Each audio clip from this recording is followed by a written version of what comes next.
respawn. You know, we've known them as a search and destroy team. Search and destroy, no problem. Hardpoint and control needs a lot of work.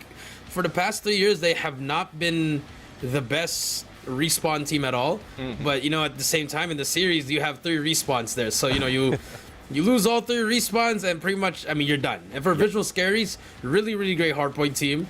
Underrated search and destroy team. They matched up well with free slot. So this is looking like a 3-0 here. Yeah, I mean, it's let's see though, because there's a little bit of tug of war in my mind right now, because from what you said, free slot is mostly for search and destroy. Some of the teams out here has managed to use that to their advantage, wherein they have more of a respawn. But that might be the element of surprise that free slot have in this mix of competition against Visual Scary. Depending on how Visual Scary is going to treat this first hard point, there's a lot of things that we might expect on the following hard point, as well as control, because most of the time control is where we see some of the teams being offset based on their individuality when it comes to spawns or respawn maps.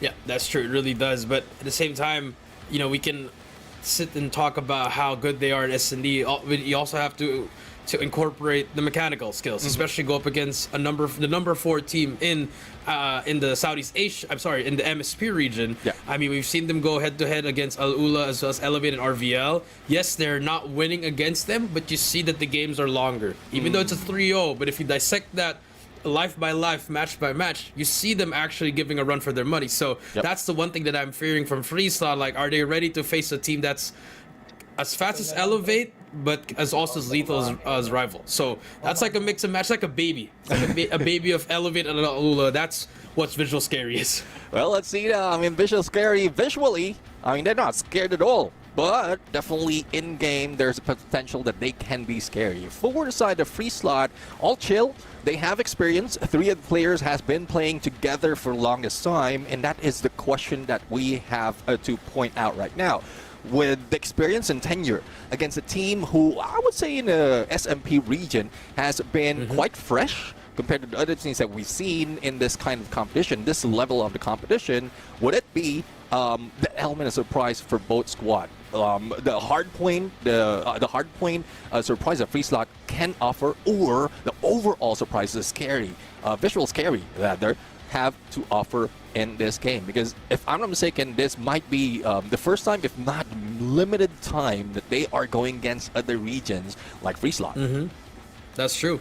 I mean, it's obviously comes to practice. You know, I mean, if maybe they practiced each other and they didn't really get good practice, maybe they never they script again. But, you know, some players to watch out here. I think I'm still going to go with Kato from Free Slot. We know how deadly he is with a sniper, especially in firing range. Unfortunately, it was not picked here, so hopefully he'd be the step up. And the other one for Visual Scary is actually their newest addition, Tarks. Tarks is a, you know, he's a young player that has been in a team called Unk before in GM8, so he's been bouncing out in the league. So back there, here in 4, he keeps on quitting, but keeps on coming back. So there's something that pulls him back. So I'm looking out for him to have a good series under his belt. Let's see though. I mean, because you have straight information out of some of the teams, especially in the past, in competition just like this, like how viable is it when a team goes in, coming in from different teams, joining, say, an upcoming squad right here, putting together and then slowly moving in the ranks? Is it a good strategy? Is it a good way to really take themselves to the next level? Yeah, it is, because, you know, you find yourself out that if you can sense that you're getting better than your other teammates, that's when you really branch out and, hey, I need to look for a better option for me, and this is for my future. Like, no offense, because that's what you have to do, because you can't just stay with the same, like, a lot of the teams in the Philippines, they've been having the same team over and over again. They're trying to do what the Low Kings did, or like what NRX did.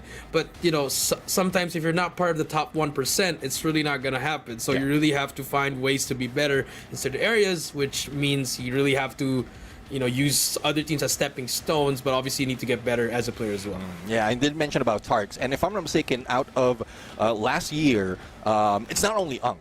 He was part of Thanatos as well. Thanatos was showing up in most cases, but still there's a little bit of lacking when it comes to that team in most cases. Same goes for Rex, coming into Thanatos and then was introduced to Team Star Magic before going into Visuals Carry. So there's a lot of history, there's a lot of knowledge as well that can be gathered out of those teams.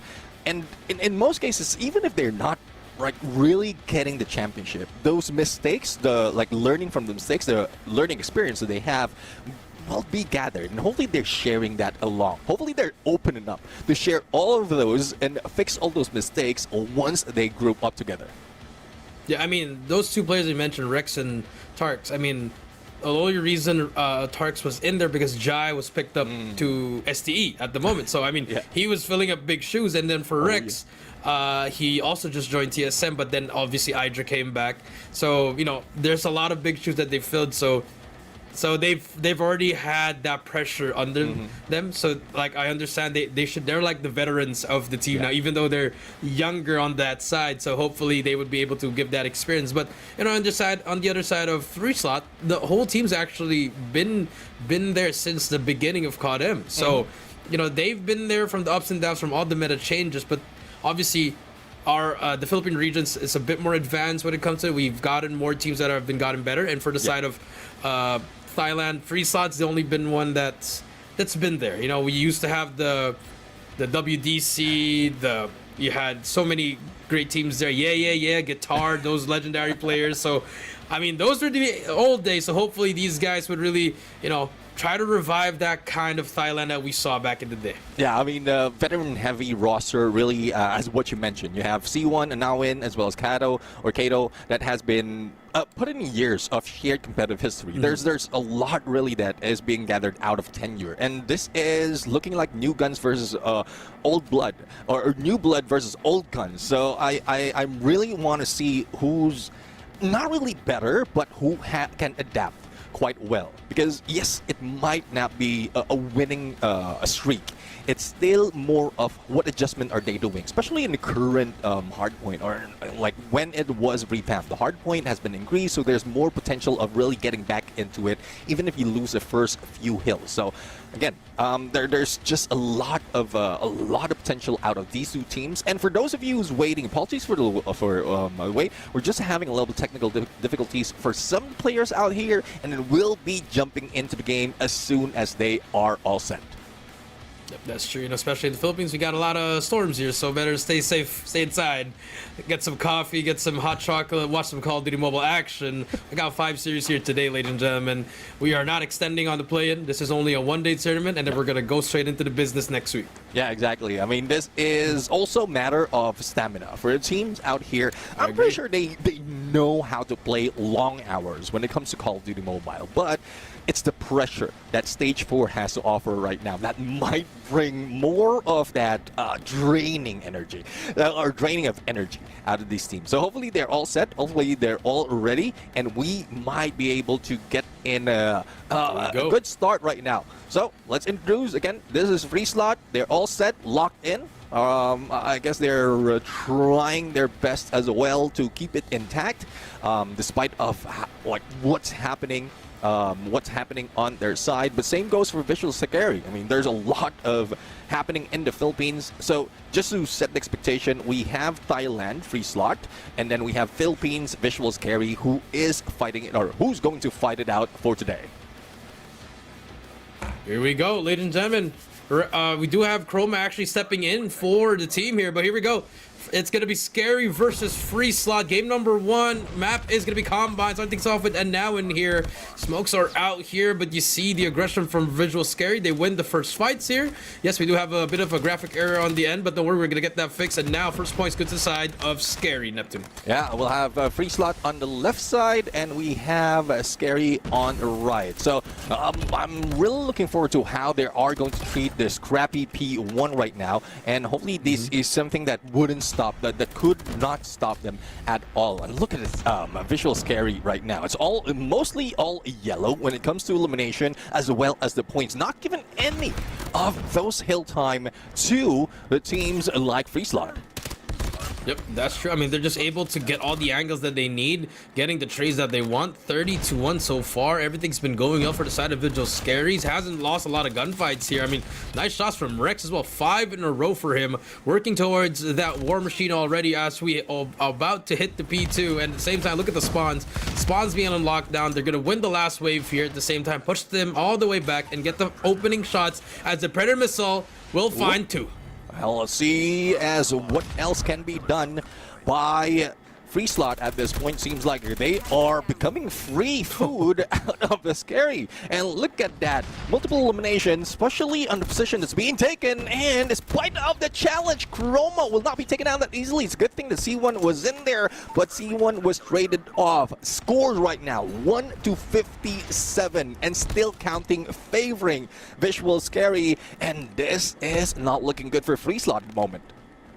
Not looking good, but it's only one hill. You know, it's a long game, like you said. 250 here. War Machine out by Rex. He earned that from P1. Yes, he gets taken down, but teammates are there. But finally, signs of life here. Mamra only good for one with the Tempest. And for the side of Freeside, they're able to get the time. 14 seconds left on this scrappy P2.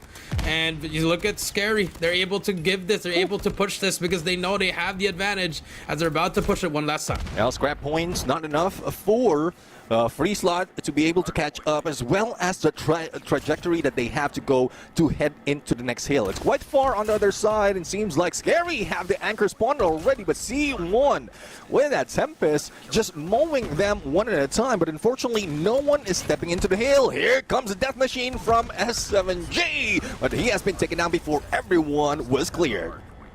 Everyone was clear, but Chroma now with the equalizer, trying to stabilize the things for his teammates. Actually, will get taken out from behind. Maybe not. Sprays down, takes down Sion as well. Beautiful stabilization with the specialist for the side of Chroma. You'll love to see that from him. 83-24. Pickle with a claw. He's going to get shut down by now.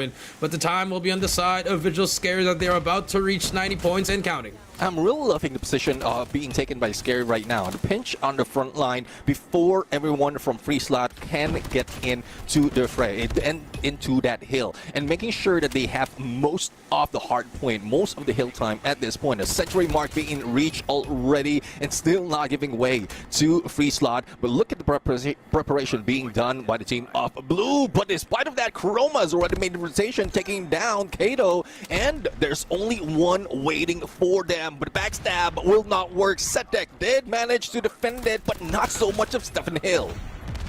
Yep, not enough there, but S7 able to take down one with a nade, but it doesn't matter. EMP is out. War Machine out again for Rex. Second one in the game already. We'll take down Sion with him. Gets another one.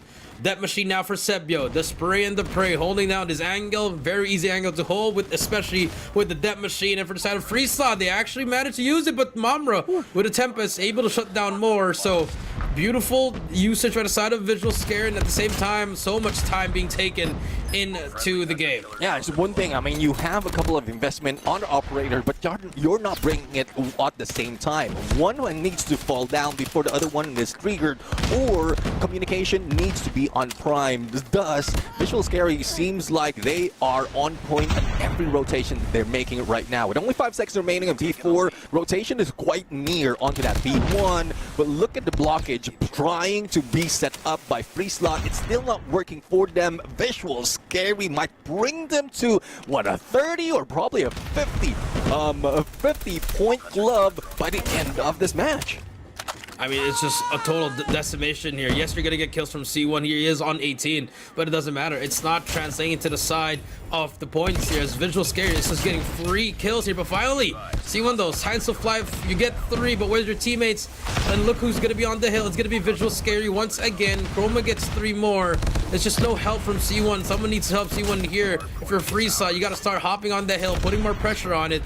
But it's still, again, just losing the fights over and over again. The angles of Visual Scary being able to take down everyone, it's just amazing right now. Yeah, I mean, it is now coming through based on the information, based on the conversation that we have in the early parts of before this game. Wherein Free Slot is not looking good in hardpoint, and Visual Scary is just showing their sheer dominance. Backstab from Sedek right now to take down 1 and 2, but unfortunately has been taken down even before stepping in and grabbing a few more points. 181-27 favoring Visual Scary, and Chroma, what a turnaround together with that equalizer. Unfortunately has been taken down, but the rest of the team has already made that rotation, lining up to prepare on that next hill, but unfortunately it gets cleared and everyone from Free Slot is spawning right next to it. This might be a chance for them to catch up. This might be a chance, but look at number 5. You're going to see Chroma on the flank. He's going to be able to hit that pinch. Here comes the pinch from the side of Visual Scary. Going to be able to get it as now Free Slot. Signs of life to start here, but still a long way to come here for the side here. Neptune, 183 to 40, 328 seconds to go. C1 trying to spray it down, but Rex able to shut down 2 more. A lot of push and pull that's happening in P2 right now, making it difficult for Free Slot to gather as much point as possible, despite of all the elimination that they have managed to get.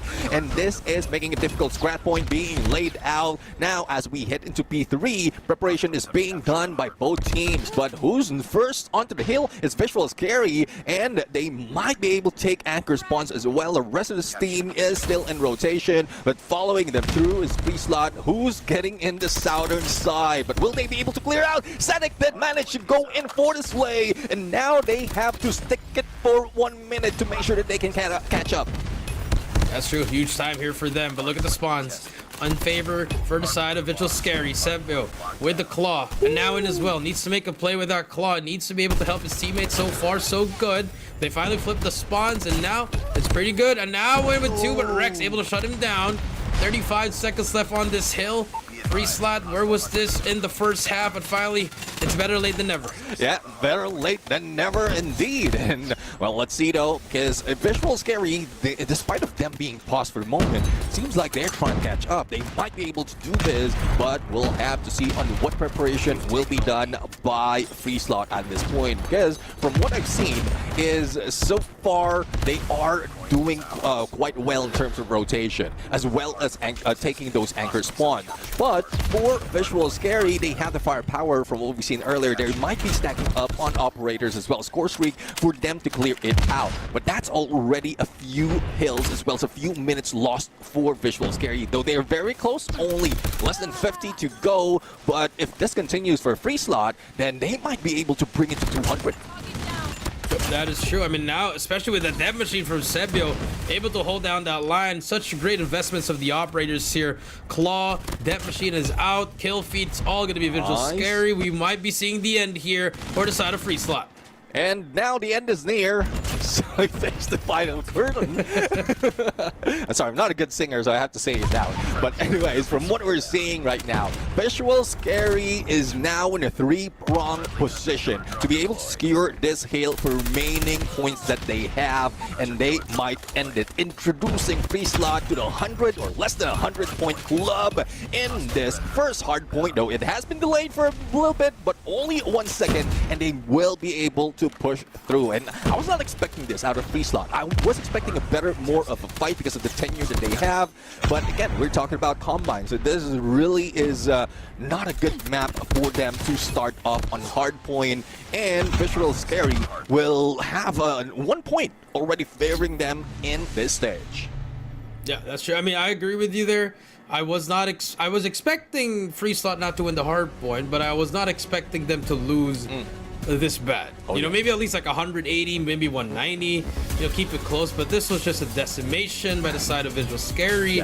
I mean, they're up 1-0 now, going to the search and destroy with all the momentum.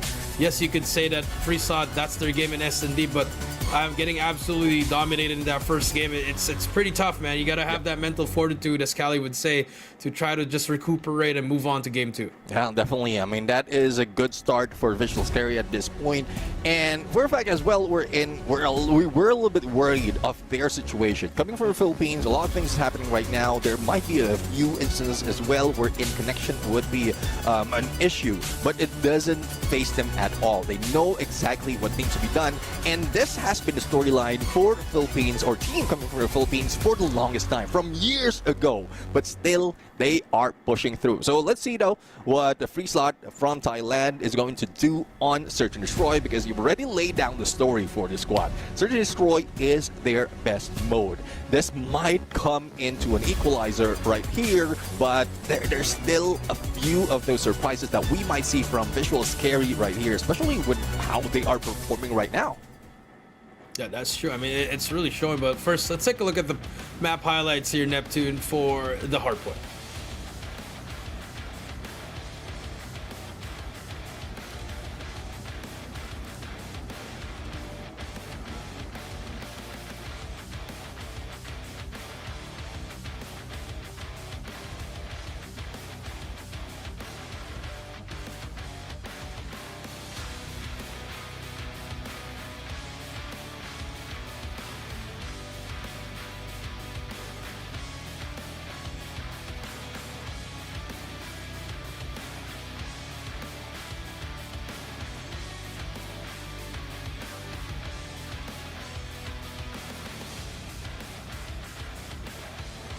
And there you have it, looking at how the teams had performed. The slayer of the squad from Visual Scary is none other than Rex, definitely deserving that name, the king of this hill, of this hardpoint, with 52 bombs and 6,600 on the score. He has done a lot, but look at the rest of the squad. They have soaked in so much, especially with Pickle with 2 minutes on hill time.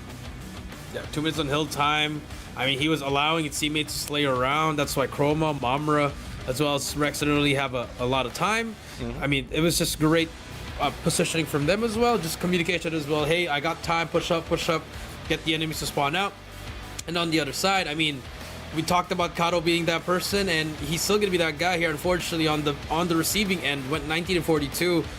It's not really gonna cut it. It's really gonna be tough on their end. I mean, there's only C1 trying to get some kills there. Setek with 33, but didn't matter. Half of those kills were all consolation, as our MVP for map number 1, none other than Rex with 52 and a 2.17 KDA.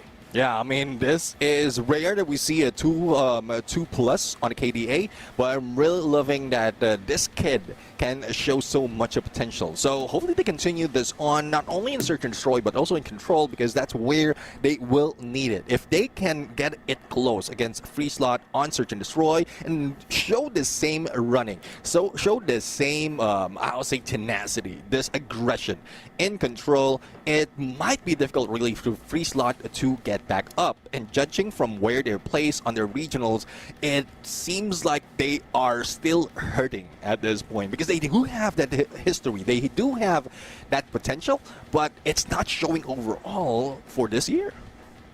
It's true. It's not showing. It's really not showing for them, and hopefully this could be the wake-up moment for them. Like, hey, this is our last chance, because if you do get eliminated here, that pretty much sums up the end of your Call of Duty Mobile season. You're gonna have to wait for next year again, Neptune. Maybe join some local tournaments, but if for any major tournaments, it's the off season already. Yeah, exactly. I mean, that is getting tougher and tougher right now, especially with this. As we get closer to the World Championship, there's a lot of things that might prevent them from really move up that much. And then judging from all the competition they have back in the regionals, it will be tough. But looking at Scary right now, definitely a scary team in that hard point. Let's see though on how they're going to do onto the next map. It's Coastal, another, I would say, another unexpected Search and Destroy that we have, because most of the time we start off in Tunisia, but look at this map bans and picks. That would be our end game if we get to that map 5. Yep, that's true. I mean, a Call of Duty Mobile original, if Coastal, and you like to see this. We've seen this in the CDM every time the sniper's here. You see that middle part with the fountain. It's always a sniper battle there. All the angles, all the wall bangs with the with the LMG. So expect that at the same time, the shotgun. So there's just a lot of variety here on this map. So I like this pick coming in for this matchup. So hopefully we do see the side of Free Slot, make it interesting, get to a game 4, maybe possibly get to a game 5, because if you take them to a game 5, I think Free Slot would have the upper hand. But for now, the score says itself. Visual Scary is the head honcho in the series right now. Yeah, definitely visual scary. Let's see though on how prepared they are right now. On to search and destroy. Judging from how they do have the motivation, especially with visual scary. Hopefully that doesn't affect free slot. Well, in most cases, this has been the same storyline that they've seen, that free slot have seen in transitioning from hardpoint to search and destroy. So I think they're used to it, but hopefully not too used to it that they let it go most of the time. It's tough though. It's tough. At some point, we didn't expect that huge of a gap coming from Visual Scary against Free Slot. But there you have it. Search and destroy. Ready to beginning as we see Visual Scary on the get-go as the attackers and Free Slot as the defenders. Here we go. Here, number 2, Kato. We talked about it. Gets that first blood. Momra with the trade. Equalizes back to a 4 vs 4, but Setek gets 2 as well. Momra gets another with the pistol, brings out the shotgun. He's gonna get pitched from the back. 7 gets him as well. Now it's all up to Sebio in a 1 vs 3. So I like that pace switch from the side of Free Slot. They were just really fast out, and now he's gonna be ready with a shotgun. But Sebio with a beautiful snipe on him. 1 vs 2, very, very possible now. Yeah, the timing was not good as well on that slide, and Sevilla was just waiting, anticipating that drop from that jump. Now, let's see, rotation would be heading into Alpha where the bomb is, but it seems like this waiting game will only force them to go in straight into the Alpha unless Sevio sees one, and there goes 7 down for the count. It's now brought into a 1v1. So I know I said C1, but C1, but this is C1 right here on the other angle. That's true. I mean, I don't know what you're trying to do there for Free Slot. Bomb was down already. He's gonna get stunned. Information is given. Sebio knows he's on that left corner. He has a hunch. He spots him as well. Gets the second one. Sebio. Round 1. 1 vs 3. Visual Scary.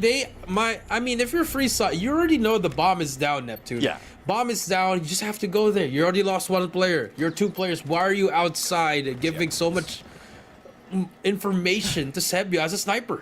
It just doesn't make sense. They might be gathering information as well, but it doesn't make sense. I do agree with you. They could have just stacked up in there, wait for opportunity for him to step out of the tunnels, and this is what Setek is waiting for. But unfortunately, they goes down. But C1 has done the deed. Same goes for Rex. It's now as quickly as that for a 3v3. But bomb is being planted by Rex. But Sebio, another elimination in this match. Another elimination, and for Free Slot, not waiting for each other there. Now you man down. It's a 3 vs 2 here. And now it does spot 1. You got to push together as a team here. Shotgun's going to come through. He's good for 1. Rex gets the trade. Kato gets 1. It's a 1 vs 1. Very doable now. Kato with the snipe. Can he spot that player? He knows he's there. Rex. No. The timing would be everything. He's going to be hit as well. But Kato with a quick scope answers back his own clutch as Free Slot ties it. Bailed him out in that round. 1-2 we go. Yeah, I mean the clutch as well as the same weapon, and I'm really loving that this team has been using that locust quite well. And this is one of those snipers really that gives you so much mobility that would help in search and destroy. We've seen that so many times, and I'm really loving that they're pulling that off. Now, let's see though, as equalizer has been done, round number 3. Right here, might set up another one to C1, sees 1 and take him down. But the bait has been set up. The trap was there to take down C1. They know Setek's going to be in that corner. Setek, he's going to get trailed by 3 players. Bomb will go down. Much better setup here. Much more lives for the side of Scary. But again, the side of Free Slot, we saw them clutch it up in that round number 1. Can they do it again? Sebio's gonna get tagged up by the nade. Information is given. Here comes the push, but look at number 4. You gotta look at for Rex. He's gonna be from the back, but no, S7 gets 1, and now he gets another one as well. It's a 2 vs 1. 2 vs 2 now. Rex, he's gonna get taken by a shotgun. Pickle gets him as well. It's a 1 vs 1. Kato with the J358 shuts him down. Another clutch by him, and now Free Slot. The retakes on point. 2-1. All right, Kato It's not really weapon specific anymore, it's just a player specific. He can manage to pull off that clutch and good rotation as well. Despite of losing one of the layers, they managed to give that get that opportunity to push into that area for them to get close and get that elimination. So it's now 2 for 1 right now, and we are seeing how well Free Slot is doing in Search and Destroy. It's just unfortunate that Nauen will be taken down because of God Nade. And here comes a trade, still favoring Visual Scary. Now 2v3. 2 versus 3 here, and those 2 rounds could have gone either way. It could have been a 3-0 now. Free Slot bailed it out, but once again, the retake, Kato with the nade on Chroma. That makes it a 2 versus 2. Gotta get this perfect timing here, and I like this from Visual Scaries. We're not gonna peek anyone. They know Kato is alive. Let them come to you. The perfect spot to play in. S7G gonna try to go in. Any wallbang, they're gonna try to push in together. Here comes the push. Here comes the fight. Mamra with a shotgun. The fight's gonna come through. S7, he's gonna be able to tag him up. Mamra with a shotgun bails him out. Then finally Rex is there. No luck for Kato now as we see Visual Scary tie it up at 2 apiece. I love that. I mean, here that's a bait and switch coming from Visual Scare right there. Mamro was just silent in the corner, and he was just waiting for the opportunity. Despite of the pressure being done, we know that Mamra could make that shot, and I'm loving those kind of situation wherein you can get away from harm and just distract the opponents to give an opening for your teammates. But Pickle tried to do the same, a little bit too up close right now, and Cedric just mowed them down, bringing it over just to Sebio on a solo mission, and this 1v3. I've seen this before. I saw this in round number 1. Let's see if Sebio can redo his magic once again. 1 versus 3. But now this time, I mean, I still don't like the setup of Free Slot. I mean, you still have one player that's pretty far. If Setek gets taken down, you get no trade. Yeah. If number 4 gets taken down, no trade again. So, I mean, they're setting themselves up for failure, and for Sebio has so much time to work with. Just gotta take his time here, maybe even pick up a weapon.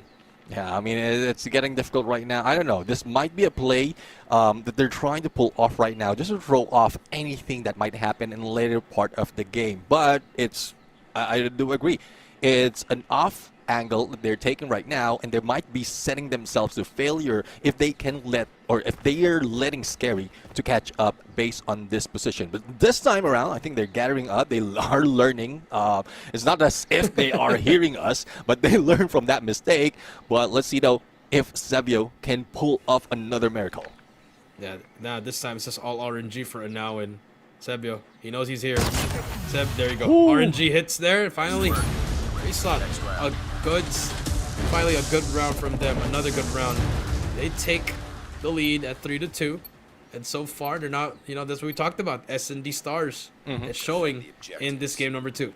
Well, this is something that we don't expect as well, because how close it is between these two teams. But one thing though that's favoring Free Slot later on is once the table has turned, they become an attacker, then they can control the pace of the game. At this point, they are denying Visual Scary of that situation, of that opportunity. And this is good for Free Slot. So let's see though if this is something that Visual Scary can respond to. Sebio is waiting for the opportunity, regrouping with Rex, and Sebio will be taken out by Kato on the slit in those boxes. Now there's one man down already. Let's see how they respond. How they respond? You lose your sniper on Sebio. Rex still has his. And I mean, if I'm Visual Scaries, I think they shouldn't let go of the gas here and don't let Kato, take you down one by one. Better to just go in and barge in, bait and switch. That would work now. And now in the shotgun, he's gonna get shut down by Mamra's shotgun. And now bomb will go down. It's a 4 versus 4. Now 4v4 situation, and 7 as well as Cedric taking different angles, waiting for the opportunity, but Pickle is also in this angle. He sees one, and there goes 7, or S7G being taken down, still not letting go of that just in case someone steps in. But C1 will be seen by Rex on that slide. Unfortunately, doesn't respond well to Sedek, but the rest of the team is already on point. And that's what I'm talking about. That's the position that you need to take. Similar to that, if that happens mostly for free slot, then there's no worry of them losing any of those situations. That's true. Here we go. Moving towards our next round here. Sebio with a snap to middle. Sebio gets 2. Sebio almost gets the third. It's S7. He's able to trade it as well. There's going to be a player behind him as well. Sebio with a third kill as well. Spots the fort, needs help. Rex trades him out. It's all up to S7G in a 1 versus 2. Trades back and forth here. The enemy has the bomb. But the timing could be everything here. S7, he's going to get... Oh, to spot that player. Mobber trying to run away. He's going to get caught here.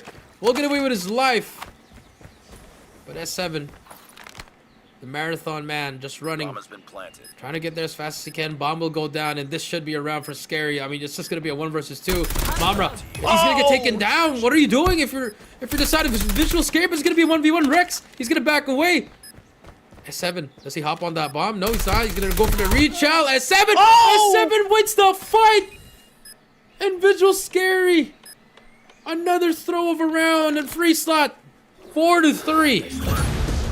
And I thought Rex and Mamra will do the same thing as what we've seen in the previous round, wherein they just hide in a corner and wait for like S7G to step in and try to play and dance around. But no, they were the ones playing the music of S7G, and they have the lead at this point. And this is what we love for Search and Destroy, the clutch gameplays. True, but Mamra gonna run all the way to the back here. Very aggressive push here. They take down the sniper Kato. Gonna back away now. C1's gonna get shut down as well. 5 versus 3 here.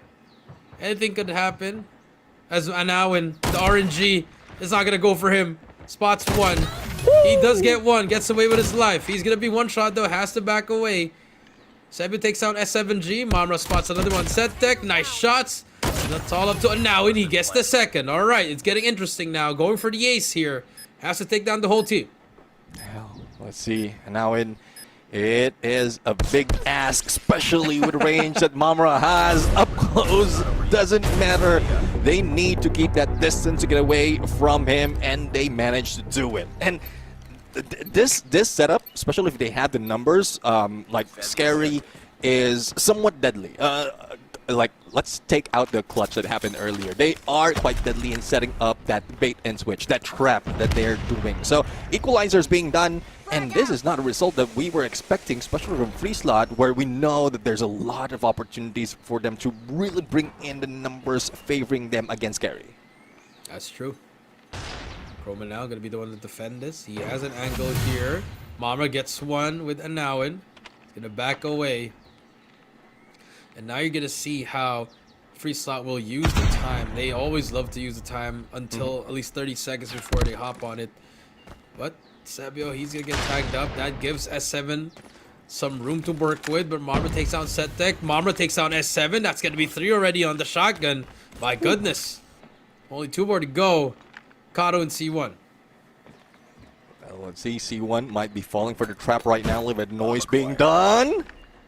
And unable to take him down, but Kato on the other side tries to go for a double, but unfortunately that quickness of the flick doesn't work against their player from Visual Scary, and they did manage to get a point. So it's getting really tight right now between these two teams. 4-5 favoring Visual Scary, and we're getting close to extending it and probably bring it to more favoring Visual Scary. A collateral from the side of Mamra. Kato with a quick scope on his own. A 3 versus 3 now. Every other round, the power switch sides here. I mean, it's like superheroes you're fighting. 4-5 now, Chroma. Gotta be the first one here. He's gonna spot 1, and now his shotgun will be hitting. Rex, he's gonna spot 1 as well. He's gonna tag up, and now he is gonna be 1 hit. But the life count not on their side. They gotta make a play now. 25 seconds left.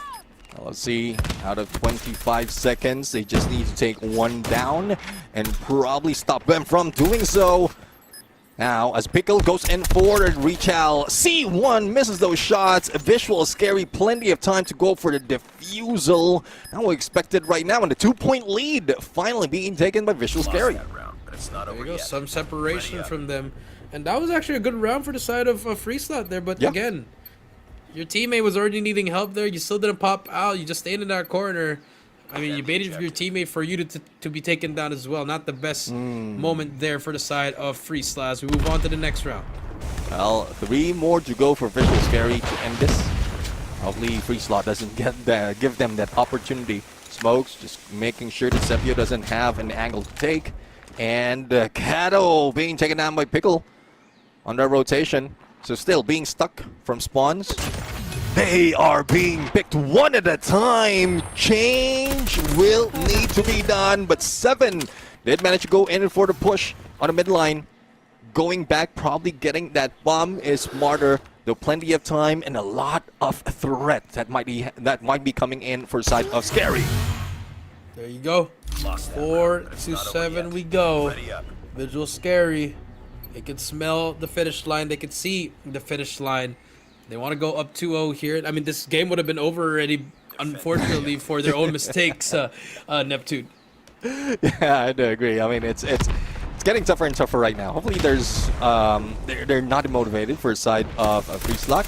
They can get back, but Chroma goes in for a double. The rest of the squad, though, being taken down. It's now left to 1. And that one is C1, and he's going to go to the next round. Match point for Visual Scary. They put on their big boy pants, Neptune, and they did not mess around anymore. Beautiful plays there. Chroma, nice shots from him as well. Defend the objective. And match point now for Visual Scaries. If you're Free Slot, gotta find a miracle once again here. Oh yeah, definitely miracle is needed by Free Slot at this point, and that could have been the storyline that we have been that we would be telling Visual Scary if we.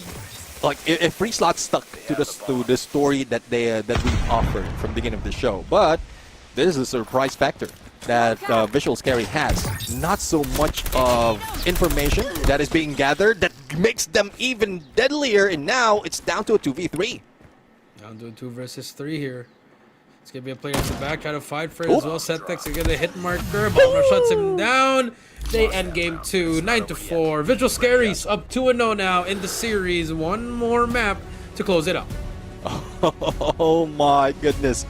Another unexpected end into this map between Visual Scary as well as Free Slot, because we were expecting the Free Slot will be the one winning this search and destroy. Visual Scary might be catching up, or could have been just catching up, but no, they left Free Slot to the dust, and the scoreline as well that was so huge that Free Slot couldn't catch up, similar to what we've seen in Hardpoint.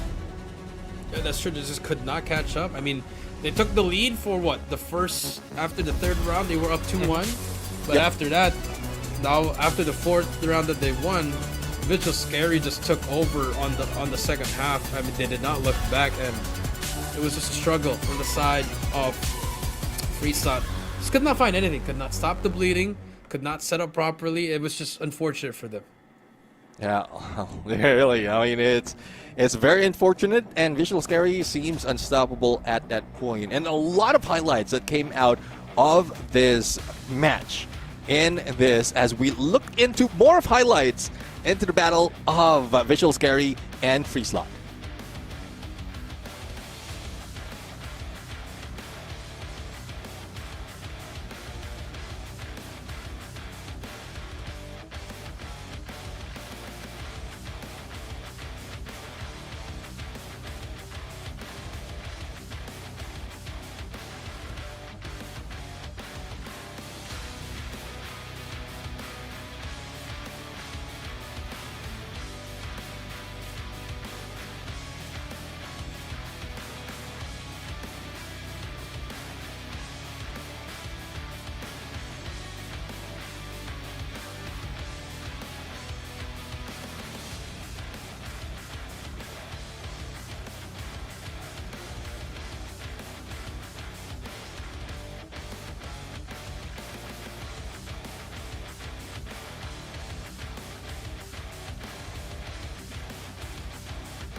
And there you have it.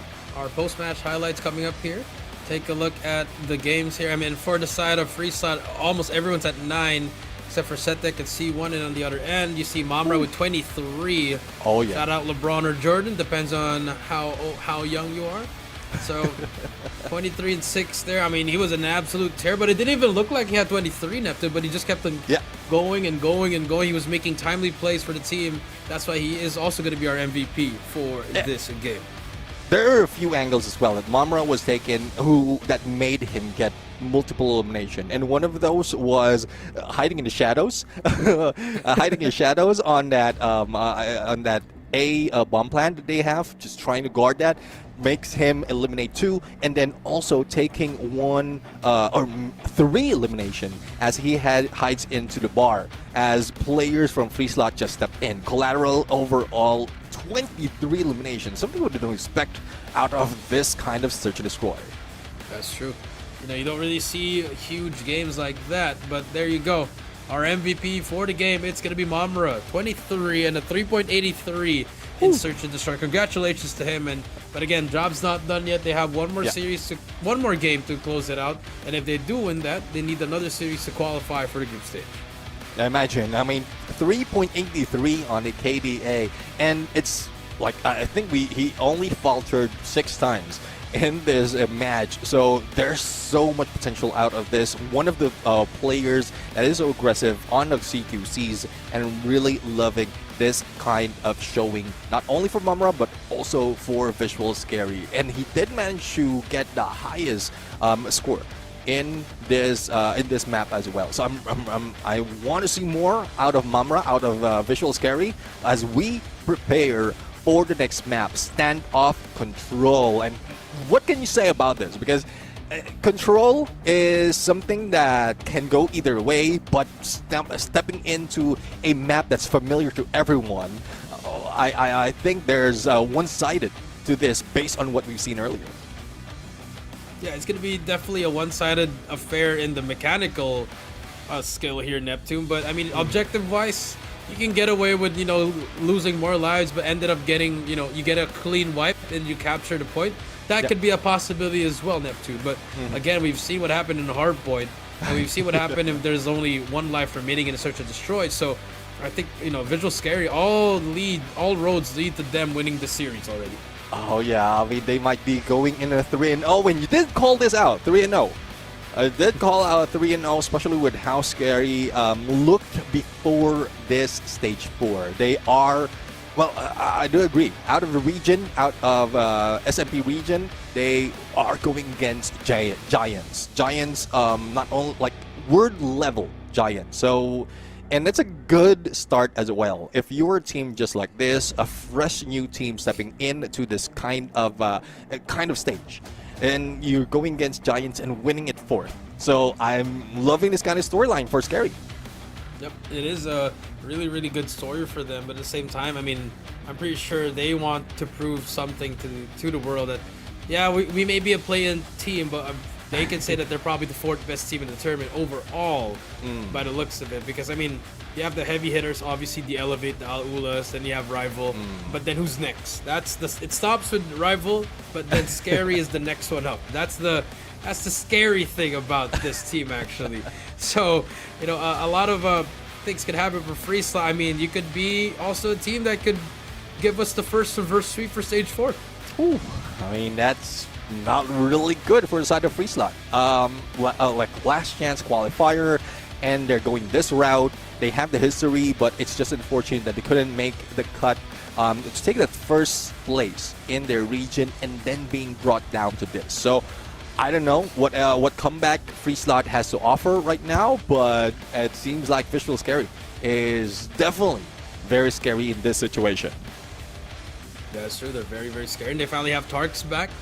You know, the man we were talking about a while ago. So now could be the last game for Scary here, as they're about to load into game number 3, Standoff Control. I mean, I think we could both agree this could be maybe 3-1. You know, maybe Free Side gets around, and especially on the defensive side, it's a bit easier to hold it as we're about to load into the game. Well, let's see though.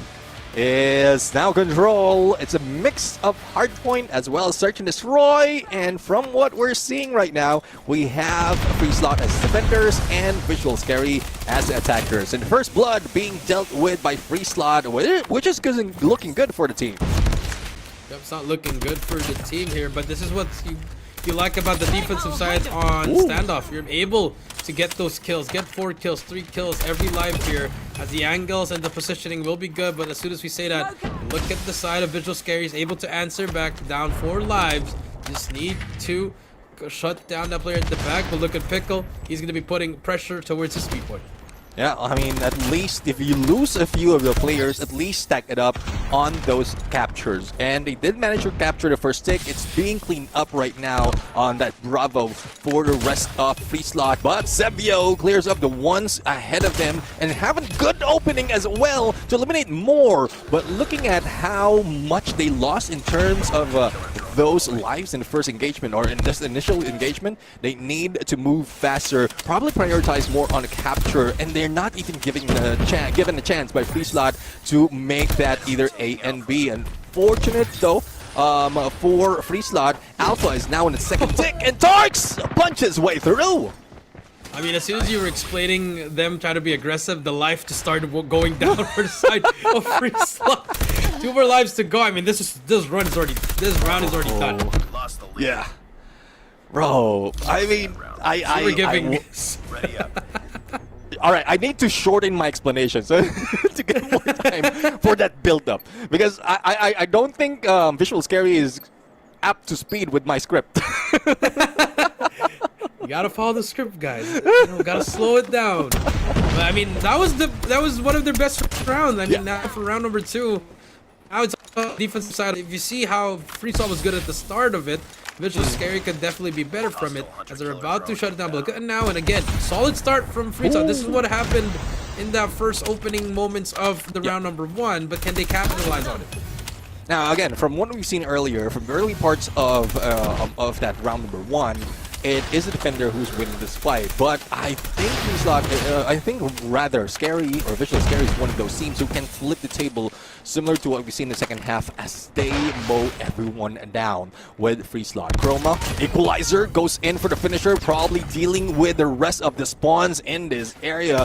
But as we look at the C1 and everyone else just spawning and still putting themselves in the crosshair of Chroma, quickly as that, they have 4 lives lead. 4 lives remaining. Sebio with the death machine. He's looking for more. He knows they're spawning here over at this yellow, the wall bang with the death machine. He spots one more over at the deli C1. Trying to sell him some shawarma. Unfortunately, we'll be able to get one. This bring out the Tempest. This is still winnable for either sides here. You do have a Tempest from C1, but does he find anyone? I mean, your teammates are throwing their lives away here. You got to slow it down. Use your lives to your advantage now. But C1 trying to go for that spawn trap. They're able to get down 2 players at least. C1 could be the playmaker. Oh, let's see though. Time's running out, as well as the lives for Freeslot, similar to what we've seen earlier. And it's a good defend coming from Visual Scary with only 1 life remaining for Freeslot. That goes for a 2-0. Whether it's defender, whether it's an attacker, it doesn't matter for Visual Scary. I mean, it does not matter. I mean, for C1, he was on that Tempest for the longest time. It ran out without him even popping a single shot. So it just shows the levels to this. I mean, honestly, at that point, you could have just told your teammates to calm down for round number 3 coming up here. And now you see Freeslot just being very aggressive now, trying to push it through. Kato with the war machine. You see them using their operators, but to no avail.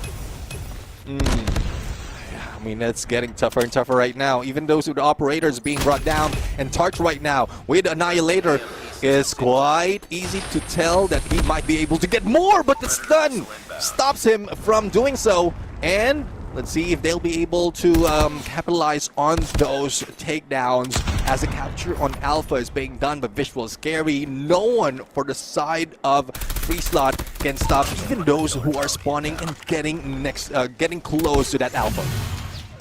Getting close to that Alpha, you are definitely right about that. And now with the Annihilator, 18 to 20, able to get nothing as Pickle brings out the claw just to shut down 2 there. I mean, you have an Annihilator to just hit the pre-fire.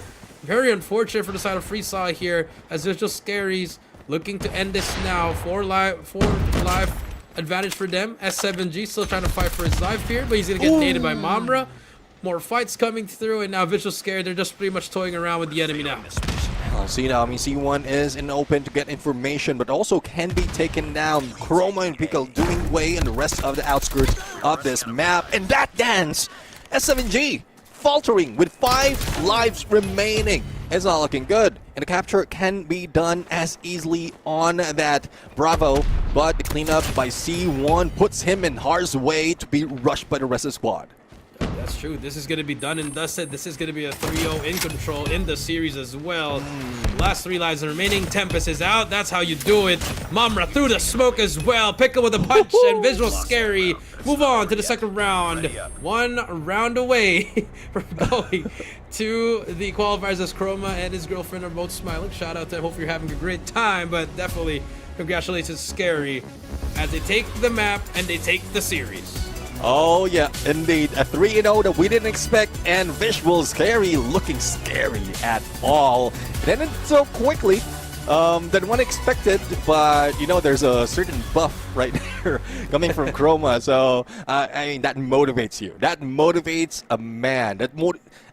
I would say a man, not a kid anymore, not a boy. But there you have it. We have seen Visual Scary deal with free slot, and let's take a look at more of the highlights in that match.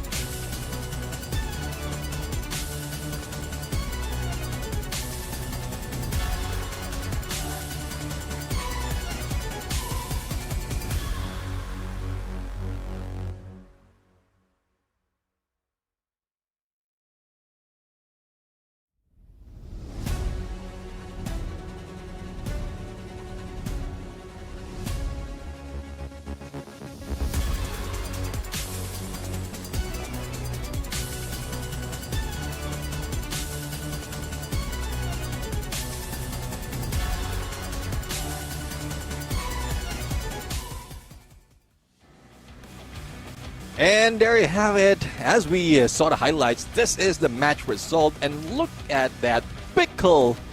Perfect time to be, I would say, to get that highlight for himself, to get that MVP 27 elimination, also 3K on that score. And we've seen how well he makes that rotation, making sure that the rest of the squad is just waiting for the opportunity on the edges of those hills, especially if they are on the defend.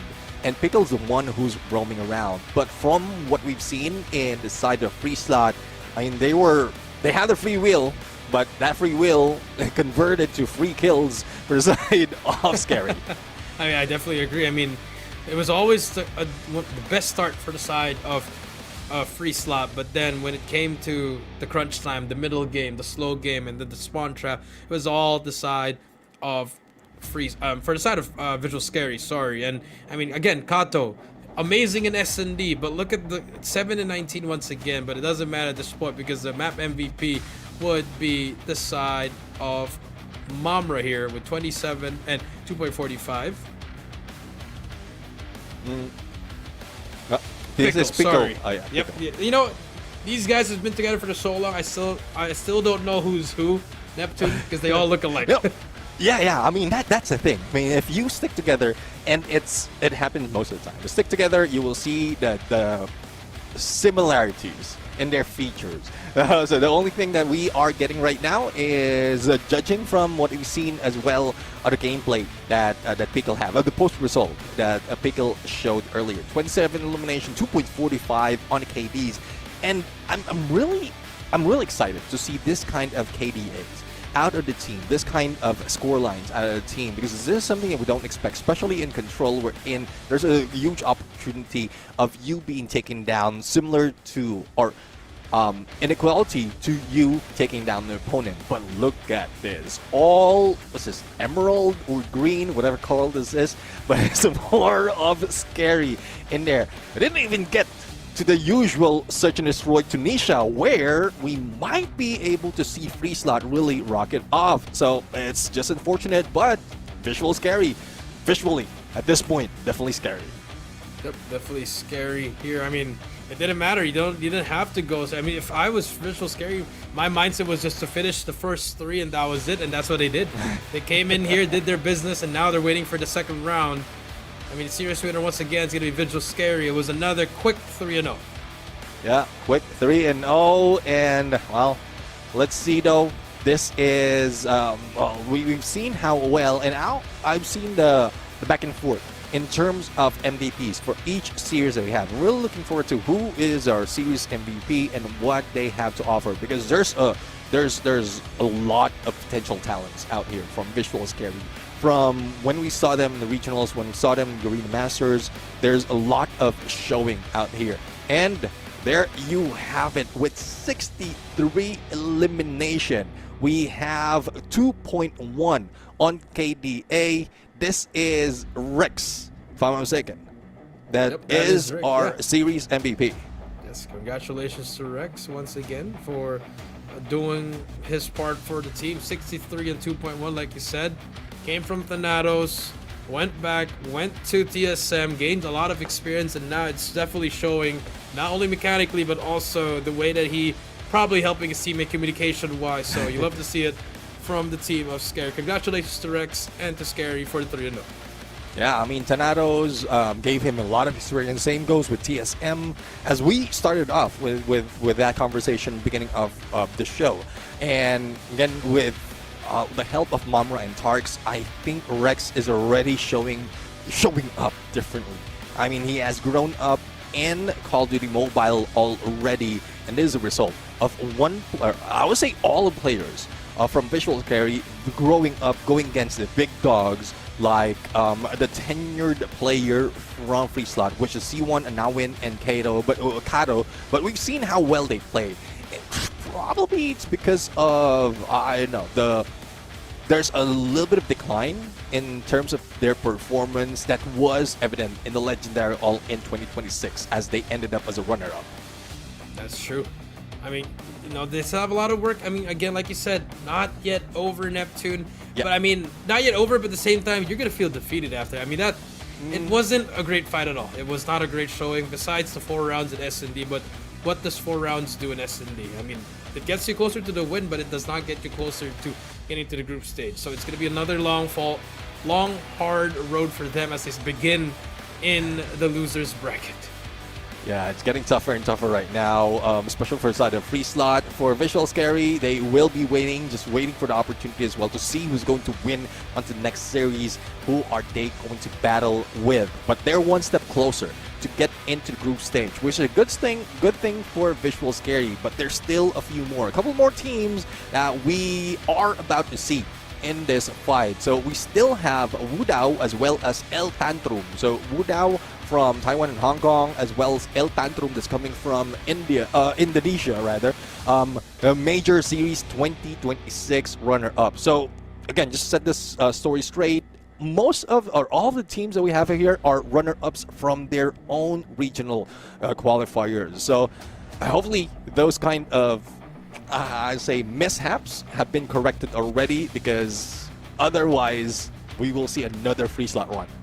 That's true. I mean, that's what they have to work on. They really gotta look themselves in the mirror. I mean, it's not yet over. It's gonna be a long night for them. That's the only unfortunate part. I mean, but at the same time, you're playing Call of Duty, so a lot of fun times for that. So hopefully they can be able to really bounce back and find a way in getting back into the group stage at least, because it would be very disappointing if we don't see them make it, as they've been qualifying to Stage 4 for the past times. Not the best of placements, but they've always been there, trying to get it always in the 5th and 6th slot. So hopefully things could change for them. Yeah.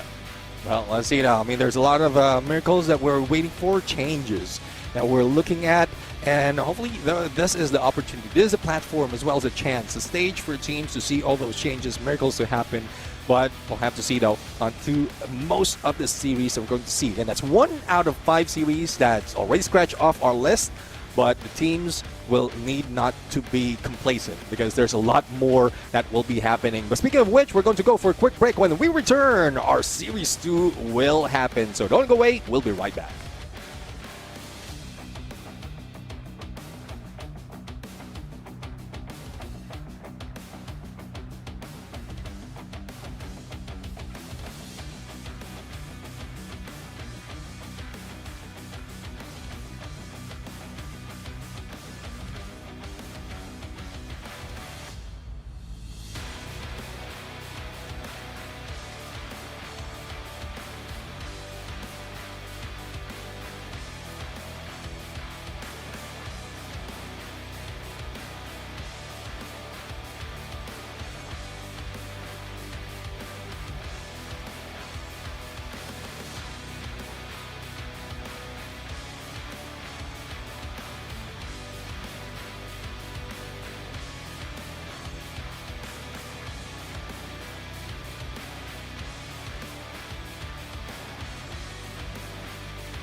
Ladies and gentlemen, welcome to the show. This is the Call of Duty Mobile World Championship 2026 Garena Qualifiers, and we've just witnessed a banger of first series, and we're expecting more. On this, I'm Neptune the Gentleman Garcia, together with the one and only Jericho, and we'll be your casters all throughout the day in this play-in stage.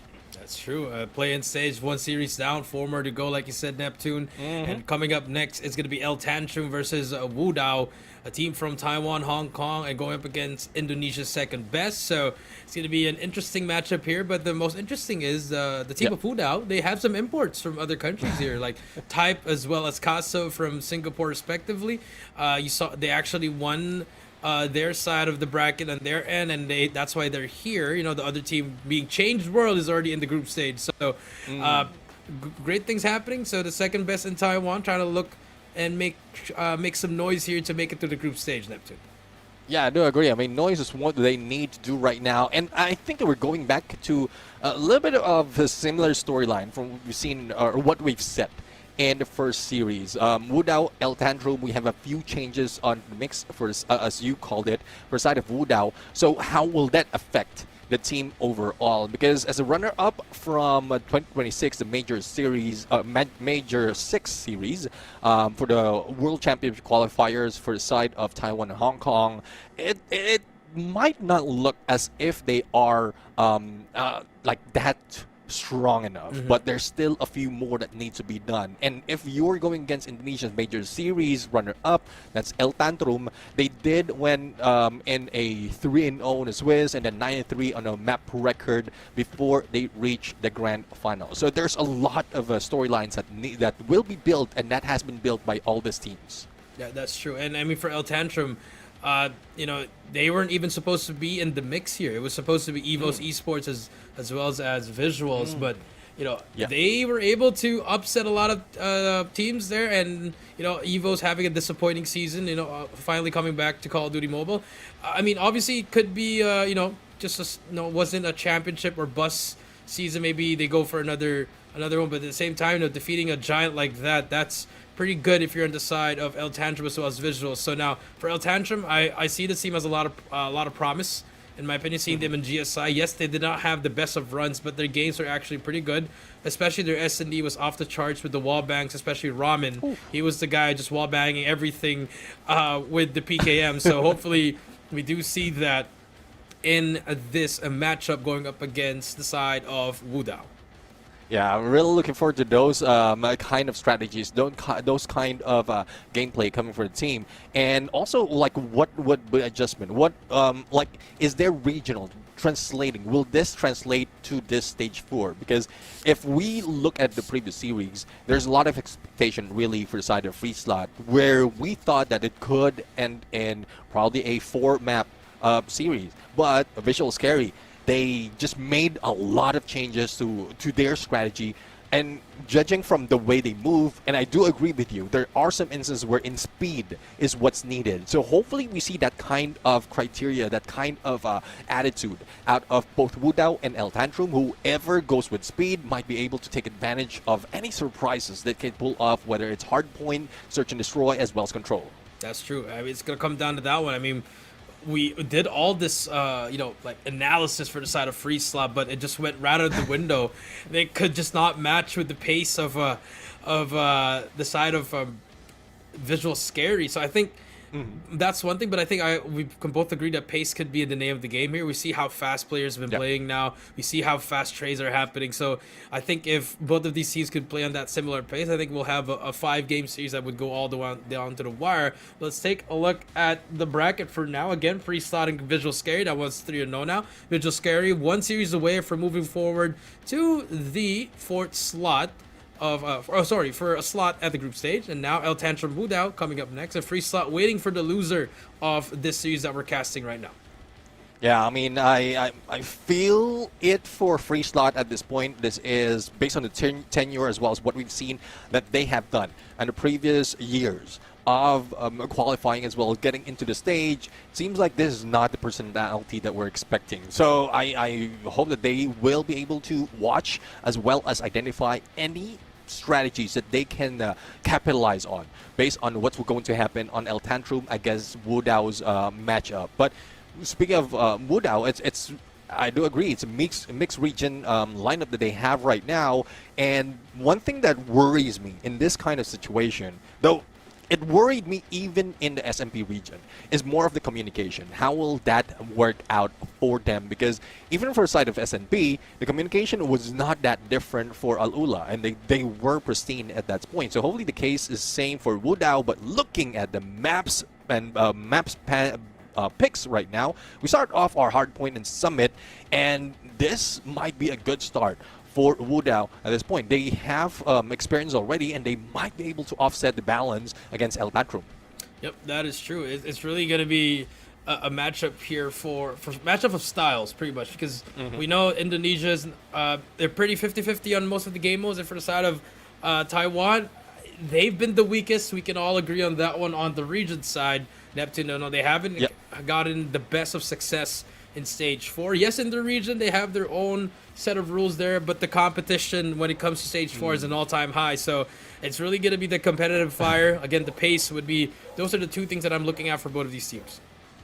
Well, let's see now. I mean, El Tantrum do have that style. It's just unfortunate that when they face off against Visuals Esports, they were brought down on an 0-4. So it's a very difficult to get back on that, but at least they managed to get close to Visual Esports. That was an 0-4 in their series and grand finals. But now that they have a chance to get back, not only against Visuals Esports, but also back into the play to go against the other team that is participating in the World Championship, then this might be a good motivation for them. So let's see though what preparation teams are has done, as well as what they will be showing in this series. That's true. I mean, it's going to depend on those players again, and what kind of team are you going to have? Are you going to have a team that's just going to fall flat to start and then start to make the comeback, or are you going to go strong from the get-go? So that's a lot of things happen there. You know, a lot of these viewers, you know, if you're just a new player here,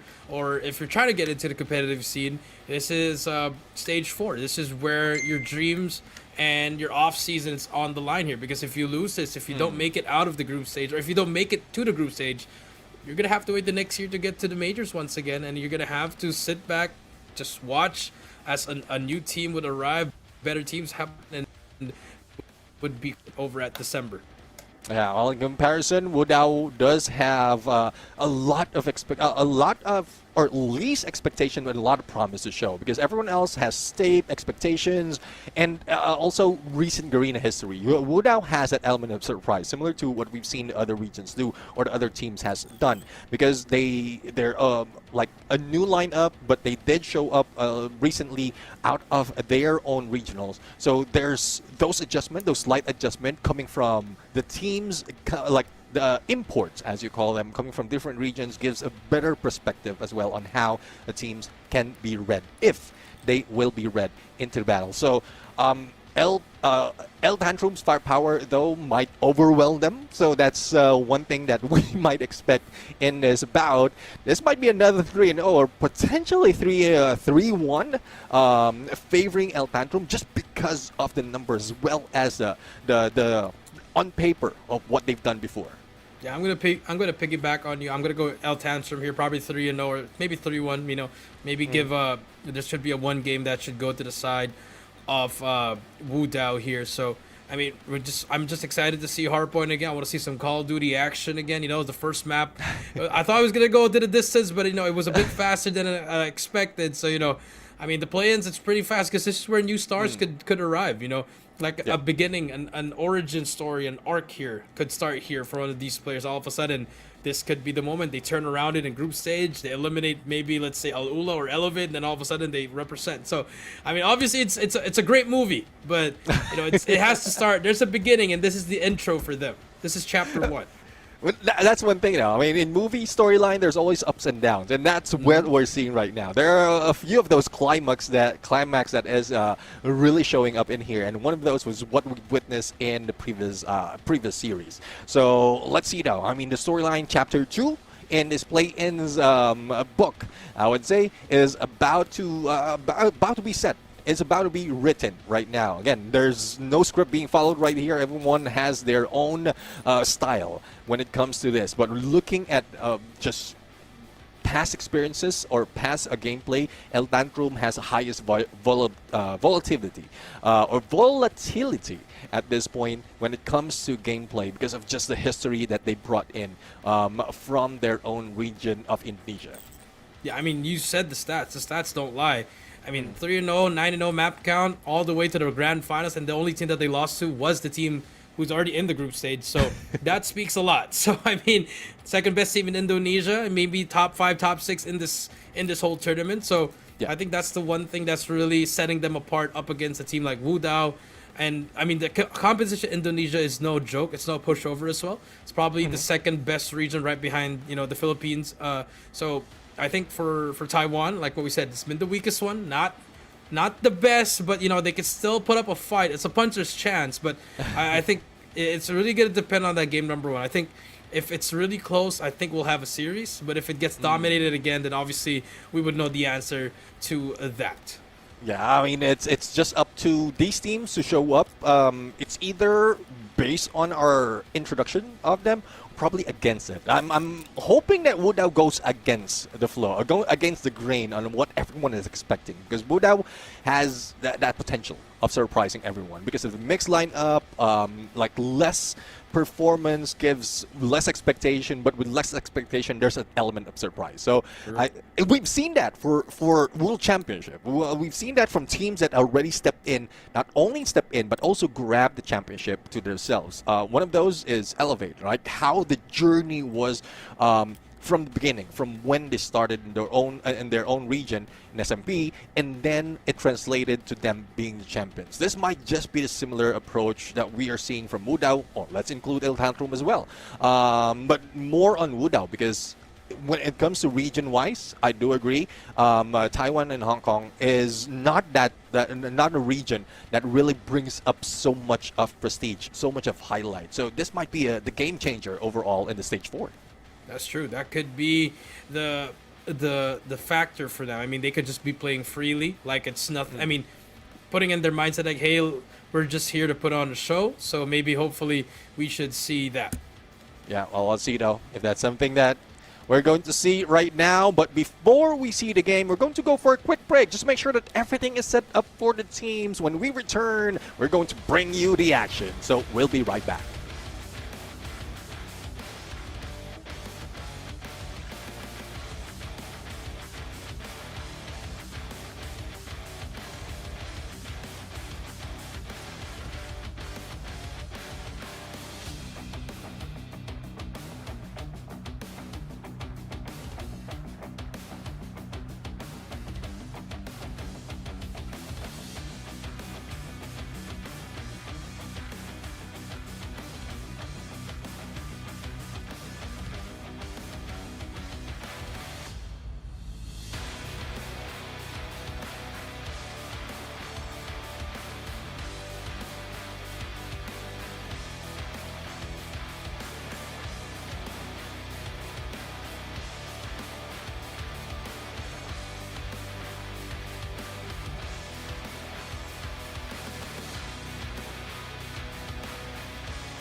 Ladies and gentlemen, welcome back to the Call of Duty Mobile World Championship 2026 Garena Qualifier. I'm Jericho down with Neptune, and we do apologize for an additional break there. We just had a little bit of technical difficulties with one of the players, but now we're all locked and loaded, ready to get some score streaks and get some great matches coming through here for our second series, which is going to be El Tantrum versus Wu Dao, starting things off in hard point. Yeah, a lot of storylines has been laid out in the beginning of the series, and hopefully the teams will show differently because there's a few things, a few points wherein it's not favoring Wu Dao at this point based on what we talked about before the break. But now that I'm thinking about it, the similar storyline has been shown, has been laid out for both Free Slot as well as Visual Scary when we started the day. So there is a good potential as well as Wu Dao would be the dark horse, similar to what we've seen in other squads and other teams. But El Tantrum, it's tough to call them out, saying or scratch them off the list of really a team that will be performing in this match. So I'm really looking forward to how this is going to end up right now, and hopefully they give us a good show. Okay, that's true. Hopefully we do get a good show from them. Here we go. Gentlemen, this will be it. Our first series, Hardpoint Summit, Tunisia S&D, Raid Control, Combi Hardpoint. And in case we do go to a Game 5, it will be on Coastal. Well, Summit, a lot of turnarounds has been done in this map, especially on the money hills that we have on those P3s, P4s. So I think this is something that they need to capitalize on. But one thing, the underestimated hills here is that Scrappy P1 in connection to that platform P2, because if you can hold that second floor control, then you'll be able to chain it up, gather as much point as possible, and leave the opponents into the dust right now. As we introduce the teams, we have Wu Dao, and like based on the introductions, we have a few imports out of this team. Hopefully those imports give them more potential in winning this fight, and also the flexes that they're showing in the screen. I mean, let's see if they can buff them up. I mean, that's going to be the... You can flex it all you want, man. I mean, you got to show it on the gameplay. You know what I'm saying? Yes, you can flex that all you like. But, I mean, Casso and Type, the two players you're going to look out for. I mean, those are... All right, guys, put it down. Get the cell phones. We got to get ready. You got to get your head in the game. But maybe this could be some loose gameplay. That's what we talked about it. Neptune, you know, they're not really caring about anything because they know that they've done a lot, but this could be their style of just trying to be loose and to do their best. Yeah, I mean, only the chill mode that they have right now is something that translates more onto the game wherein they're enjoying these matches. Because you know for a fact that if you're pressured, yes, you're locked in, but there's a little bit of pressure in the beginning of the match before you jump into the game. It gives out a negative effect for the others if it also begins or starts off with some of the infighting. So I'm really loving that they'll chill right now. But talk about chill, look at Ramen right now, how chill he is at this point as he is just waiting. I think he's meditating, and this is something that we don't expect from some of the teams. Like if you're a squad that you're locked in, seldom that we see like this kind of chill mode out of squads. I mean, the last time the only person I remember that what Ramen is doing is Heaven. Yeah, Heaven was laying down on the bed and he was like dropping 40, 50 and everything. But now I think he stood up, he's ready. And Casso is up. Look at Casso, man. All the way back, just leaning back, about to get ready. Here we go. Teams are about to load up to the game.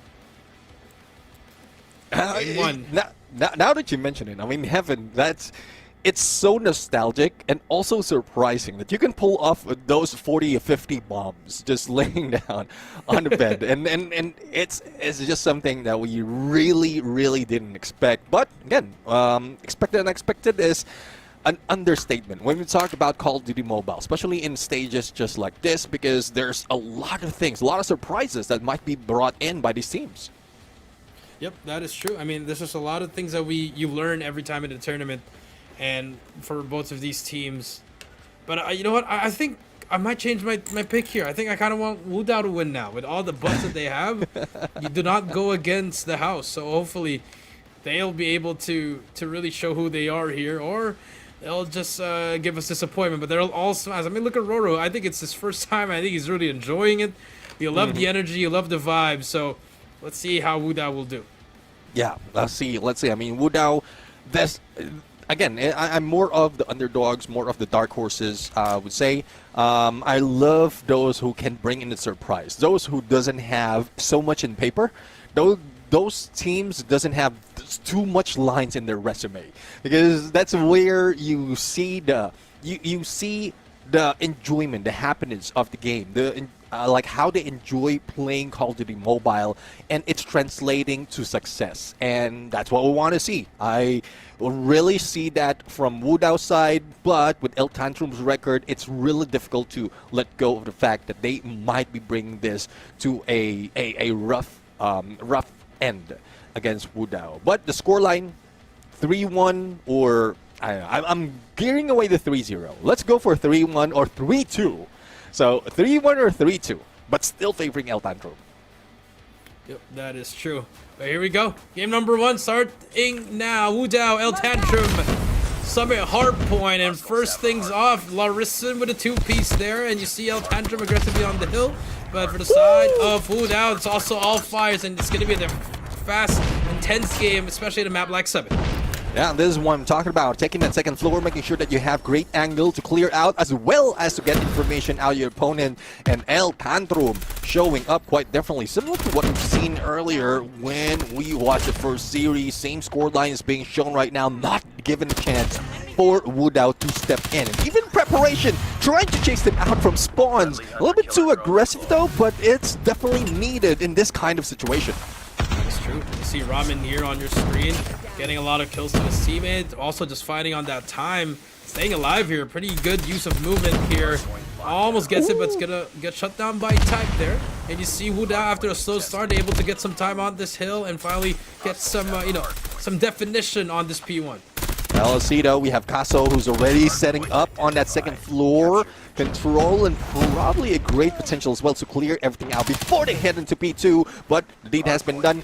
Rest of Wudao is already in place, waiting for that time to rocket, as Resin has made them fall down one at a time. Takes down second floor, might be going for the jump right now, anticipation of where the opponents will be, and they clear it, take that P2. Larissa definitely showing why they are the second best team in Indonesia. You see the way they're moving, the way that they're getting the lanes, the way they're overtaking these hills. As soon as I said that, they all go down, but Sponsor's still on their side there. Wudao now taking control of it. Type went to 3 in a row. Can he make it 4? No, he cannot, but he's given so much space for the team. Oh, look at that. I mean, how Wudao is sticking it for this hill up to the 36 mark, and now as they are cleared, scrap points will be given, but in preparation to next hill. But the only question though is, will they be able to stick it, because it's getting tighter and tighter right now between these two teams. And Skepta is already in here on the point. The same goes with Risen and also Ramen on that cable car wrench. But with Risen bringing out the war machine, no one will be stepping in mid. Shoot, that's a great usage of that war machine just to push out the enemies. Gets 1, gets a hit marker, gets a second. Can he get the 3rd? Yes, they can. Skepta brings out the equalizer as well. So that's 3 operators for them already popped out. Chaotic though is a Tempest, good for 1. You shut down the equalizer, you shut down 2. Can you get the 3rd? Almost, but 7 with a head glitch. Yeah, I mean, Hetty right now, good play, but Caso tries to follow through. Skepta is the one who brings him down. Switchblade, switching it up. The slide doesn't work. Type did bring him down, but Snow is still falling in here. And there goes his own nade. He wouldn't expect that to bounce off the wall. I think he tried to put it in the hole, but it didn't work. But Type able to clean up the mess for his teammate. Sixton as well. Able to bring out the war machine. Good for 1 more, I believe. No, just hit markers. But they were able to at least get some time and get the lead here. As we hit the rotation, you see number 3 Ramen, the yellow dot there, the last player alive. They're trying to make some time for his teammate. He's gonna get shut down, but it's good plays coming through for the side of Wudao. Chaotic, good position to take, especially hold on to those spawns, making sure that everyone else will be spawning right next to this hill. But it might be trouble as the rest of the squad from El Tantrum tries to push through. Risen now will be falling, and Hunter Killer will bring him down. Now with 40 seconds remaining, Wudao is very close to the 1st century mark, and no one from El Tantrum is stepping in. There you go. Wu Dao. This is what we talked about. Just playing free and that buff coming through. 102 and counting. And for the side of El Tantrum, stuck at 67 at the moment. And Type going on a roll. 6 in a row for him. That machine at the ring doesn't even need to use it. 7 from the back, though, will be able to infiltrate the back. But the scrap time still goes to the side of Wu Dao. Well, let's see though. I mean, they don't need to bring in any of those operators that they've stacked up already. There's still plenty of time before the next rotation, and El Tantrum just needs to move fast. Otherwise, they will be cut short into their approach into the next cycle of P1. Now, Roro, let's see if he'll be able to land that nade, but good control for the opponents of for the teammates of Wu Dao on that second floor. Type tries to get away, and Ramen will be taken down. Actually, a better trade-off by Din. Better trade-off for them, and now back to P1 we go. This was Wu Dao's weakest hill here, but so far Roro with the shotgun making it look easy there. They finally get the time here, and Wu Dao, momentum is on their side here. I like how they're transitioning everything. That machine now for Type here, just holding it down. This is what you want to see from a team from Taiwan. Type now making it look easy. Yep, no Type pass in there.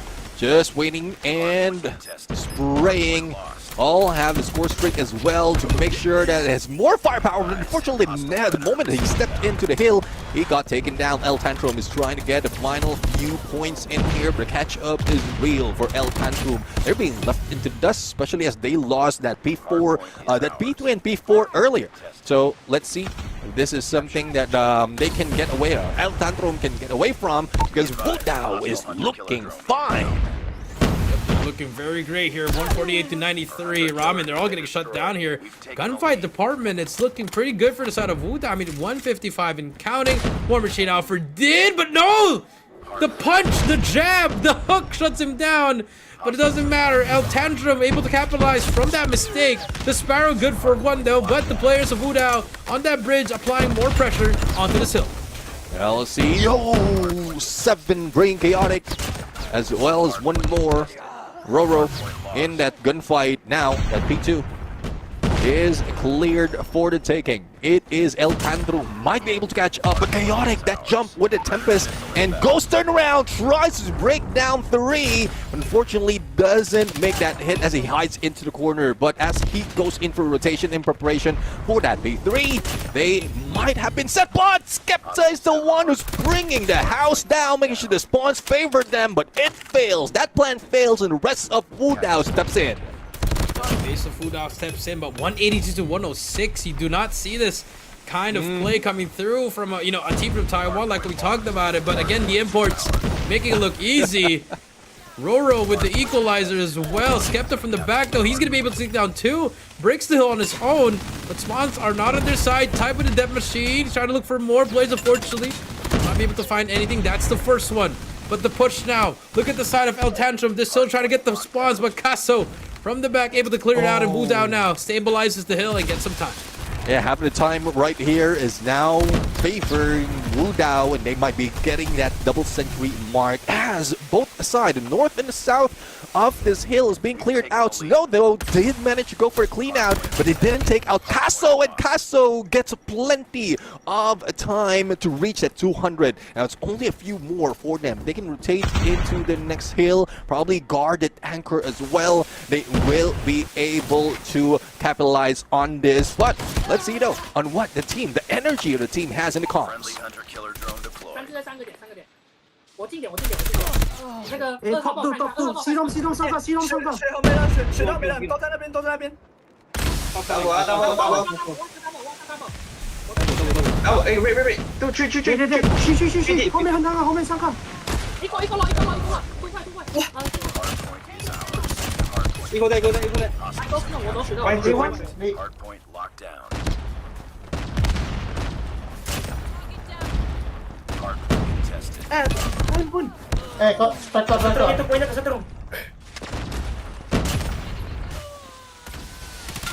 Ambil spawnnya dulu.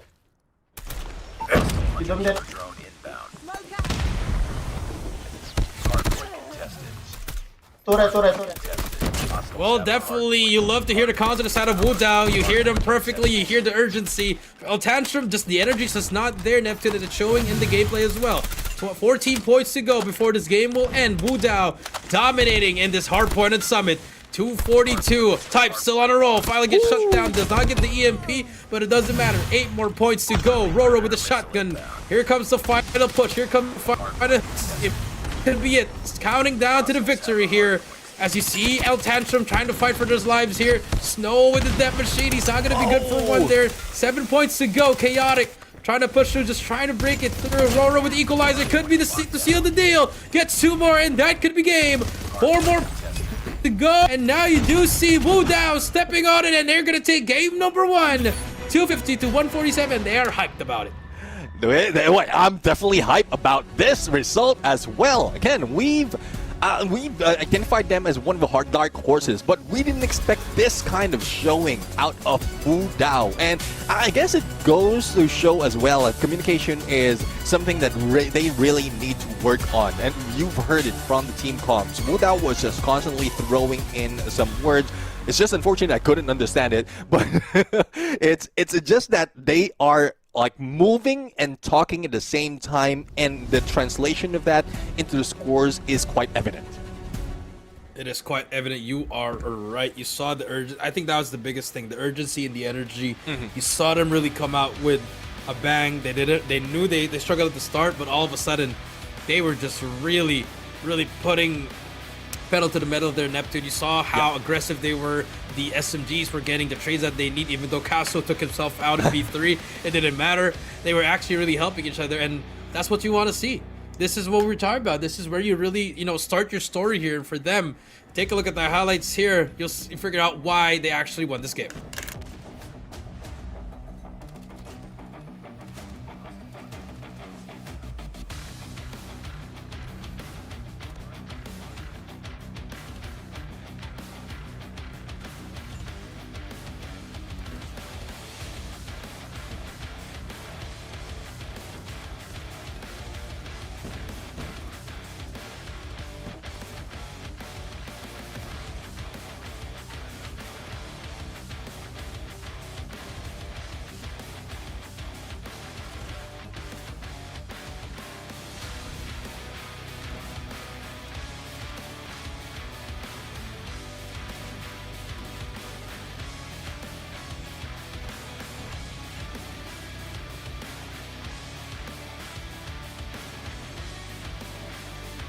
And there you have it, our MVP for that hard-pointed 42 elimination, 1.56 on that KD. We have Type, and this is one storyline that we were expecting, especially with Type with the tenure that he have, as well as showing that is really bringing Wu Dao to a different height. This is something that they need at this point, and hopefully it trickles over to Search and Troll and other modes as well. Yep, that's true. I mean, that's really what you want to see here for this team, and I'm proud of this kid, man. This kid, he's bounced around the league. He went from SMP, went to Indonesia, and now he's a journeyman. Like in the NBA, he's a solid role player, but he's finally getting into that that superstar role, or getting there at least to being that #1 option. As you take a look at the stats here, I mean, 42 and 27, definitely numbers of a promising player here. It takes time, to get to that prime, but hopefully maybe he's just hitting it right now. And that's one thing, I mean, having someone who knows the opponent, I believe he does know El Tantrum and the gameplay that they have, is something that they were capitalizing on, and especially in this hard point. So I am looking forward to what more Wu Dao as well as Type is going to bring into the table. But it's not only him. A lot of opportunity has been given by Roro as well as Casso when they step into the hill. Super Soaker, a duo Soaker of this match, and in the series that brings 1 point to Wu Dao against El Tantrum. But there's still hope for El Tantrum. We're talking about best of 5, and it's only first match, unless what happened in Series 1 happens in Series 2. That's true. That could be the story here. I mean, from the comms itself, man, they came prepared to play. I know it's only the play-in, but they're playing like they're down 0-2 in the losers bracket already, and that's what you want to see. The passion, the camaraderie around that team. Everybody was on the same energy, and that's what's missing in today's game, especially just the love for the game. And I think these players, they know there's something that they can get from this. And I love how they're just really pulling all the stops and getting 100% effort in this tournament. Yeah, I do agree. I mean, if you have the energy, especially in the fast-paced game like Call of Duty Mobile, that is what you need. Now, if that energy can be translated in here, we were talking about speed in Search and Destroy. Some teams just try their best to play against the pacing of their opponents. But if you get away from that trend, if you even if you're a defender, if you can get in, change the pace of the game, favoring your team, then you will be able to capitalize on that. And if that's what Wudao is planning, then they might get a 2-0 in here. But we're talking about Tunisia. And Tunisia is one of those maps wherein things can turn around quite quickly, especially if you make a few of those mistakes, even in a long B. So we'll have to see if those things will show up in this kind of map. That mid-rotation as well is quite deadly in this kind of a map of Search and Destroy. So I'm really looking forward of those engagements. Yeah, it's true. Here we go. About to load in, and the player I'm going to watch out for, it's going to be El Ramen. This guy will wallbang any single one that he sees. But here we go. Game number 2. El Tantrum. Wudao. It's going to be Search and Destroy. Larison with a sniper. He's going to get naded out here. He is going to get tagged up. No, backs away. 5 versus 5. Bomb will go down, but 7 gets a free kill. Bomb carrier not even being protected. Yeah, that's the thing. I mean, if you have bomb being planted already, you will need to have all bases covered to make sure that they stick it. But with Roro, potential of clean, but unfortunately Risen was quite quick in that locus. Now it's more of El Tantrum who's taking advantage and capitalize on this. A defusal might happen, not even giving a chance for Caso to make that fire. And 1 point goes to El Tantrum in Search and Destroy. Sure, 1-0. Beautiful retake from them. I think Roro could have gotten the best position there. He just had to play patient there, wait for his timing there, would have gotten 2 or 3 there. But good round for the side of El Tantrum. Moving on to round number 2 now. Let's see. It's a good start, definitely, for El Tantrum. And hopefully those mistakes that has shown earlier from Wudao will be avoided, but Type spots out 7, and Larisen will be taken down as well by Caso. Great respawn after losing that first round. Now, as you can see, that Bravo is already covered. Now the rest of the squad will need just to protect them, and Roro is on point, but unfortunately Ramen takes him down. Yeah, I just discipline there. I mean, that's the differences of the pros and the amateurs. Yes, you get the stun. Caso gets one on snow, but you don't need to swing that if you're on the enemy. If you're on this side, but now it's a 4 versus 1. Ramen does get 1. Ramen gets 2. Okay. Ramen spots the 3rd behind him. He's gonna spray him down as well. He gets the 3rd. Almost gets the 4. Runs out of ammo, but Type was there. A little bit of over-aggression there, overconfidence from Wudao there. Just gotta be a bit of a, take a look at the scenery, be aware of what's happening, and play the time. Yeah, I do agree. Balance of confidence as well as passiveness is something that they need to work on right now. But again, it's only 2 rounds as we go into 3rd round. Look at the split coming from El Tantrum. They are prepared, but 7 and Snow has fallen. An unfortunate one is 7, who fall to the hands of Snow due to a grenade. Now, that forced them to back away, and once again that Bravo will be taken. Caso stops him, and I don't think anyone else can step in there carelessly. That's true. 2 versus 5 now. Beautiful push coming through. Now again, Wudao's enemy is going to be themselves here. They want to take that fight. They spot one Roro. He gets the first one. Spots the second one as well. Beautiful. There you go. Nice patience from him. 2-1 so far. Wudao now. All right. Here we go. Now we're talking about a game. Wudao really showing up quite differently, especially in that kind of situation. So let's see though if we can switch over on how the pacing will be. Right now, we still have Wudao who's dictating the pace, but also waiting for the opponents of El Tantrum. No, they're not waiting. They're forcing themselves into El Tantrum's crosshairs. It's just unfortunate that one of the players has fallen. Wow. All the players has fallen at this point because of the aggression.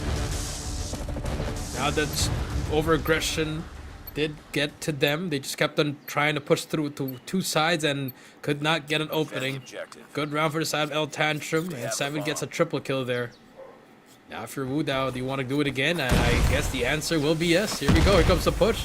It is red by the side of El Tantrum. Skepta's going to be pushed up all the way on that second floor already. Fight should be happening. Stuns are happening as well. They should back up here for the side of Wu Dao. But Wu Dao able to get one, and that's all you need. No need to commit it, but the answer will be yes. They're still committing to this one. Neptune, the fight is on. They don't want to go back. Al Ramen gets one. Gets the second one as well. Almost gets the third. Yes, he can. The spray and the prey. Al Ramen looking for him as well. Can he get the fourth? Yes, he can. Al Ramen. 10 kills already to his name. 4 in the round. 3-2. I don't know. I mean, this might be the overconfidence that we were talking about earlier. That wouldn't happen. That could not have happened if they paced themselves, especially after the first 2 elimination against them. But we're talking about speed, but not this kind of speed, and speed that they're failing at. So I don't know what was planned there for side of Wu Dao, but El Tantrum just capitalized and took advantage of that. Now, looking at how Wu Dao is putting themselves stacked up in the mid, trying to prepare or decide where to take Alpha or Bravo. I think the preparation has been set already by El Tantrum to on how to defend this. That's true. Here we go. They slowed things down here. I think Wu Dao's B push was actually really good. I think they just, you know, let that ride, but I guess they want to do a different thing at Snow. Try to jump over 7 there. A little bit of a mishap there, but doesn't matter. Here comes the nades. It flies through. Larison. Good for nothing. As Caso's trying to shut him down. Nice wall bang from Caso. That's going to be introduction to the bomb and to the base. They're about to get that bomb down in this B bomb site. Let's see though, as we only have lost 1 of the players. And we might be able to see another one. Now we have a 4v4 situation right now. As we look into 7, trying to dance around, waiting for Chaotic to move out. But Roro might be the ones in trouble, but no! He still managed to go for the takedown, and the second one through the door! And it is now left to Snow and Wu Dao. The speed might be something that we didn't expect. That might make them fall earlier, but this time it worked. It worked. It definitely worked here, but you know we're getting a very, very close game here. Let's take a look at their comms here and see what's happening. They have the bomb. 1 mid. Default. Anjing. Default dia. 2 mid. 1 zig.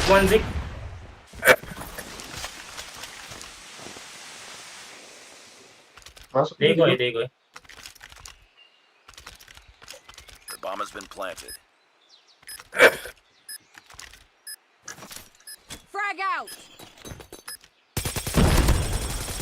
Hit. Paper. Okay, chill. Wait. Nice too. Wait. I'm ready. Wait, winery. Wait. Okay. Snow, are you waiting? Bomb it down.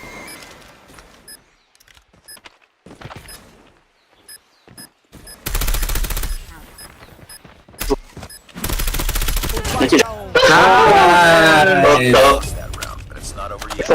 Ready up. Should be secure. 哎，我是国际赛大杀器是不是？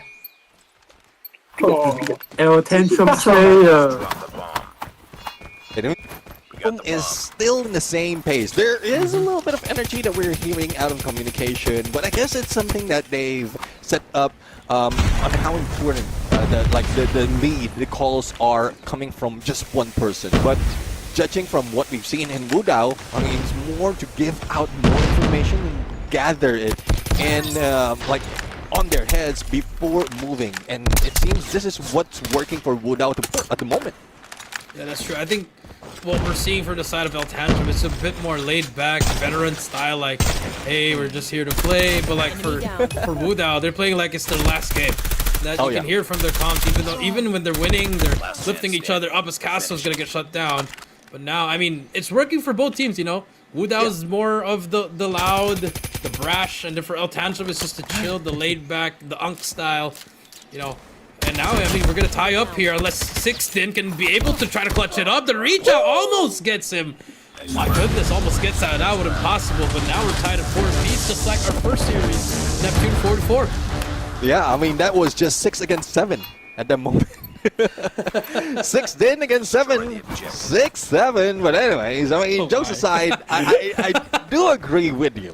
I do agree with you. I mean, even if there's disparity in terms of the energy that's being thrown into team comms by the teams, that like just the knowledge of how they move, especially with how Search and Destroy is built.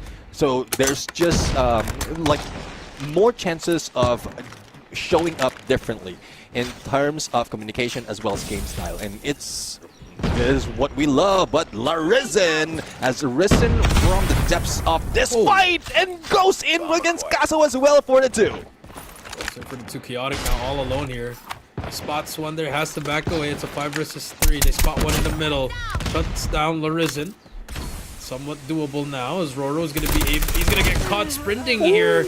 A type there gets the trade. It's a 2 versus 3. Now Tantrum has to set up. Chaotic on this corner. He's waiting for him, but Ramen with the PKM. Once he gets spread out, it's over. Type nice shots him. It's a 1 versus 2. Very, very doable here for Type. A lot of time. Just gotta take your time here. You can even go for a full flank if he wants to, but the double shell here could be everything as they give up the space and Type. This is set up for him to just take his time. He spots that player, but Ramen is there and spray down. 5-4. It's all Tantrum strikes first in the second half. Yeah, I was a little bit worried when they're too close to the bomb site because it seems like they can be sprayed. It's good thing they kept their distance, take that stairs, a little bit of cover doesn't really make it worse, and it did help them. If in case Ramen goes down, there's still a backup in there to go in for the finisher. So Tantrum now on the lead, but I won't be surprised if Wudao takes it back. Probably equalize on the 5. That would depend on how they are going to pace this out because they are defenders and it's El Tantrum who's playing with the patience of Wudao. That is true. Playing very patient. Larisen again shuts down Caso. That's the 2nd round in a row. 7 brings out his smoke just to give some sort of defense there, but Chaotic also being annoying. Also gets one. Now we're back to a 4 versus 4. No one needs to make a move here, but Sixten, an aggressive push there. Shuts down one there. Makes it a 4 versus 3 here, and I think your prediction's coming to life here, Neptune. Now let's see. 4v3 situation. Sixten didn't end that. And the spray does have the firepower, does have the bullets in it, but the speed is not so much. Skepta being tagged, backs away, the perfect timing, and all they have to do right now is wait, get better position, and probably angle it to where like even El Tantrum will not let go of anyone from Wudao. Yeah, there's been Snow and Skepta been on the brink of death here. Both were one shot, able to regenerate, but I mean Sixten here. This is the one thing that people do all the time with the PKM, just really just spraying it down, trying to find any hit marker. Now here comes the push. I mean 15 seconds left. They have to go now. Sixten, he's ready for it. He's gonna get spot from the top. He's able to get none but Snow and 7 actually. Roro, it's a 1v1 now. What is happening? Snow, Roro has to back away. Roro's gonna be one shot, has to back away now. The time just has to run away. Roro, beautiful, but my goodness, that could have spelled trouble for Wudao there. So Tantrum was able to get 3 kills there.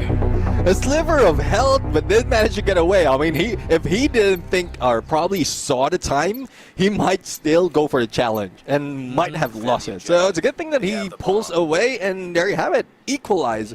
5-5 on the scoreline, and still El Tantrum is dictating the pace, but Wudao is just disrupting it, and I'm really loving this kind of situation out of both the teams.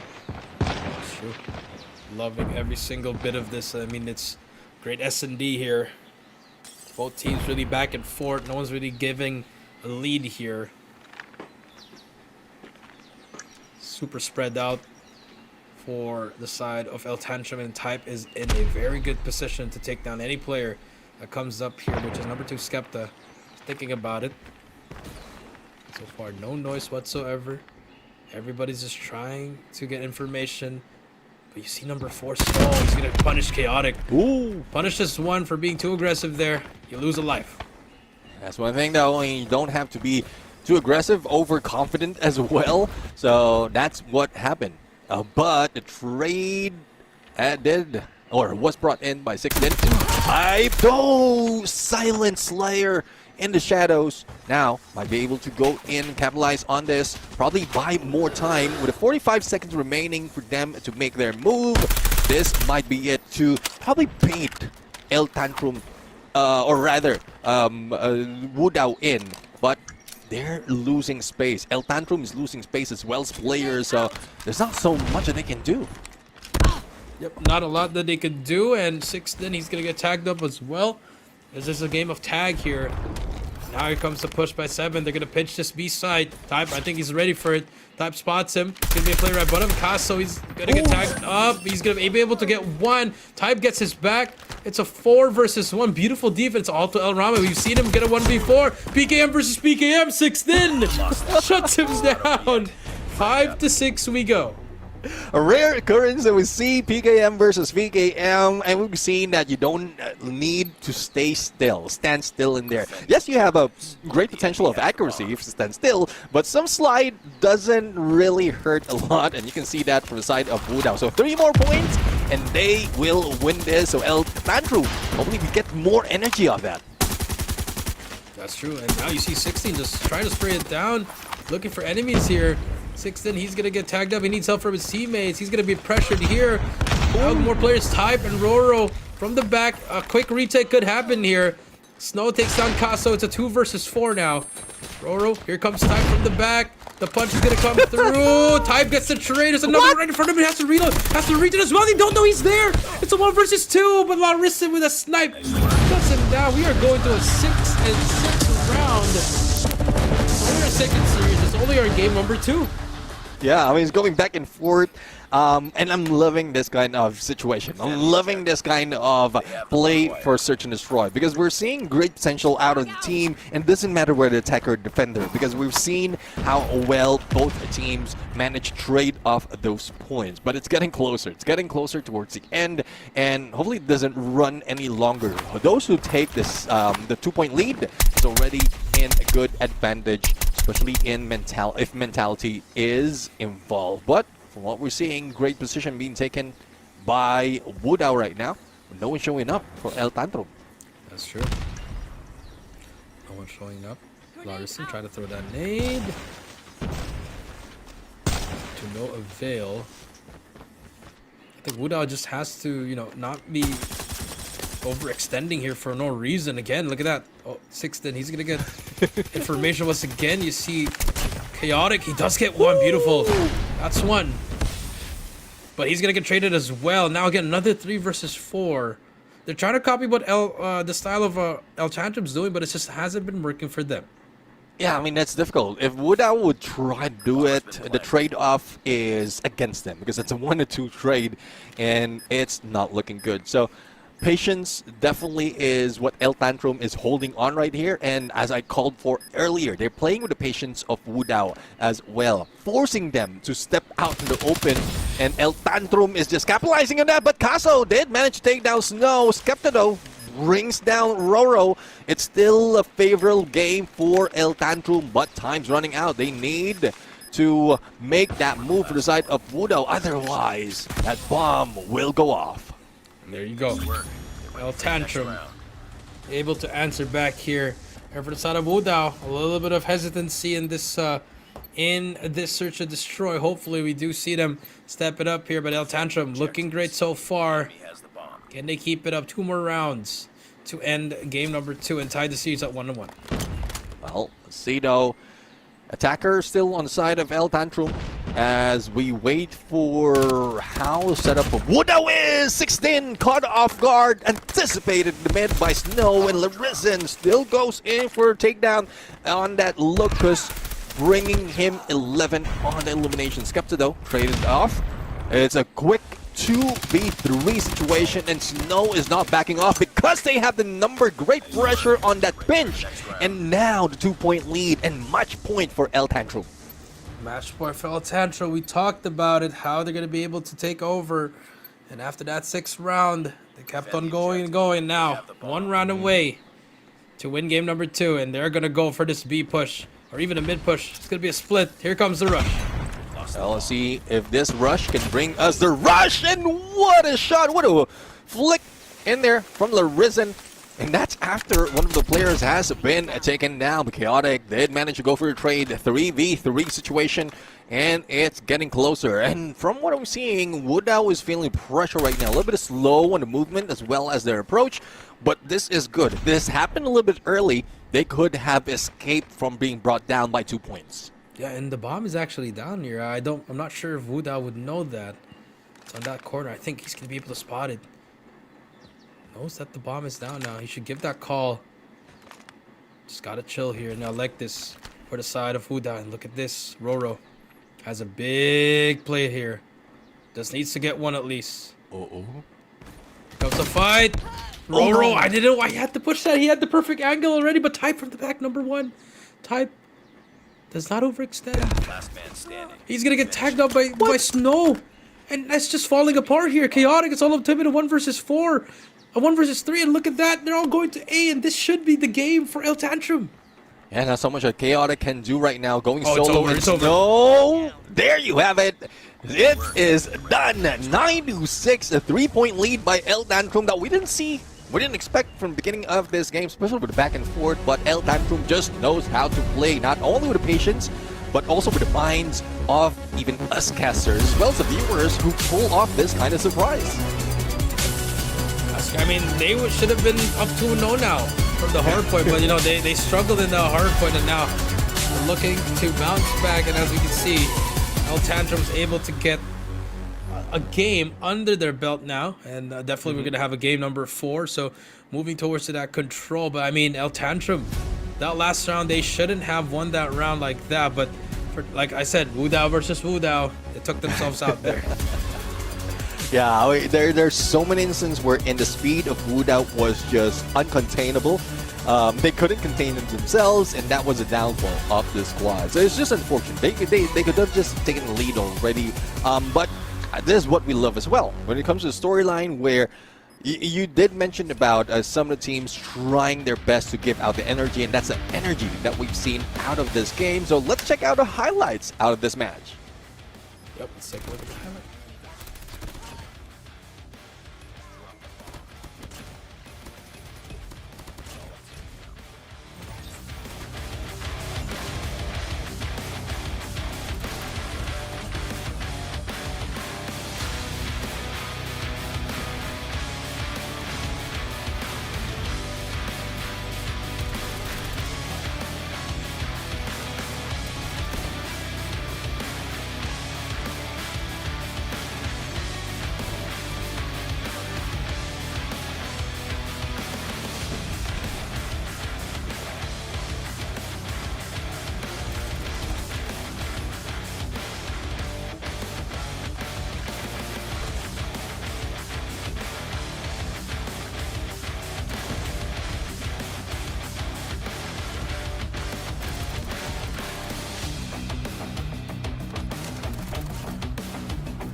It's going to be La Risen with 12 and a 1.71 KDA for your game number 2. Well, there you have it. There's something that we have seen so many times. The way he takes that angle, takes out an opponent is not only once in one angle, Most of the time, he just waited patiently just to make sure that they will be taken out of his locus, which is something that really has been seen so many times when it comes to search and destroy. So hopefully we've seen more of Larisen, not only Ramen, because even in elimination wise, Ramen has brought in a lot in that fight. Yep, that's true. Ramen brought a lot of. I mean, he almost clutched a 1 versus 5. Just ran out of ammo, but you saw him with that PKM. So I mean, the game plan now, if you're the side of Wudao, is don't make it go to game 5. You gotta end it in 3 and 4 if it has to happen, because the S&D game for them, yes, it was a bit okay. I think on other teams they would be much better, but up against Tantrum here, they were just struggling with the snipes as well as the retakes there. Well, let's see though. I mean, we might see another search and destroy. Those mistakes that Wudao has brought in that Tunisia might be corrected unless either team ends it right here. There's still a few more matches, 3 more maps that we have to deal with after search and destroy. We have Control though up next, so I'm really looking forward to what the team has to offer in this game, especially as how close it is. But we also have to consider the map that they're playing, because considering that where we are brought in, just need to look at my notes though, and where the teams will be brought in when it comes to Control. This is something that might give us that surprise factor once again, because from when we look at Raid in general, there's a lot of rotation, that a lot of hiding spot as well that can be used, and some of the tactics that we've seen in Search and Destroy can trickle through this Raid Control. So this might turn the table. The only question though is who's going to bring that in.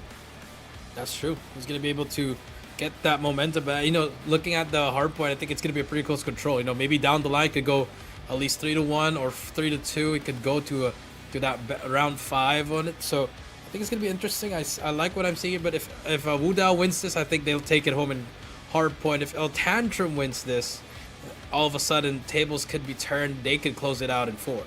Yeah, a little bit correction though. We are heading into standoff for, or rather, sorry, it is Raid. It is Raid. So it is Raid, and in terms of bans, Crossroad as well as standoff has been scratched out of the map pool in this control mode. So for this day, first time we're going to see Raid in Control, but it's not the first time we've seen teams. Thus, anticipation wherein all those angles, all those long rotation can be done, but they need to do it quick. Because you know, one of the tactics that we've seen in Control Raid is you give out one hill and then funnel them into one point and then funnel them to other. Most of the time, it's that alpha that's being brought in late, and that's where everyone's taking position just for the finisher. That's true. I mean, that's what we saw in most of the pro matches, even in other regions, is usually, you know, they don't want to give up their lives. They want to just, you know, after they lose the first wave, if they didn't get kills that they needed to, they just give it up immediately. And after that, they just hold that one angle so that they'll have a full-on setup and holding on the other point. But here we go. Both teams getting ready for Control. Both teams trying their best to get back. And momentum should be shifting now. But here we go. Game 3 about to load up. Ramen is ready to lay down on the bed again. Yeah, I mean, magic bed. That is, I think it's looking as if it's about to fly. It's about to float in quite a few moments, especially with how well Ramen has been playing it. But as we start off, this is Raid Control, and this is El Tantrum on attackers, while Wudao is set to be the defenders. Here we go. Game number 3. Skepta. Oh, El Tantrum, my goodness. They get all the kills and they start to capture. First stick already complete. But looking from the back, type from the flank. Oh no, nice, not the best shots. He's going to be able to get one, I think. No, actually has to run away with a melee here. Both players trying to get the melee, and they finally get it. 26-25. It's a lot of time here, but El Tantrum able to get at least that first stick and now continuing on it. Yeah, I mean, despite of how close it is, that first stick is quite crucial for side of El Tantrum, and they are continuing it on that Bravo. But this is what I'm talking about. Bravo being given out, and then as they go for rotation on that Alpha, that's where they go in for the pinch. But they're like El Tantrum is not even waiting for the movement of Wudao, or not waiting for the rotation to get into Wudao space. They are roaming around, making sure that they get all those elimination in to balance or to off-balance the numbers favoring their side. But look at that, how close, 18 to 19 lives, and no one's risking it that much. Yeah, that's what one's really risking for it. 6th in, trying to get that trade. Roro, Ramen, all get the trades each other, and they're about to clear it out. But look at Ramen. The blender has been plugged in. He's trying to get that spawn trap, but the punch by Chaotic shuts down all the players of El Tantrum on this push. Only 1 player, 2 players in kitchen, and Wudao trying to just spread out, trying to get the kills that they need to clear out their base. Well, Snow rather, as well as Skepta and Larizan doing work, reducing the numbers, and now it's El Tantrum not losing anyone out of that 5 elimination that they have. But here comes the response coming from Wudao. They won't be going down that easily without a fight, but the fight might have damaged them so much already. It's a 5-point or 5 lives lead or in that Alpha. And they're planning to go and give out Bravo to funnel them in, but El Tantrum played them. Yeah, played up Skepta with a big 2-piece there. Only 3 more players to beat. This round should go to the side of Wudao. And El Tantrum also capturing the point here. Chaotic, he's going to get shut down. 2 more players to go. Roro and Type. Last 2 to go. Last tick to be completed on the side of El Tantrum. But Type still fighting here. Trying to get kills on his side to load up on that operator. He gets that kill as well. Has that damage to work with. Needs help from his teammates from the back. He's going to go for the fight here. Type versus 7 at the back. 45 seconds left. Let's see though, I mean, there's plenty of time, but not so much of lies. But there, Roro's there managed to go for that elimination. Now, Skepta, not really seen that much, but I'm loving the baiting switch being brought in by Type and Roro. And this is the experience coming from Type, but Roro might be in a huge risk right now, giving the time as well as the space for El Tantrum to get them all spawned up and rushing in. Alpha being captured, but before that, they went in for the final elimination. 1 point goes to El Tantrum. 1 point goes to El Tantrum. I think Type just overreacted. He didn't have to like re-challenge because he got shot from the back and just started to run away. But I think now El Tantrum, they have full operators for the side of Wudao. There's only 3. Here comes the war machine from across the map. There's only going to be 1 player there. Look at the side of Wudao. They're pushing through A. Well, it's a little bit of our early usage of that war machine. They might have capitalized on that, but I don't think anyone would be sitting down to wait that rain of fire to happen. But no, already set. Everyone actually that has an operator invested have it set already for El Tantrum, and they're trying to do their best to capitalize on that, but unfortunately it doesn't work that long. Does not work that long. So if you're the side of Wudao, you were able to survive that wave of operators, as now it's only 7 with a Tempest. Didn't really get to see the equalizer in action. 7 waiting for Casso. He's going to spot him any moment now. Well, let's see though. There goes Casso being taken down by the Skepta, who managed to bring him to his knees. Now Type goes in for the Slay, just waiting in the bands, and they step in now. El Tantrum still has a lead in terms of lives. The capture on Alpha has been done, but compared to the approach that has been brought in earlier, they're not given any chance for a Wudao to capture any point. Not forcing that to happen, because they know that spread out or spread too thin, it's much easier for El Tantrum to be able to bring them down.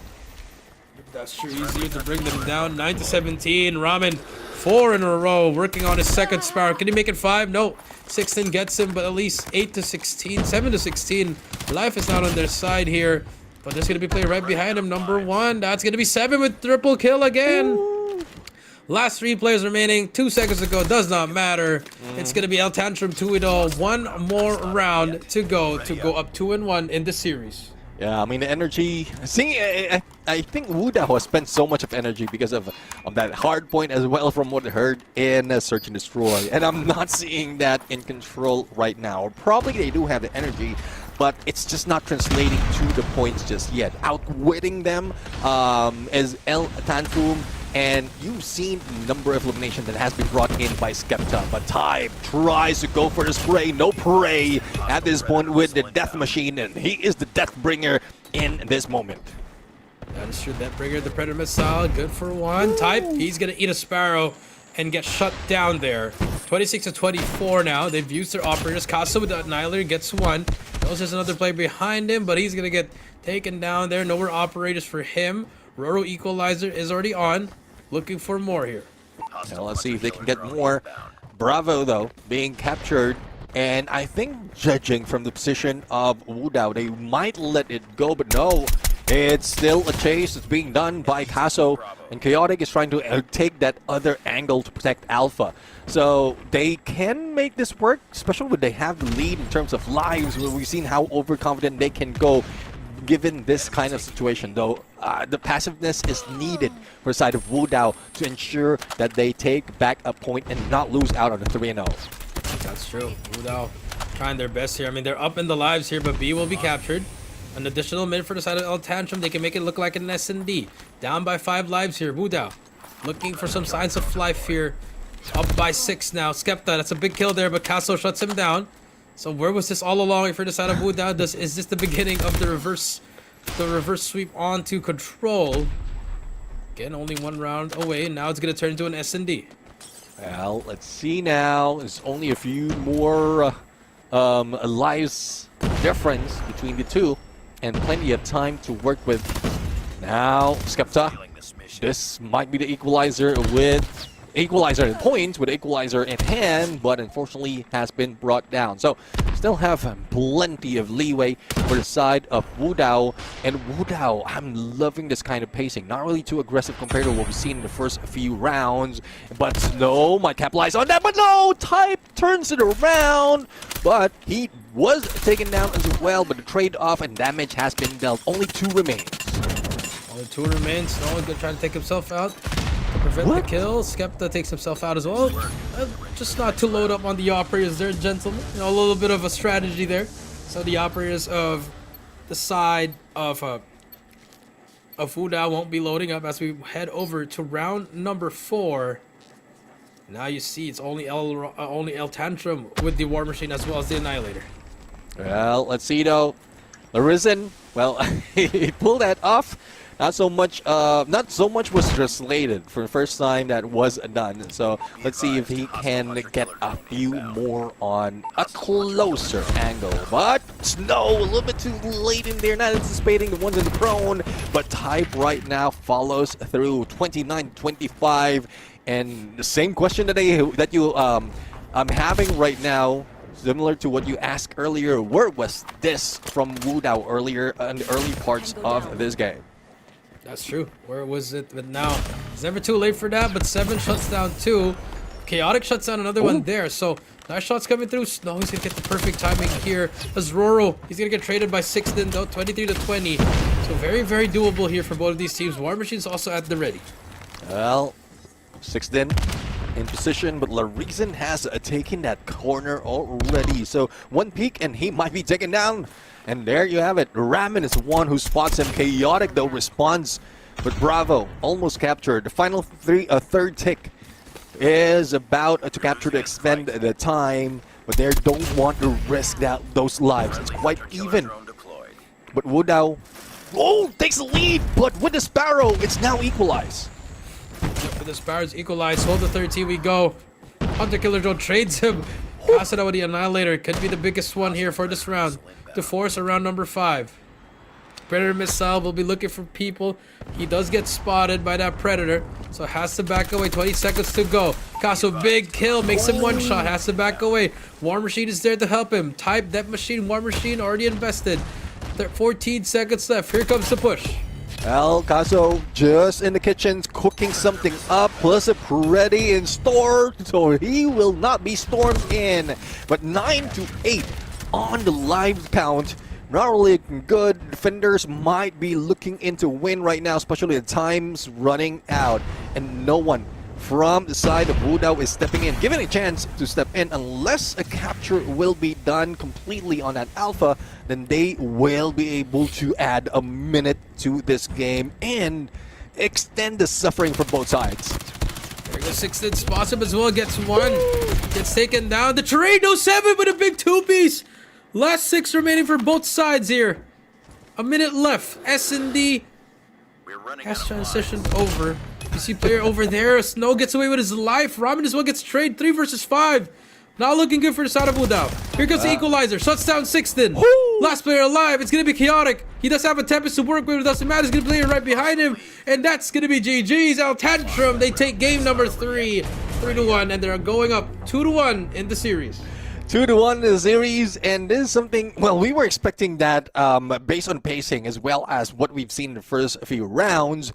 We're expecting that El Tantrum will be ending in a 3-0. They gave up one round, but this map still goes to El Tantrum, and I'm seeing the energy coming from El Tantrum this time around. It takes a while for them to warm up, but at least at this point, I think there's a lot more that we can see, especially as we are going back into Hardpoint onto the next map in this series, which makes it, I would say, still 50-50, but with this energy from El Tantrum, it would be a better match against Wudao. That is true. That would be a better match for them. But El Tantrum finally waking up here after a subpar game 1. I believe it was the map. That was a bit too fast, too small for them. And now we're going to game number 4. Our first game number 4 for the day. And El Tantrum on the verge of moving forward and facing Visual Scary in the second round to get the first slot in the group stage. Well, let's see though. It's getting close, but let's take a look at the highlights of this match in Control Ray.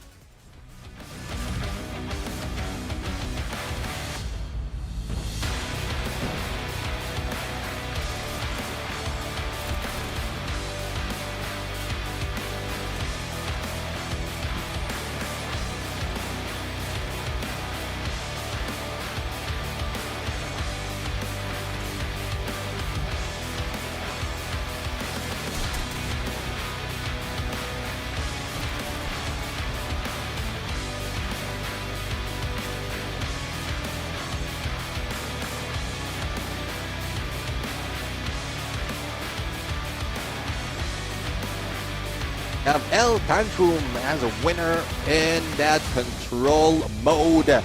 And look at the numbers. It's quite close between these two teams in terms of elimination. It was very close, Jericho. I do agree, but it's just the objectives being taken by El Tantrum quite seriously. Yep, that's true. It was just them really focusing on the objective at the same time using their operator. It wasn't the best operator usage, but you saw when it mattered the most. They were able to get the ones that they needed. I mean, the kills, Snow with 26, Skepta with 26. I think Ramen had a big 2-piece in that last round. You know, it was supposed to be a trading kitchen, but he ended up getting 2 in a row there. So, you know, huge plays by them, and now they're 1 game away from moving on to the next round. Well, let's see now. In 1 game away, they are getting closer and closer to getting into the next level. But Snow, well, hasn't fallen. It's just building up with 26 elimination, 1.18 on the KD, and I'm really loving the showing out of this kid. There's a lot of elimination out there that we didn't expect. We didn't have the angle to take. It's because of how sneaky and how fast he can move, and I'm loving it out of this guy. Hopefully we see more of that. He's one with both the assault rifle and a marksman in this battle, and also the death bringer with that death machine on operator. That's true. Now let's take a look at his series score again. 2-1, ladies and gentlemen, and again we are moving towards our game number 4, our first one for today. So a lot of things can happen here. So we're about to load up onto this map number 4, Neptune. Yep. And Wudao, after a solid start, really slowed down in all the game modes. Well, let's see though. Out of the maps that we have, they banned. Wudao banned Arsenal, and it's El Tantrum who banned Hacienda. The next map would be Combine. Earlier, it came up a little bit early into the series, but now we're getting it onto our 4th map. So let's see though, from how the teams are, especially for El Tantrum, how the teams are pacing themselves. They might have a better chance this time compared to what we've seen in Summit Hardpoint. The element of surprise though from Wudao, especially in this respawns, has caught us, not only El Tantrum, but caught us off guard with the result of 250 and 147. That is true. Off guard with it. So now here we go. Combine Hardpoint. We saw how dominating Visual Scary was on this map. And I saw the side of El Tantrum here in GSI, the qualifiers. They were actually really good on this map. So now, can they manage to close it out and get the gentleman sweep, make it 3-1, and move on to the next round? Or will Wudao force a game number 5 and live to see another day? Well, let's see though. I mean, that's the biggest question that we have right now, judging from energy that we've seen dwindle for the side of Wudao. I'm not talking about actual energy, but in terms of translating it to numbers, it seems like El Tantrum just play them in that game number 1, in that map number 1 in Hardpoint. For the rest, like, look at the lead that they have from Search and Destroy as well as Raid, and it doesn't show much on what we're looking at when we look at the faces of the teams. But you did explain that this is where that tenure, that Unk energy is at. You don't have to show it visibly, but it is showing in game, and they have that understanding without that much of communication. So I love this kind of chemistry out of the team.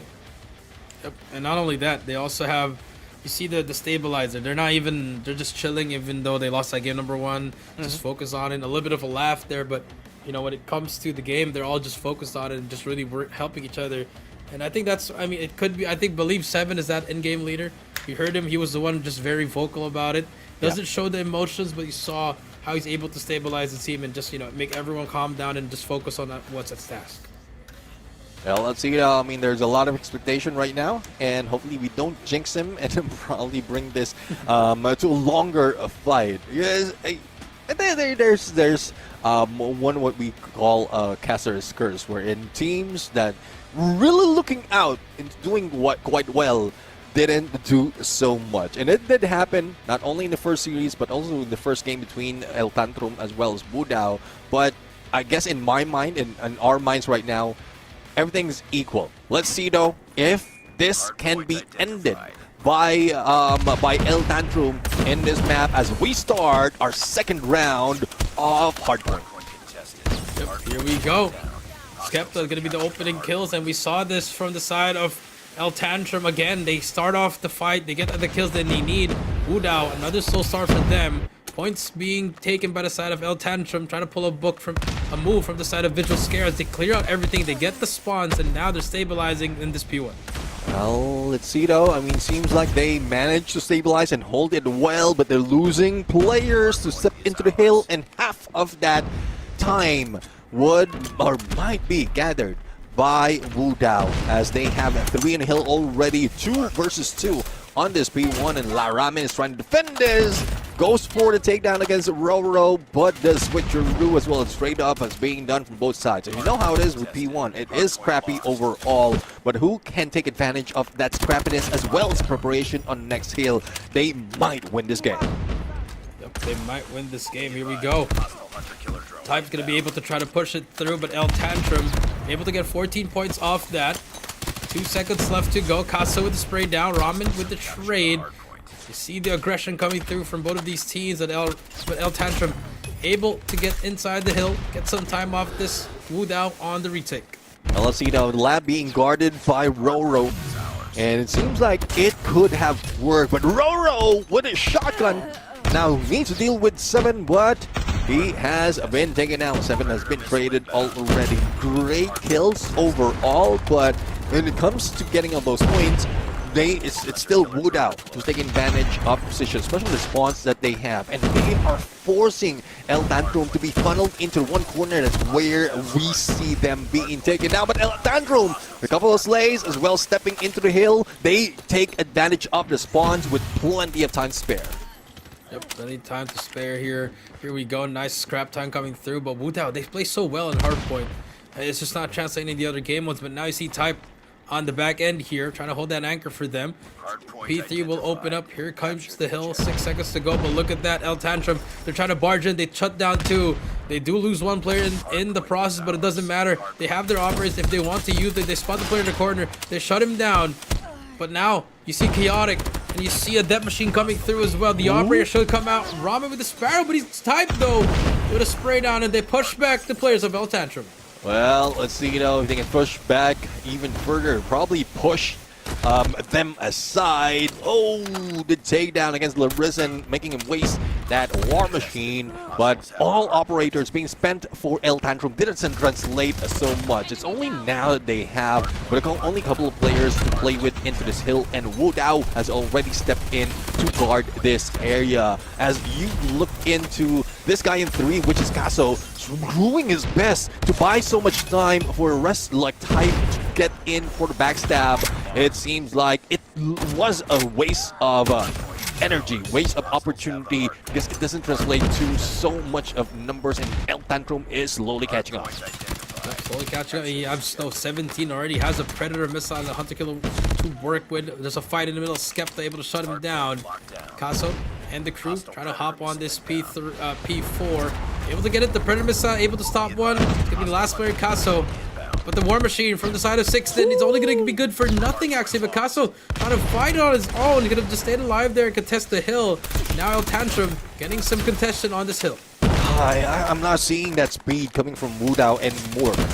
We've seen that from the early parts of this hard point, but right now they're just faltering, being funneled in one corner by El Tantrum. The catch-up game in terms of points is a little bit slow, but look at how it is slowly rising for El Tantrum. But the spawn protection, the spawn anchors being gathered by Wu Dao quite well, and they're not letting go of that. They're not risking to let it go even with scrap point. And if they take at least 40 or 50 points in the lead, it might trickle down to the next hill, and the result might be similar to the first hard point. That is true. Scrap last second goes to the side of El Tantrum. Moving towards back to P1. This is where we saw El Tantrum and Wu Dao trade points back and forth here. Sixten finally getting awake here, only with 8 kills to his name, but still managed to get some points here. Chaotic's gonna get shut down. El Tantrum, they bring out the Sparrow Ramen with 3, looking for more, but the Hunter Killer drone shuts down the player with the Sparrow. 40 seconds left here. El Tantrum just getting the players, cutting them off and not getting them a chance to get closer to that hill. And one thing that I think we want to see from El Tantrum is that pinch maneuver that they have in the opening, especially from the spawns coming from where Wu Dao is, because that's a better opportunity to cut down the numbers before stepping into the hill. But it's just unfortunate that it's not working. They're not getting the angle that they have, and they're giving out so much time for El Tantrum to slowly catch up. But now, on the back foot, with only 10 seconds remaining, El Tantrum is managing to let go of that, of those scrap time, and heading into the next hill, which is B2, and hopefully it doesn't take a toll later on, because look at the lead. It's so much precious points and precious time being lost against El Tantrum. That is true. 122.85. Wu Dao still in the lead here. Look, I mean, you see Skepta with the equalizer.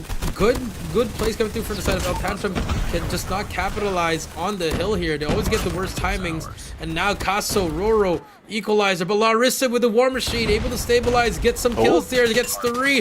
That machine from Snow. Shuts out another one. And now you see El Tantrum taking over the hill, and they're pushing them back one by one. But Snow gets shut down by Chaotic. And that was the one talking about. Clear out the area, but the push was averted. It could have been a rain of fire with all the nades being thrown by Wu Dao. It's just the movement coming from El Tantrum to mow them down with a death machine. And as a response, 6 Din with a war machine doing quite better, and the smoke stopped that bleeding from happening. But Wu Dao is still taking over of the hill, even the scrap points not being let go.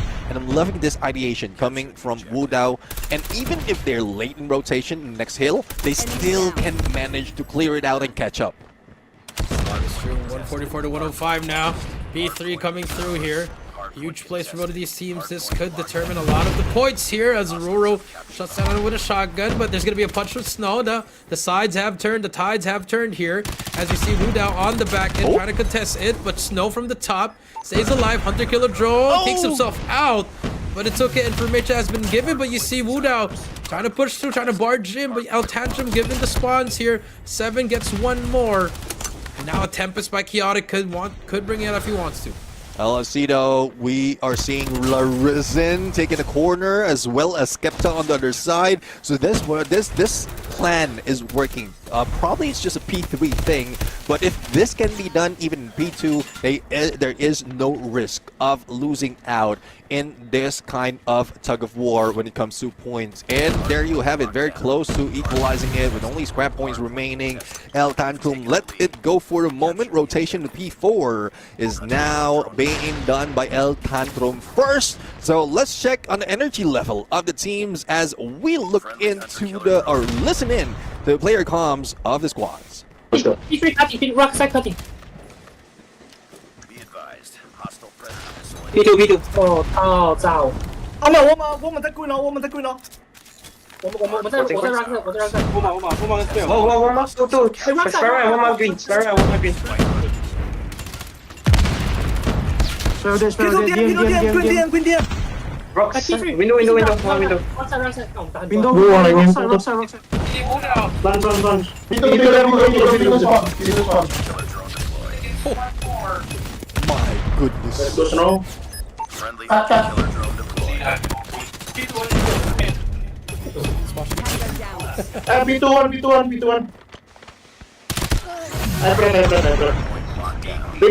B2. One bridge road. Tested. Mid already, bro. One bridge push. One bridge push. When it comes to points, and there you have it, very close to equalize against only scrap points. One door. You have it, Neptune. Comms checked. Both teams. I mean, they even have the stream on as well, Neptune. They're all supporting and seeing themselves play. You love to see it, but that death machine, though, what a play there. That gave a boost for the side of El Tantrum. They could be leading now, the 191 to 158. Big gunfights here right now. For the moment here, 7. Can he get it? No, he cannot. But his teammate's still there. A trade there for Roro. 158 to 200. Wu Dao now on the back end. Yeah, I mean, it's just no falling in there as well as Skepta making sure that no one is doubting their capability. Type now, trying speed type. At this point, with Death Machine, clears it out and probably can capitalize more on this, but there's not so much of time in this P1. Let's it go for a moment, and still, scrap point be gathered by El Tantrum. El Tantrum, now it's going to be a fight for P2. And if you're Wu Dao, this is the biggest hill right here. You can lose it on this hill. Wu Dao got to hold it from the start here. 6 seconds to go before this hill pops up. 3 seconds, equalizer is out, but he's gonna get taken down by the Tempest. Bad decision coming through from 7. Another Tempest as well. Back and forth we go, but Skepta's equalizer. Good for 1, good for 2, 3, 4, 5. He clears out the whole base. Another spawn trap. Skepta on a roll.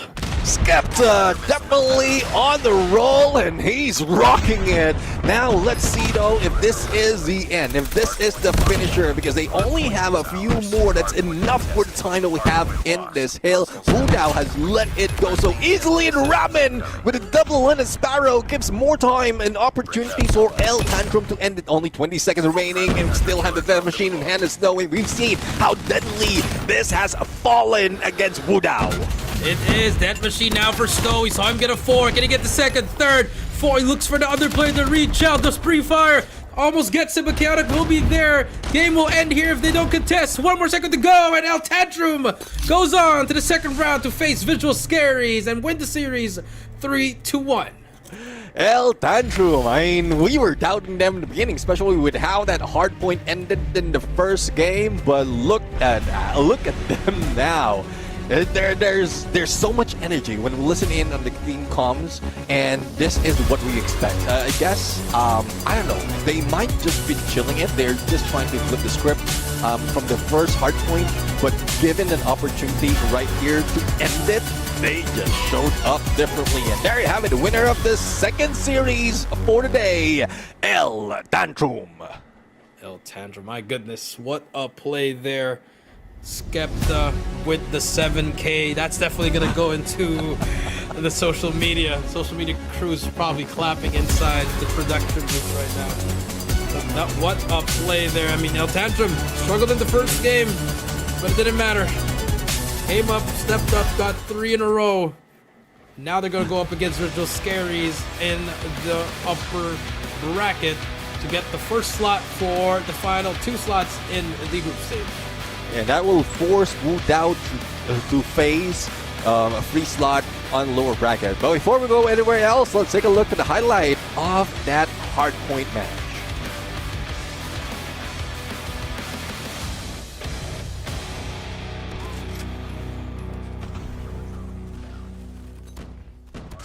Is ours.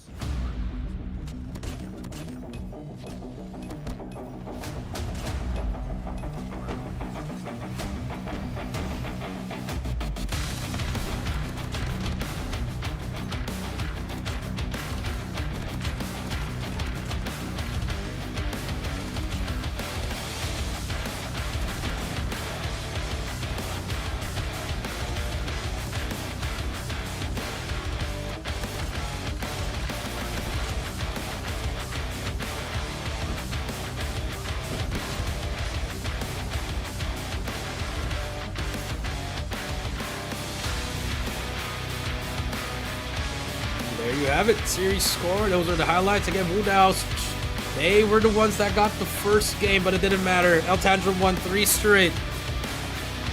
Now, we do see El Tantrum moving on to the next round, going up against Visual Scary for the first slot of the group stage. Hopefully that's the strategy that El Tantrum has brought in doesn't give so much of an idea of what to expect by Visual Scary, because it's definitely surprising. Judging from what we've seen, Hardpoint, they threw us off. They threw Wu Dao off. They thought that the aggression, or Wu Dao thought that their aggression would be enough to equalize this in this hard point, but it's just unfortunate that El Tantrum just knows what needs to be done. So no surprise, but watching that highlight, it's still a question though for my end on who the MVP is, because we saw Snow as well as Skepta performing, and the timing and the usage of the operator was just pristine. Yeah, it was just pristine, perfect, and I think that's the beauty and the good and bad thing about the map of Combine, because you could definitely earn it as fast as they can, and the numbers are astronomical. As you can see, it's Snow at 54, Skepta at 56, total combined of 110 there. My goodness, what a game there. And for the side of Wu Dao, just could not find anything at all. Sixten was struggling after game 1, he was struggling all throughout, so it's just really, really annoying. I mean, it is annoying.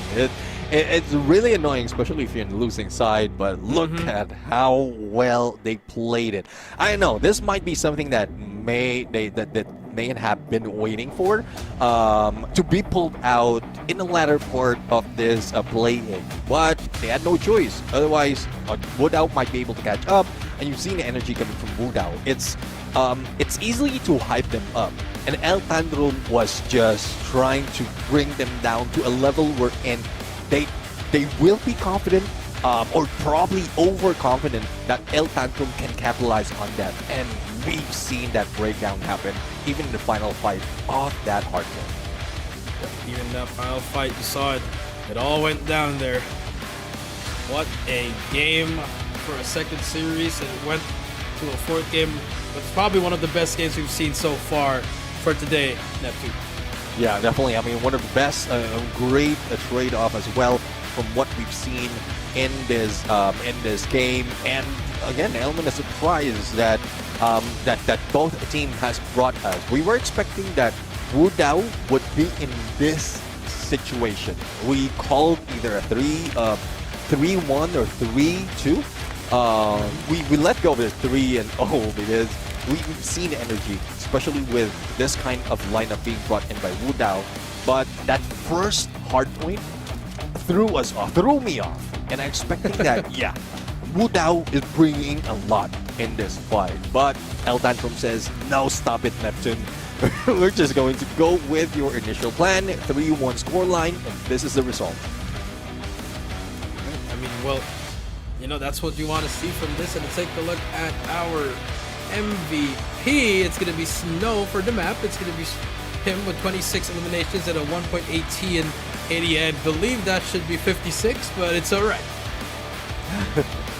Well, that is 56. I do agree. I mean, there's a lot of elimination that has been brought in right here, and but either way, we've seen how well he played it, how well he survived, and not a lot of players can pull that off. Not a lot of players can survive with that machine and still get a lot of elimination. The same goes with Skepta earlier when we look at it the last time with that equalizer. So the timing, the way they're using it is just quite great. So let's see though, as we might be looking into another person when it comes to the series MVP, because Snow just showed up in there in hardpoint, but all throughout it might be another player like Skepta. It could be another player like Skepta, that's correct. I mean, or even Ramen, you know, MVP of the S&D with the PKM. So any of these players could be the MVP for El Tantrum, as we're waiting to see who would be our series MVP. And then after that, we still have 3 more matches for today's play. And I mean, I was expecting, you know, quick matches, but that was a fun one for El Tantrum and Wu Dao. Yeah, definitely, it is fun. Didn't expect that to happen quite quick, but I'm really loving that they managed to pull that off. They managed to bring that energy. There's a lot really that could have changed in that situation. There's a lot really that could have go in favor of Wu Dao, but again, it's the angst, the experience that we're seeing from El Tantrum that really changes that scene, that perspective of this game. So there you have it. I mean, congratulations is proper, but the game or the day is not over just yet out of this team. But let's congratulate our MVP for the series, Skepta, with an average of 12 elimination as well as KD of 1.3. There you go. That's Skepta. I mean, after that 7-piece with the equalizer, he was definitely going to be the MVP with that play. Just sealed the deal for the team. I'd love to see it from El Tantrum, and hopefully they can go, you know, make it to the group stage, but they're going to go up against Virtual Scary, which is not going to be an easy task.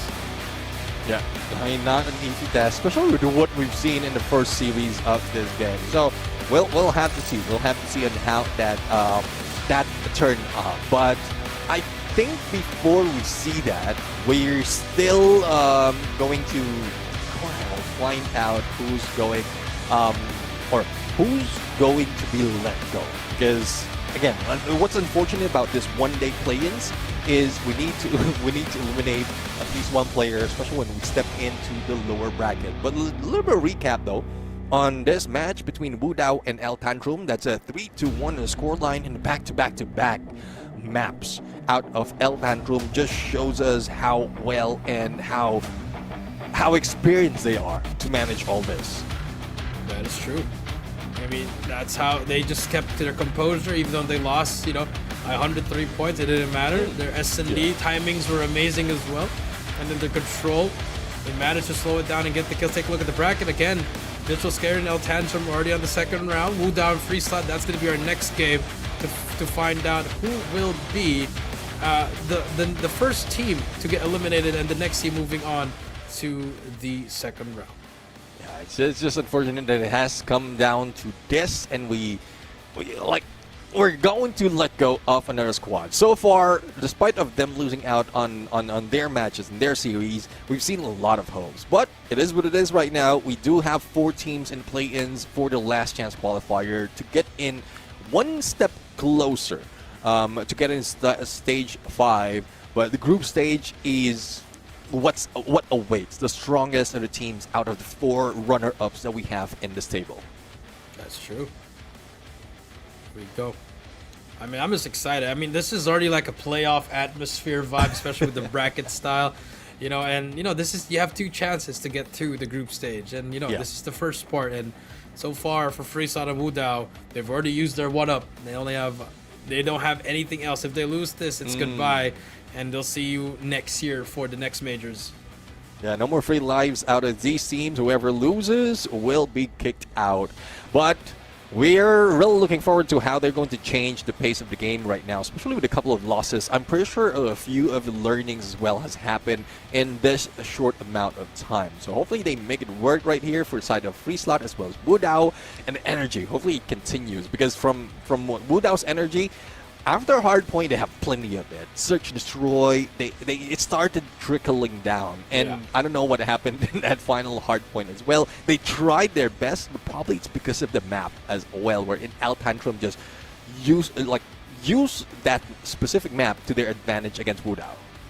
That's true. I mean, they just slowed the pace down. You know, they let the kids run around, and the old men of El Tantrum, they were just, letting them pass through. They were already planning what to do next. They were 10 steps ahead, and it looked like the side of Wudao, every time they would find a beam of light, it would just be shut down immediately by the darkness that is El Tantrum. Well, definitely a darkness bruise in the distance, and El Tantrum is bringing it over to the upper bracket. But let's see, though, they might be seeing the light for the lower bracket in the next few minutes, because again, Freeslot didn't do so well, being brought down 3-0 and then a 3-1 on a Wudao and El Tantrum battle. So both teams has already felt a little bit of struggle, a little bit of suffering, but let's see though if that motivates them to bring more onto the next round, especially as this is the last match for either of the teams who will be playing in here and losing. So hopefully they bring out all that energy. As what you mentioned for Wudao, it seems like they are playing it as if it's their last, but unfortunately this is their last. But before we go there, we're going to go for a quick break. When we return, we go to Series 3 of this play-in stage.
Ladies and gentlemen, welcome back to the Call of Duty Mobile World Championship 2026 Garena Qualifier. I'm Jericho down here with Neptune. This is the play-in. 2 series down, 3 to go, but this time we're going to finally say goodbye to one of the teams here after this matchup.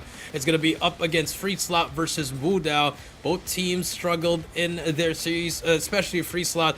They got absolutely rocked in that 3-0. It wasn't even close at all, but for the side of Wudao, they managed to get one, but after that, put their foot off the gas and was not able to get anything after that first game. Yeah, no, I agree. I mean, Free Slot, there's a lot of expectation out of this team, but it's just unfortunate that they have been brought down in here. Though there's still hope for both teams, but I do agree with you.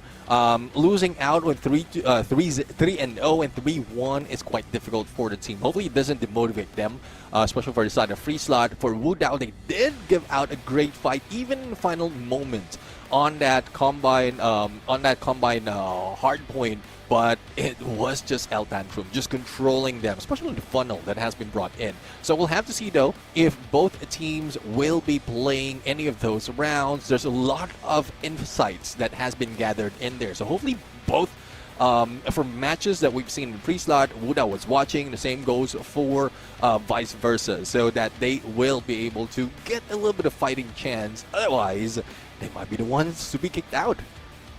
That's true. I mean, they really got to fight for their lives. Like we talked about in Neptune, you got to play like it's your last, and I think that's where Wudao would shine. But, I mean, they're playing like it's last in one game mode, which is hard point. But when it comes to the other game modes, they've been struggling. But for Free Slot, they need a complete reset. They need to really dig deep and find a way to get back into the group stage one way or another. But, again, they're going to have to go up again. They need to win 2 matches again. But once they lose this, it's already goodbye for them. Well, let's see, though. Let's see. There's a lot of expectation. We've already told the storyline, the pre-show, out of these two teams. It's more of the current situation, the current status of the teams. And that's one thing that they need to get out of. Judging from what we've seen, there's a few maps wherein could have been considered as their weaknesses, especially in those situations, and there's some strengths as well that we have witnessed at this point. Both teams has played Combine, lost Combine. One thing that we're giving props to Wudao is the one that they have against El Tantrum. So that's 250 to 147.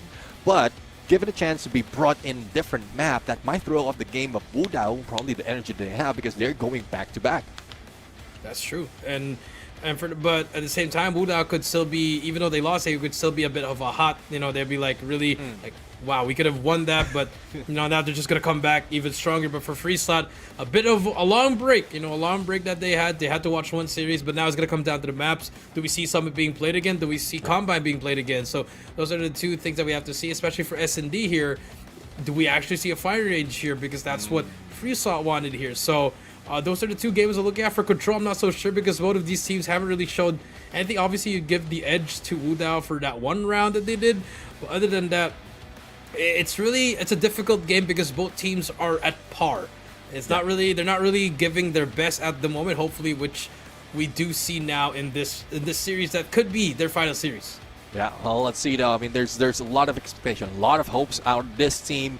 And judging from the bans that the team has managed to pull off earlier, if you look at a Free Slot, they banned a takeoff on that hard point, the first hard point. They also banned firing range, if I'm not mistaken. So this is one thing that we might be seeing once again into this next map, or probably be taken by the other side. But if we don't see firing range, there's a better opportunity for both teams to equalize this. But before we go anywhere else, let's take a look at the recap of these matches that we witnessed already for today. 2 series ended, and Free Slot lost against Visual Scary on a 3-0 on that round 1, and 3-1 the scoreline favoring El Tantrum against Wudao.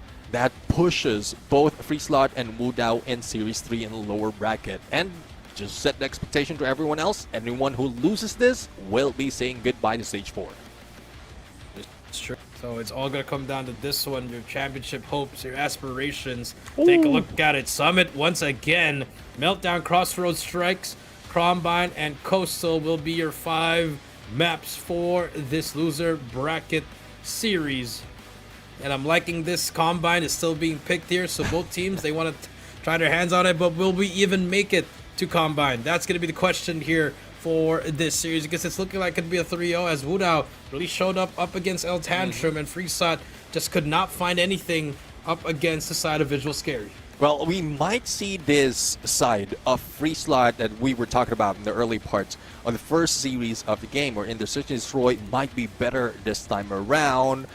They might need just a little bit of info out of Play-in's game, because I know that they're coming from different regions, so there's not so much of within this year, there's not so much of really a direct encounter between these two, other than what they're seeing right now from the matches that we just witnessed. So I'm really loving that the energy is still there for the side of Wudao after that loss against El Tantrum.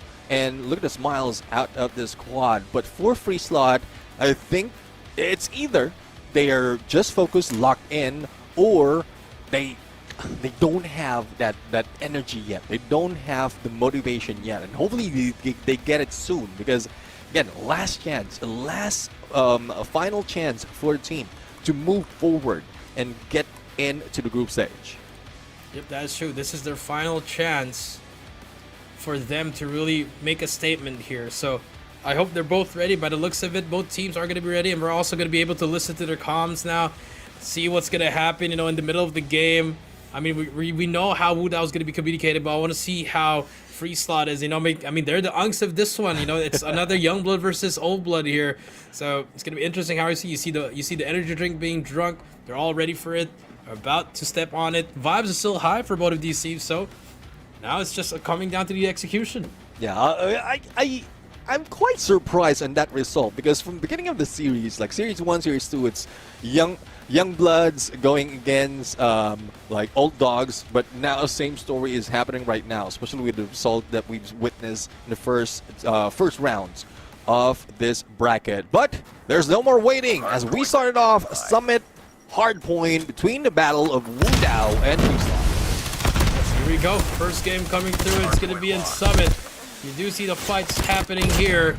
Chaotic gets some early kills here. Freesot's going to be entering it first. Chaotic trying to get to that spear. Unfortunately, did not do it for Sparta. 5-0 now. Freesot staying in control. A bit of a great start so far for them. Yeah, it's a good thing that it doesn't show that scrappy for a side of Freesot, as they manage to take hold of that P1. And look at the angles being taken by Cedric. The experience is showing right now on where you need to be staying if you are playing hardpoint in Summit. And C1 takes a crucial position, but has been taken out by Type as well, as they continue on this roll. 19 seconds remaining, and Freesot is still in the roll, leaving only 1 point to Wudao. Only 1 point to Wudao here, Freesot. Finally, this is the Freesot that we needed, especially now hardpoint. They do have their moments, and so far, at the start, they've been dominating it. Set tech with the 2-piece right there. 37-1. Really solid hill in a P1 where you expect some scrappiness from it. But now you see who's already in P2. It's still Freesot. Yeah, Freesot knows exactly where to take this on that chaining of P1 and P2. But even as they try to fight it, Wudao couldn't step in for long. And here comes Kaso though, trying to defend this, but unfortunately, Anawi's shotgun is a little bit too quick as he tried to get away. S7G right now brings a death machine. Will he be the death bringer? But no one's showing up, so this might be a lost investment in terms of operator. And he goes down from the hands of Kaso. But the battle continues. 30 seconds remaining, and Freesot is getting 3 points. Yeah, 3 points. I mean, it's 57-9 here. Yes, you get some sort of potential from Chaotic, but he's the only one that's been stepping up for the team. I mean, 6th with 2, still been having a bad series. I mean, it's been continuing here. You got to reset your mind here. And now with a free kill, 2 kills there. Where's the communication? Spots Type as well. Only gets a hit marker. RNG saved him there. 64-15, they get the last couple of seconds, but if you look at the map and look at the screen, and now in Setec C1, operators all loaded up.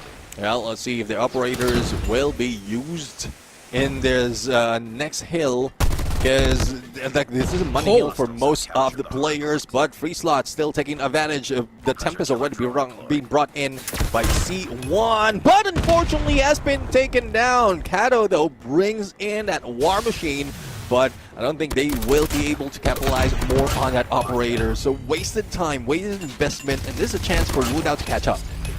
Yeah, but Settek shuts down everything with 3 kills with the equalizer. Chaotic gets another 2-piece there. He is single-handedly trying to bring his team back. That's 3 for him. Can he spot the 4? Yes, he can.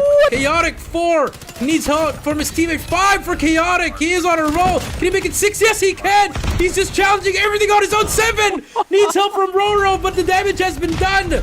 Wudao, they're trying their best to get back in this game, and it's happening right now in P3. Yeah, definitely. I mean, Scrap Point not even given a chance now. Halfway through on a catch-up game with Free Slot, they might be able to make it, but it's a long run onto that next hill. B4, and it's being occupied by Free Slot already as 5 seconds before it opens up. Casso tries to clear up spawns to give more chances for them for limited backup, but unfortunately, Free Slot just knows how to position themselves in here. Not only to clear out the opponents, but also to take advantage of the time that they have in hill.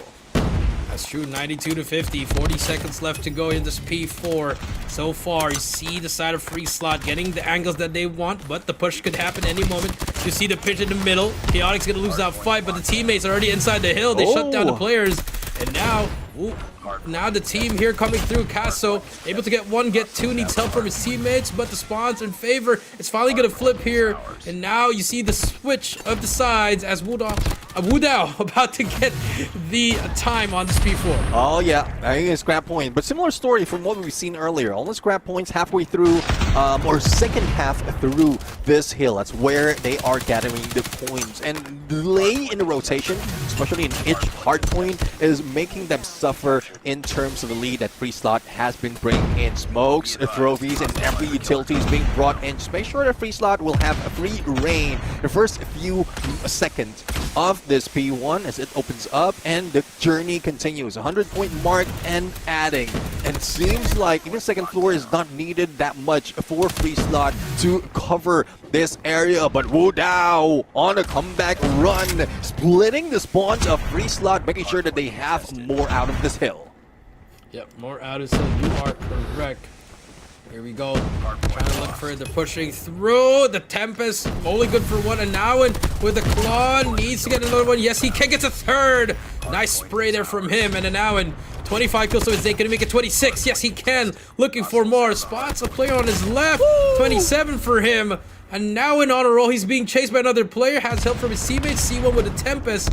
This is how you want to hold that hill, but he's gonna get shut down. But Settek with the equalizer, trying to help his teammates as well. 31, 32, 33. Settek holding down the hill. Oh, it seems like we're bidding for points right now for the side of Free Slot, and it is just growing and growing. And we're not saying that it's wasted elimination, because at some point you need to get into the hill to gather all those points. It's crucial elimination. They're stopping anyone from Wudao from getting into the hill onto the hard point, and now as they clear this P2, there's more numbers for them once again, and Free Slot free reign in this hard point. Yep, Free Slot, free reign, you're correct. 136 to 90. That machine from S7G. But if you look at the score, it's not even that far. I mean, if you're Wudao, you just need a little bit of hill time here, but you keep on losing those individual fights, those transition fights, and the operator just usage. It's just really great for the side of a Free Slot. But now Wudao able to get some time off this hill. Let's see if they can at least convert it onto the next one, especially after chaining this P2 onto the P3, which is quite near compared to the other one that's next to that P3. But look at that. Free Slot still trying to triangulate against Wudao at this point as they set it off. 5 seconds remaining in here. But let's check out the energy of the squad, especially from Wudao as they are in the catch-up game. Smoke, son. I'll push. Shut up.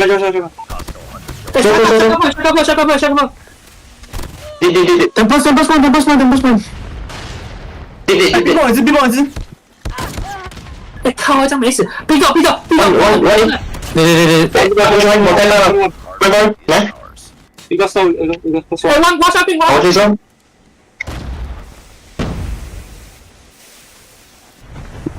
Green, Slow it. I really wouldn't know that. Okay. ต้องปล่อยละต้องปล่อยเฮียโดนช็อต Hardpoint contested. กูปล่อยแล้วกูวิ่งอยู่แล้วไม่เป็นไร Hardpoint contested. ใครตายกดได้นะตายแล้วตัดยาให้ Be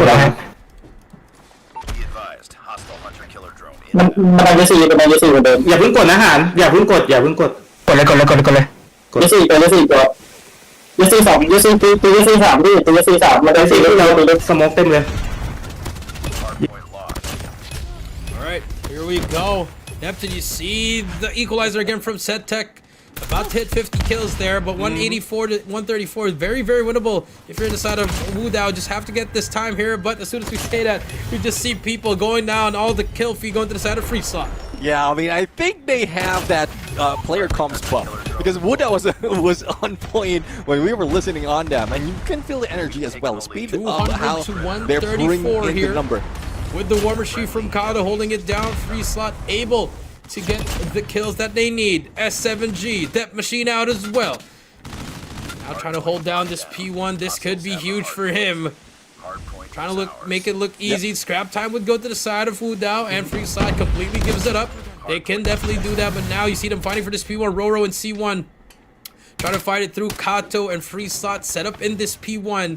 As we're about to see this final hold. Could be the final hold. 40 points to go here. It's going to be a huge one coming through here. And let's see if they will be able to push through at this point. And let's see if this is the final run. S7G right here clearing the area together with the rest of the squad. They have all bases covered as well as the smoke so that they will not be taken down. But it's quite slow on how they're capturing. This might give an opportunity for Wudao to catch up and look at Chaotic bringing chaos into the fight, but it doesn't stop Free Slot from stepping in.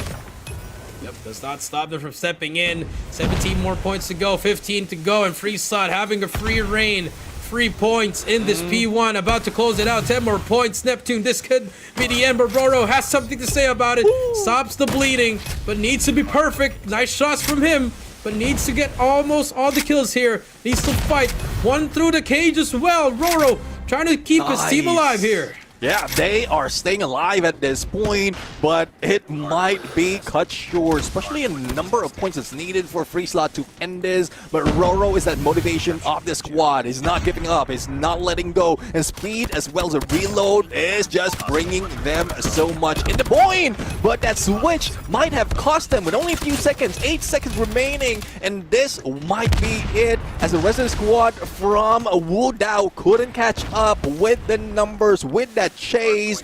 But as P2 opens up, there's still a lot of fight from Wudao.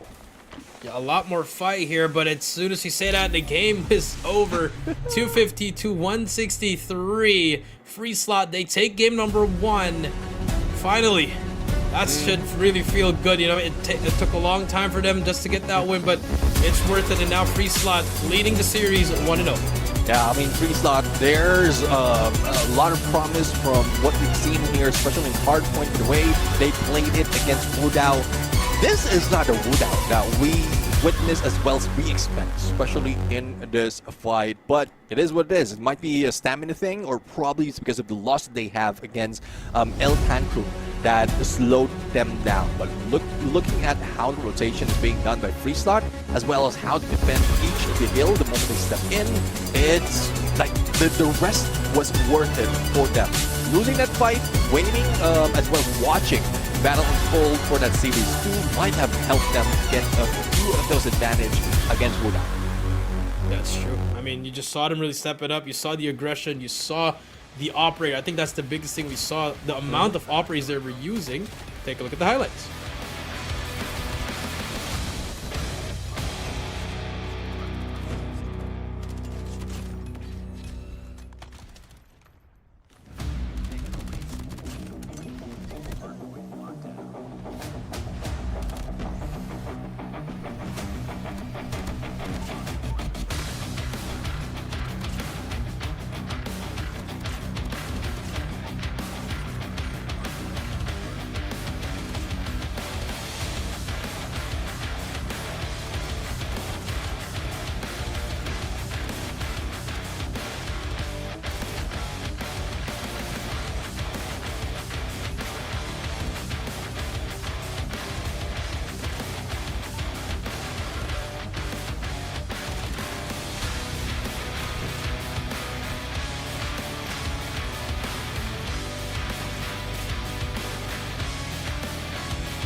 there you have it, our map MVP for that Hardpoint Summit. It's none other than Sedek with 58 elimination, the KDA of 1.71. And we've seen how well the rotation is being done. Is one of the players of the squad as well who's defending most of the hill. Goes around, to roam around the hardpoint, just make sure that he can clear the area. Does the close to 60 bomb in this match. And I'm really looking forward to what else Sedek and the rest of Free Slot has to offer, because they are here for blood. I think they really want to move on in the next stage, and it's showing in the numbers right now.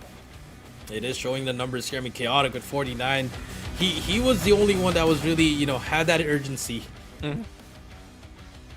Had that urgency to really try to will his team back. And on the other end, I mean, Settech 58. I mean, that's all you need to know. That man was on a mission. Yeah, definitely a mission is just to make them win, and it was. It is showing right now, but it's not as if Wudao was not doing their best. It's just that it's not enough, especially with how hungry Free Slot is right now. The expectation from the first round was like the match was just too quick for them. They didn't even warm up. So why not start it off, especially in this lower bracket run? And one worse thing, based on the storyline that we built out of this team, especially for Free Slot, we are stepping in to search and destroy. It might not be the same result from what we've seen earlier when they face against Visual Scary, because Search and Destroy might be stronger this time around with opportunities in Meltdown for their long-range capability. Yep, it is. I mean, especially with the snipers, it's going to be a sniper battle. I mean, Kaso versus Kado. I mean, both players did get some moments in the Search and Destroy, but it was just not what we expected. We expect them to be more, especially in this magnitude of a tournament.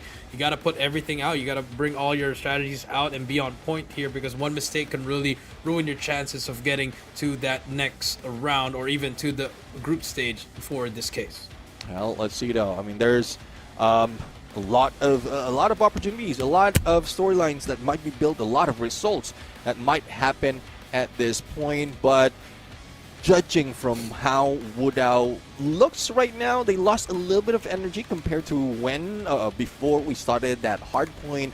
Chaotic is one of those that couldn't really hide the smiles. He's just enjoying this. And hopefully that is the case for both of these teams. Just enjoy the game. Enjoy these match, because that's where you get ultimate motivation. Not only like the first point that we had, wherein you treat each game as if you're last, and then make sure that you're happy doing it. And that's where we see great lens, great results happen as well when it comes to Call of Duty Mobile. But I guess, judging from how everyone looks, they're ready to set it off on our Search and Destroy, Jericho.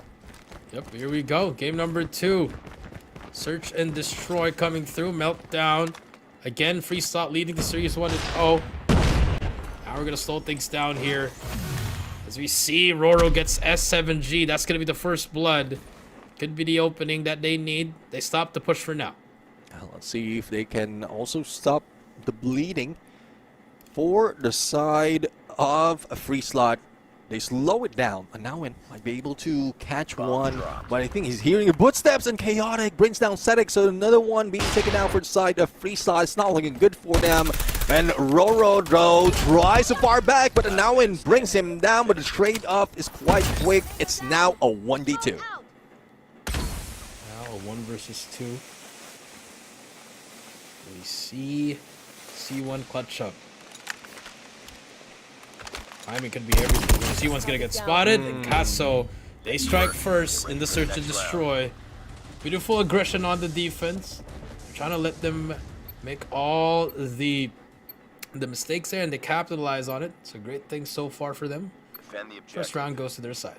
Yeah, first round to Wudao, and hopefully they continue this. They do have a chance to disrupt the pace that's being brought in by Free Slot, especially from what we've seen earlier. The moment the first blood has been dealt, it just changes the playing field, or the pace of the playing field. But unfortunate for this round, it's Kato who managed to get that first elimination, but the trade-off that happened still favors a Free Slot in this Search and Destroy. Yep, here we go. Bomb has been Versus planted. 4. Bomb will go down. The setup is on. Smoke Kaso out. does get C1. Now you equalize it at 3 versus 3. Okay, you have some sort of help here now. But there's going to be Kato with that miss of that snipe. But he does get the information. The bomb is going to be hopped on any moment now. Type is going to go for that defuse. But S7G will get that player. Kaso takes down Kato. It's a 1 versus 2 now. 20 seconds left. Kaso trying to look for that player. And I like this from the side of Freeside. They're not swinging. He's got to play time here. Just perfect. Oh, no. Spot swamp. It's going to be a player right in front of him as well. And they bring out at the same time. Freeside equalizes at 1 apiece. It's just unfortunate. I mean, not a weapon to bring, especially in generators wherein you don't have open angle to play with, as well as the times as a bomb is ticking. Well, there goes an equalizer right now for both sides, as attackers might be, or Free Slot might still be able to take another point if they bring it over to Alpha and cover all the bases, and that's what they're doing right now. But it's a 3-2 split, and trying to defend it would be C1 as S7Gs goes for the plan. There goes Sedek, brings down a 6 Din, but the response bring out a C1 was quick from Chaotic. It was quick from Chaotic. Let's see if they can make a play. Bomb is going to be down, and they're in a world full of trouble as S7G aggressively gets one, and now he gets the trade on another player there. Type is going to get spotted, but Kato gets the turn on him. 2 versus 3, but time's not on your side. You got to start moving now. Kato, it's going to be 1 player there. He gets shut down. Set Tech gets 2. Still hot from that first game, and you see him still being able to get the kills that he needs to. Yeah, they're coming in hot right now, and it seems like they are not stopping. There's no cooling down out of this squad. Wudao needs to bring in a little bit of surprise, but how can they? They're just playing the music of what Free Slot is fiddling right now, and it seems like Free Slot will continue to do this as long as they are the attackers. And the moment that the opportunity that Wudao would be given is once that side has switched, but we know for a fact that Free Slot understood what needs to be done as well to disrupt the timing of Wudao. That happens. That's true. And now, both teams trying to work through this. I mean, if you're Wudao, you do lose type. So far, bomb will go down. Another retake for them. 6th in underground. Will he be able to spot a player there? Well, let's see though. S7G though spots Chaotic, brings him down, and C1 also spots the crossing. So here comes the rest of the squad. A trade off on Roro as well as Anawin, but Roro goes down from hands of S7G, leaving Kaso behind. And solo Kaso spots 1, but still so much to deal with for side of Free Slot, making it difficult for them to really manage that clutch, especially with the time running out. So Free Slot still in a huge lead right now. I'm really looking forward to what they can bring to the table, but let's bring in the player comps as well to see on how the energy is for the squads. 上不了，直接顶了，直接顶。啊？你直接顶过去，直接顶过去。好，直接上。 The bomb has been planted. 啊，你 flanking，你 two flanking，you can go。5v4，5v4，對對對。有冇得角色？玩緊咯。ตั้งโดนระเบิดตัวนึงเจ็บเฮ้ยเกิดเราตัวตั้งเจาะกลางหมดเลยวะแล้วมันกระโดดกลางขวาพี่โตได้ตัวนี้มาไกลสองไปทางว่ามันดิไปทางว่ากูล็อกมันได้ใหญ่ให้กูล็อกมันได้ใหญ่ให้กูรออยู่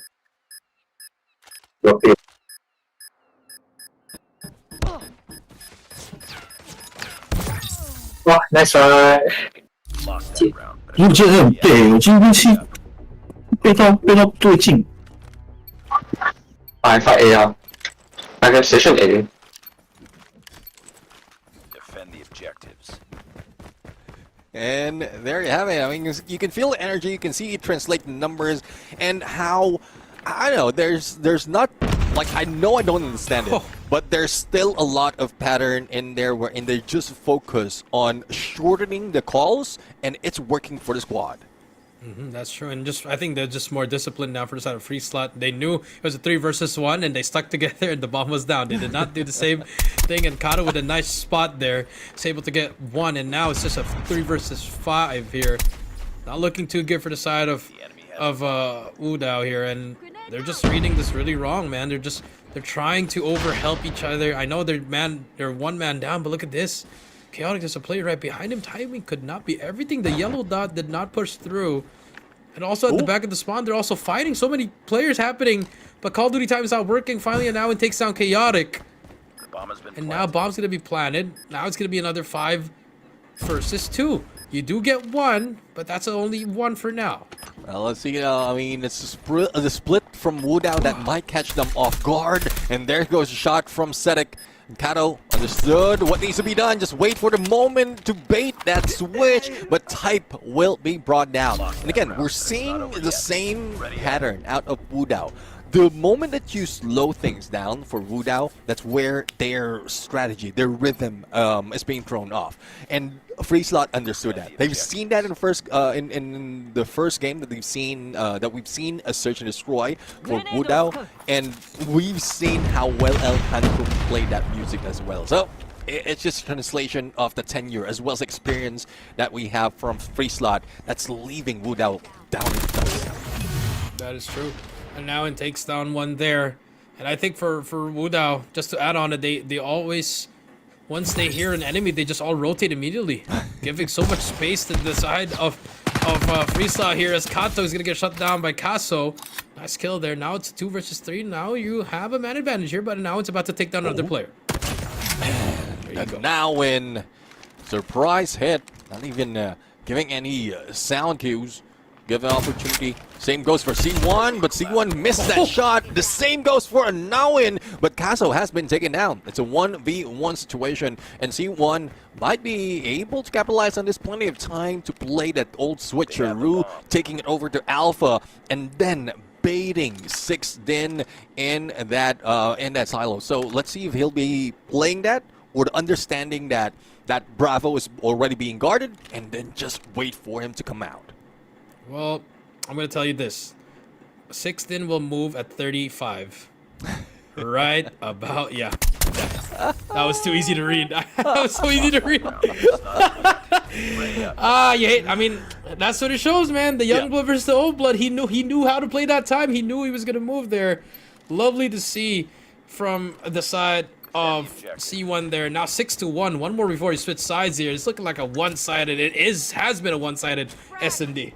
Yeah, I think if Wudao was just waiting for them to be on the attacker side, it will be a little bit too late already. It's not as if they can perfectly gather all the points that's needed.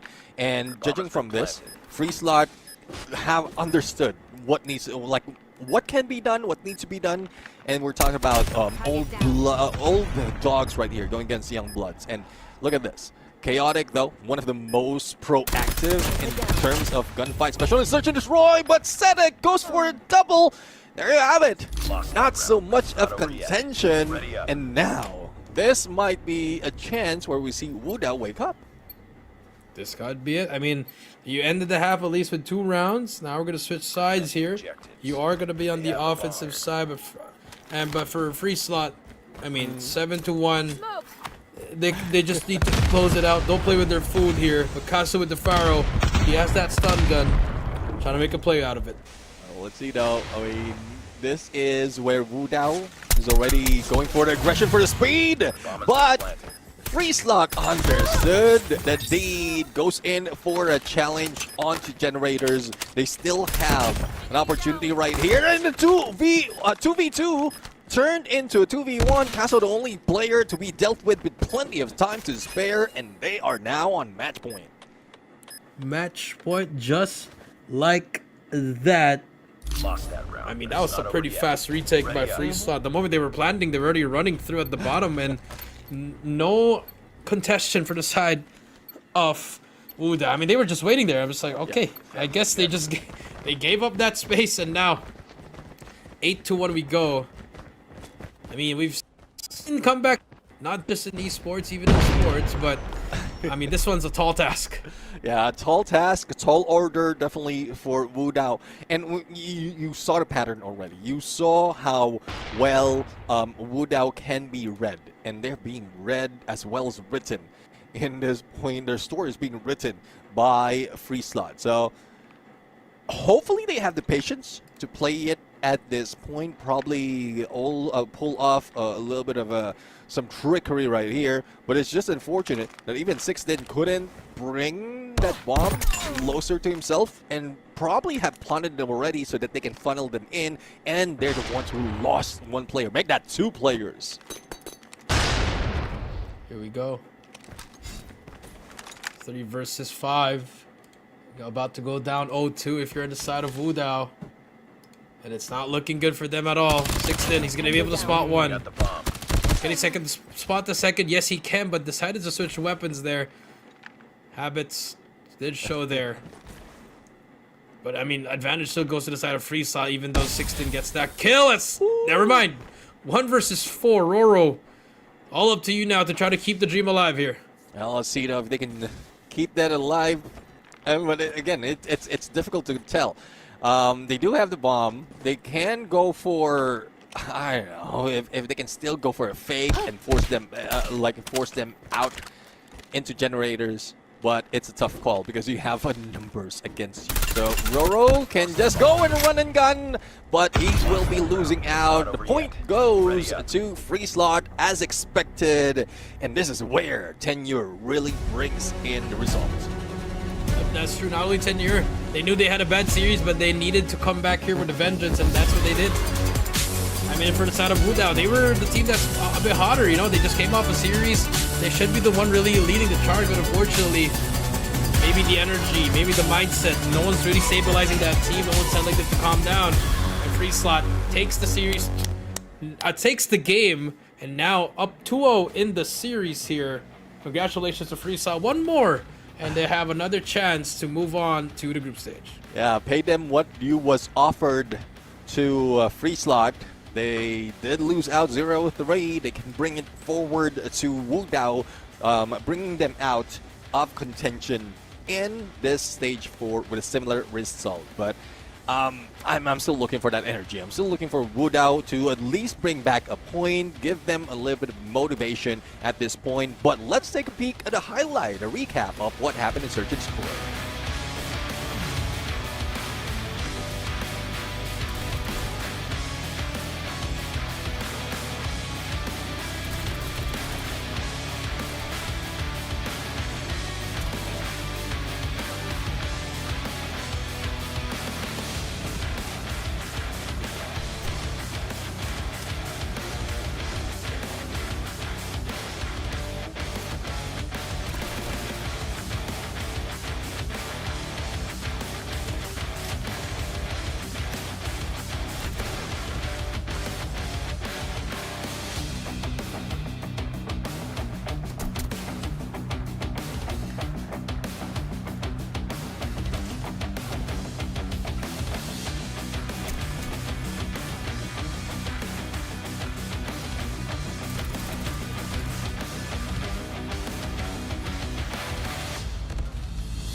And there you have it. Let's take a peek on who our MVP is. It's Zedek with 4 on a KDA, 12 elimination. And judging from this, he only went down 3 times. Well, we saw the scoreline as well. It's more favored for Free Slot.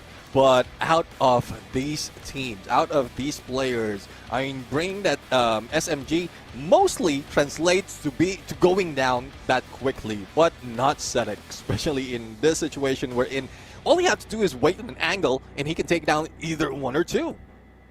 Yep, that is true. And he was really stepping. I mean, he was the MVP for game 1, and he's definitely going to be the MVP for game 2. And if it's all said and done, he will be the MVP for game number 3 and the series as well. I mean, 12 kills. And then on the other end, I mean, Casso with 10. I mean, that's pretty much it. I mean, consolation kills for the kills that he was trying to clutch up. So it didn't really have any impact. Yeah, definitely. I mean, impact is in there. And I'm really loving this kind of scenario for Free Slot. This is what we expect in the first series when they played, but it just didn't show. I mean, I'm still looking at what were the condition, to bring this in this kind of situation. They might just want to go for long game and then clutch it up towards the latter part. And it is showing right now that they might be that one step closer, 1 point closer to move in onto the next level of the bracket. But before we go to the bracket, let's take a look at the maps. It's back-to-back in Hardpoint as well as Search and Destroy for free slot, and they're not giving it out for free. I think Crossroads might end up in the same result. Yep, that might be the same result. It could be 3-1 maybe. You know, usually they maybe Wudao would get around, but free slot, I think they're on an all-time high, especially in the Hardpoint. If Seta keeps it up, it would be the same story, just like what we saw in Hardpoint Neptune. Yeah, let's see though if the same story. I don't know. I mean, I'm not putting down Wudao just yet, but judging from what happened in both Hardpoint, Search and Destroy, it seems like free slot understood what is being done by Wudao. That element of surprise that we're talking about, with them being a mix of different players from different teams, different regions, is now lost. I don't know if there's a lot more in the plans that they have, because so far from, say, its 3-plan approach by Wudao, everything has been read and studied already by free slot in just one series when they fought against El Tantrum. So hopefully that's not the case. Hopefully Wudao can bring in a little bit more pages out of back pocket in their playbook right now to give them a better chance, give one more point for the team. Yep, that is true. Hopefully we see that chance right here, because this could be their final map. This could be their final series of the year. So hopefully we're about to see what will happen here. Here we go. Well, Game number 3. Yeah, this is a Crossroads Strikes. Game number 3 in control, and look at First Blood. It's being dealt against free slot. The trade-off has happened, but Wudao is in great motivation right now, especially on the defender side. Yep, that is true. Starting off strong here. They got the initial points here. 27-23. It's similar to what they did against El Tantrum, but could just not capitalize from it. I mean, simple kills like that, you can't be giving up freebies. 24-21 there. They still have the life advantage here. Type, he's going to be able to get 1 and get 2 actually, and get the trade. 23-19. Looking good so far on the side of Wudao here actually. Castle on the flank could be the play here. This is the map that really shows us a different side of control. We're in offensive side. It has an opportunity for the win. Casso though, great dance, but unfortunately Kato was just waiting for him on the spawns. Now that Bravo is almost captured right now. It could have been a giveaway by Wudao to funnel them in onto that alpha, but again, the risk is still there, especially with numbers of lives who's equalized and more favored to free slot. I don't think that would be this would be the timing wherein they can give out that Bravo. So they can probably take an angle and equalize the numbers, or probably favors them, but it's not looking good for Wudao right now. Not really looking good. S7G just gets another kill there. Like I said, good start for Wudao. Just could not capitalize from it. Chaotic. He's gonna get taken down by a hunter killer. Drone. 5 lives remaining. S&D for them, but the tick is gonna continue. First tick complete for them. 16 from the flank though. Can try to find something, but S7G another kill. 16 is gonna get the worst timing of his life as he's gonna get taken down. 2 lives remaining for them, and that's gonna be round number 1 first free slot completed here in Chaotic. He needs to get himself taken down because the operators are loading up for them. And there you go. Well, there you have it. And S7G is one of those who held that alpha quite well. Takes down a few of the opponents who dwindled the numbers from 5 to 2 real quick. And if that continues at this point, then it will be difficult, especially when when Wudao is on the defender side. But again, free slot is one of those teams who might capitalize on a switch of sides, as well as show the identity of Crossroads Strikes, where offensively it can still be won. Yep, that is true. This is still winnable for them. I mean, if you're the side of Wudao, you just gotta be able to put that pressure, apply those skills that you need. But they're all just gonna get taken out one by one, as we can see here. Kato, Chaotic, all getting the trades. I mean, 21-19, still early in the game. You still see the lives being thrown away here. Type though with the death machine needs to be able to have some benefit on this.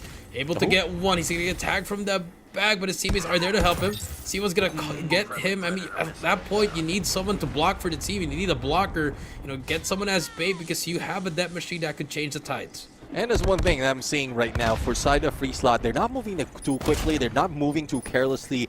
Every movement is calculated. It's either they have cover or they have a chance to go for elimination. Now, let's see though if this is something that they can stay true as equalizer number now in the lead. 22 seconds remaining, and they're still managing to hold back Wu Dao. And this is deadly for the side of a free slot, but there goes the trade-off. Sixten trying this war machine, but no translation just yet.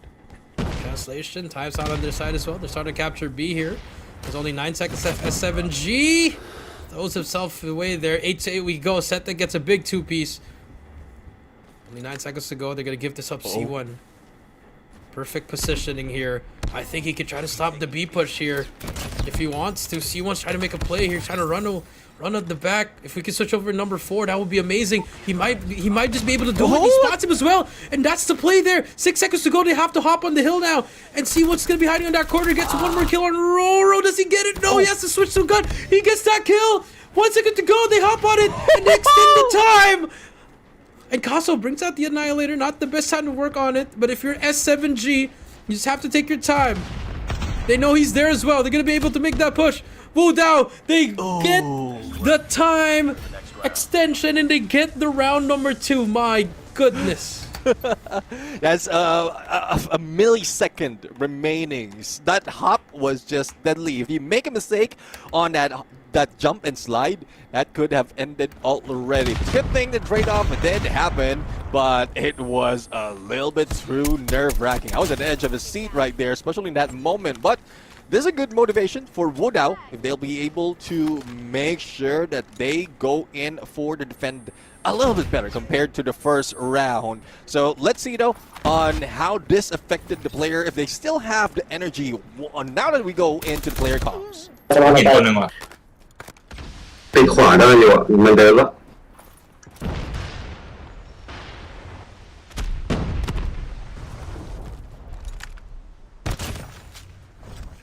เอตาหนึ่งสะพานมาสะพานเขาเป็นตัวเขาเป็นไงตัวไหนบ้างสวยซ้ายบนเจ็บอย่างดีโตตัวหนึ่งตายลางหินเต้นเอสเต็ดอีกคนได้one side go Hostile hunter killer drone. one more inside bridge แล้วสองจะเข้าเลยอ่ะเอลสไนเปอร์เอ้ยบิชไล่เลยคัมบิชไม่ใช่ไปลองเด็ด All right, here we go. Back into the game we go. 8-15. Wu Dao. Lives are not on their side, but Roro with the equalizer can definitely make something here. Make something happen. Just has to calm down now. Wait for his teammates here. Don't need to overpush. You have an equalizer. 29 seconds to go. They lose another player. Last 5 lives remaining. They need to make a play now. 4 minutes. Oh, they have to go. They're gonna push through here. I think he's gonna go for it. Roro. No, I think he'd have just waited here, but they threw their lives away there, and I think that would have sealed the deal for this round number 3. Yeah, I mean, it's difficult. The decision needs to be done whether you go in and stop them from getting another minute or just continue in slaying them. But man, even with Chaotic, I don't think he'll be able to eliminate all 8 lives in there out of free slot, and free slot gets another point. So 1 more point closer to seal the deal and to end this series. Now, I'm still waiting for the fighting spirit out of Wu Dao. Here we go. Could be the last round of Wu Dao. Kato with a war machine. That's 2, that's 3. Oh no. The blender's plugged in. It could be it. This could be the play of the tournament for them. As Kato gets 4 in a row with a war machine. Annihilator's out by now and gets 1. Only good for 1 with the claw by S7G. EMP is out as well. More players. The spawn trap is on. 25-19. They finally stopped looting for now, but C1 still on that corner. Damage has been dealt already deed has been done, and Free Slot is just eliminating them one at a time. Look at the movement. They are excited. They have the momentum, and they know what is up. And even Wu Dao is being frozen in their heels on the spawns. They go being trapped. I think there's no way out for them with only 8 points remaining. Even if they go in for that elimination, I don't think it can be done as a clutch, especially with a backstab coming from S7G. That's gonna be it. 5 lives remaining, Wu Dao. We'll see you later. Thank you for coming. Free Slot, they advance to the next round, 15-4. This is gonna be a 3-1. This is gonna be a 3-0, and that's gonna be the end of our third series. I mean, if there's a miracle, that could be it. But Hunter Killer Drone, I mean, Casso just whiffing everything with the Annihilator. That's not what you want to see. Some sorts of life here, but it's a little bit too late for this. Well, let's see. I mean, even the extended, similar story from what we've seen earlier, extending the time doesn't mean that you can bring back your teammates' lives. So 3 against 10 on the lives. In a moment that those capture has been stopped, it's coming down to time as well. But really, when I say fighting chance, I'm not talking about this on the last second. But it is what it is. Free Slot is now getting their slot a little bit closer onto the next level, and hopefully they can show up like this in their next series. That's true. Hopefully they could. And, you know, if it's not against Virtual Scaries, they could definitely do that. But if it is, then it's definitely a different kind of Free Slot. But congratulations to them. They're moving on to the second round of the losers bracket, and if they win that one, they would secure the last and final slot of the group stage. Well, I'm really happy to finally see Free Slot move up, because there's when we were talking about them in the beginning of the show, there's a lot of expectation. This is the result of that first series was something that I didn't expect. So we didn't expect it to happen, but given the scenario right now, it did show. They did show up quite differently. So I'm really loving that they are back in their feet. But let's take a peek at a highlight out of that control match.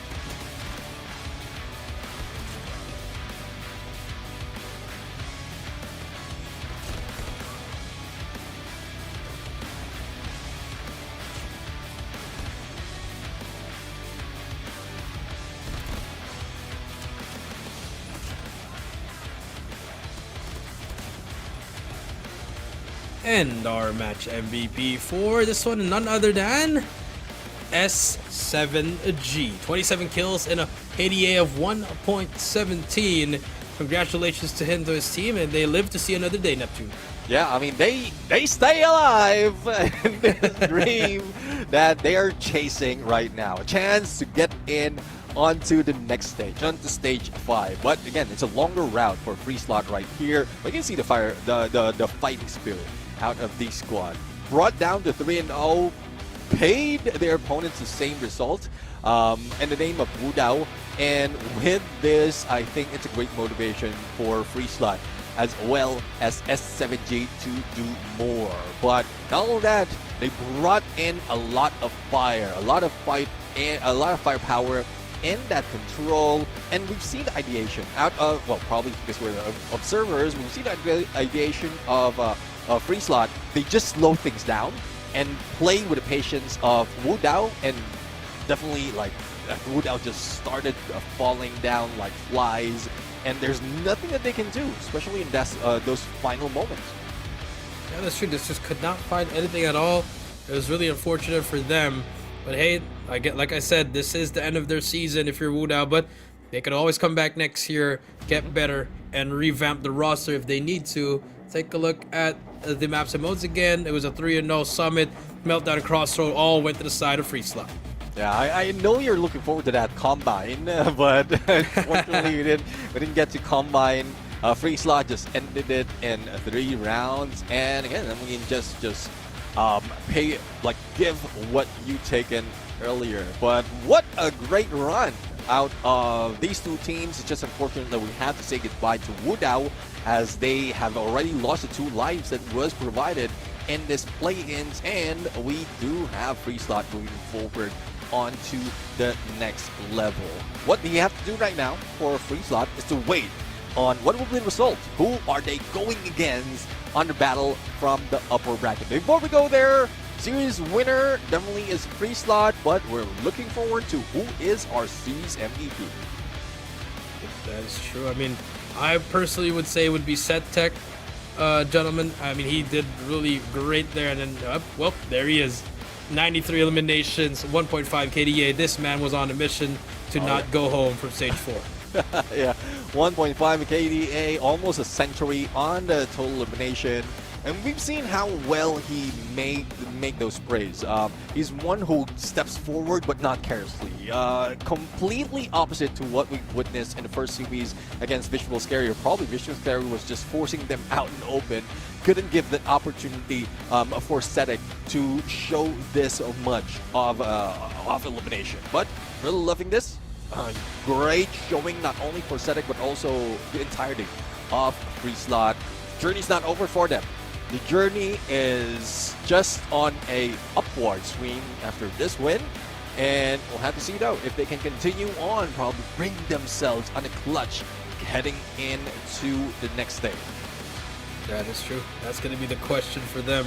Will they be able to clutch up, or will this be a one-off for them? But I think they're going to do well in the group stage. Hopefully they can make it to the playoffs and give a run for the money for some of our teams there.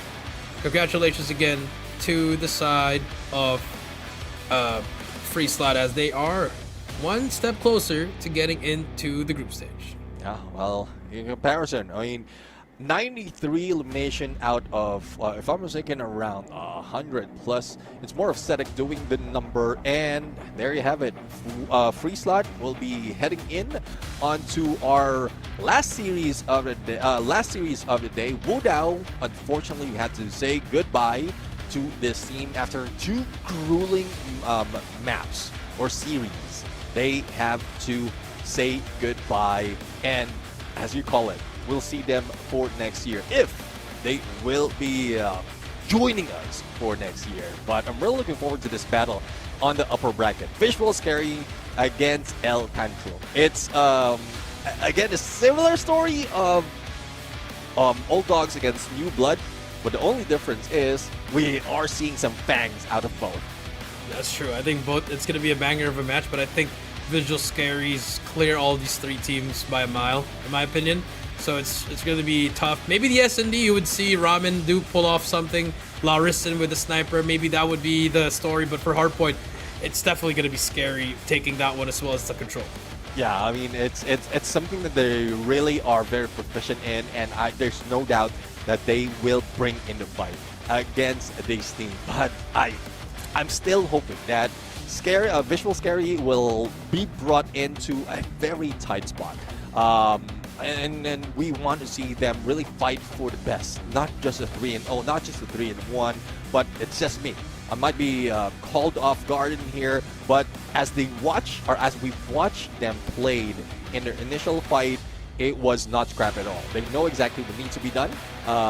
And now that they are facing against a squad wherein it's a little bit slow before they warm up, El Tantrum might give them a little bit of surprise. Hopefully give a surprise. Maybe go to a game 5. By the looks of it, I think Visual Scary, we've declared that they're the 4th best team, so it's gonna be tough for them. But with that being said, this is the COD Mobile World Chapter 2026 Garena Qualifier. We'll be right back for our 4th and 5th series.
Ladies and gentlemen, welcome back to the show. This is the Call of Duty Mobile World Championship 2026 Garena Qualifiers. And so far, we've seen 3 grueling series. And we had to say goodbye to Wudao as well. But we're going to the upper bracket this time around. We're going to see El Tantrum going against Visual Scary. On the desk, I'm Neptune the Gentleman Garcia, joined by the one and only Jericho. And we'll be your casters for the remaining 2 series.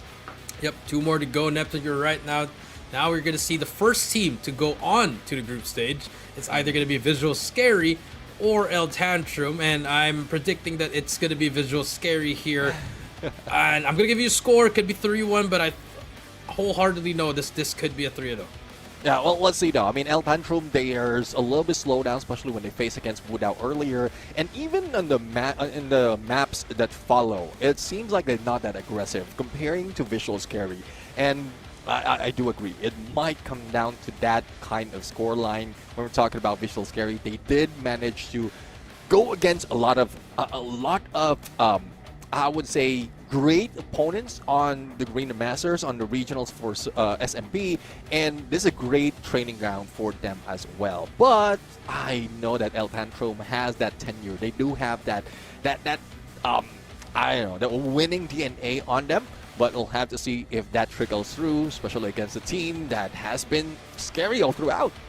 That's true. I mean, they've been probably the flawless team, the most flawless team we've seen in the play. I mean, there's always been one sample size, but it was pretty dominant how they defeated the likes of Free Slot there. As we are waiting to see the map vetoes here, both teams are supposed to be ready now to get into the game.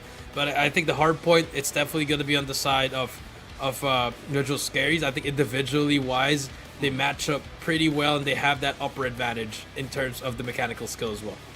Let's see now. I mean, there's a few instances, a few maps that we've seen so far. I want to see a different scenario when it comes to hardpoint. There's like we have seen like when we look at it, we've seen they played Combine first game for Visual Scary against Free Slot, and same goes Summit.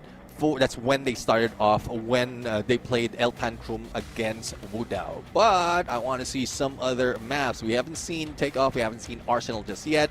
One question though, out of the pattern that we're seeing out of the game, especially in this kind of competition, are we going to see Arsenal in Hardpoint? Well, it's not it is a great map to work in, but I'm pretty sure teams would still want to go keep it small and keep it like in a Summit or a Combine. But let's take a look at the bracket here.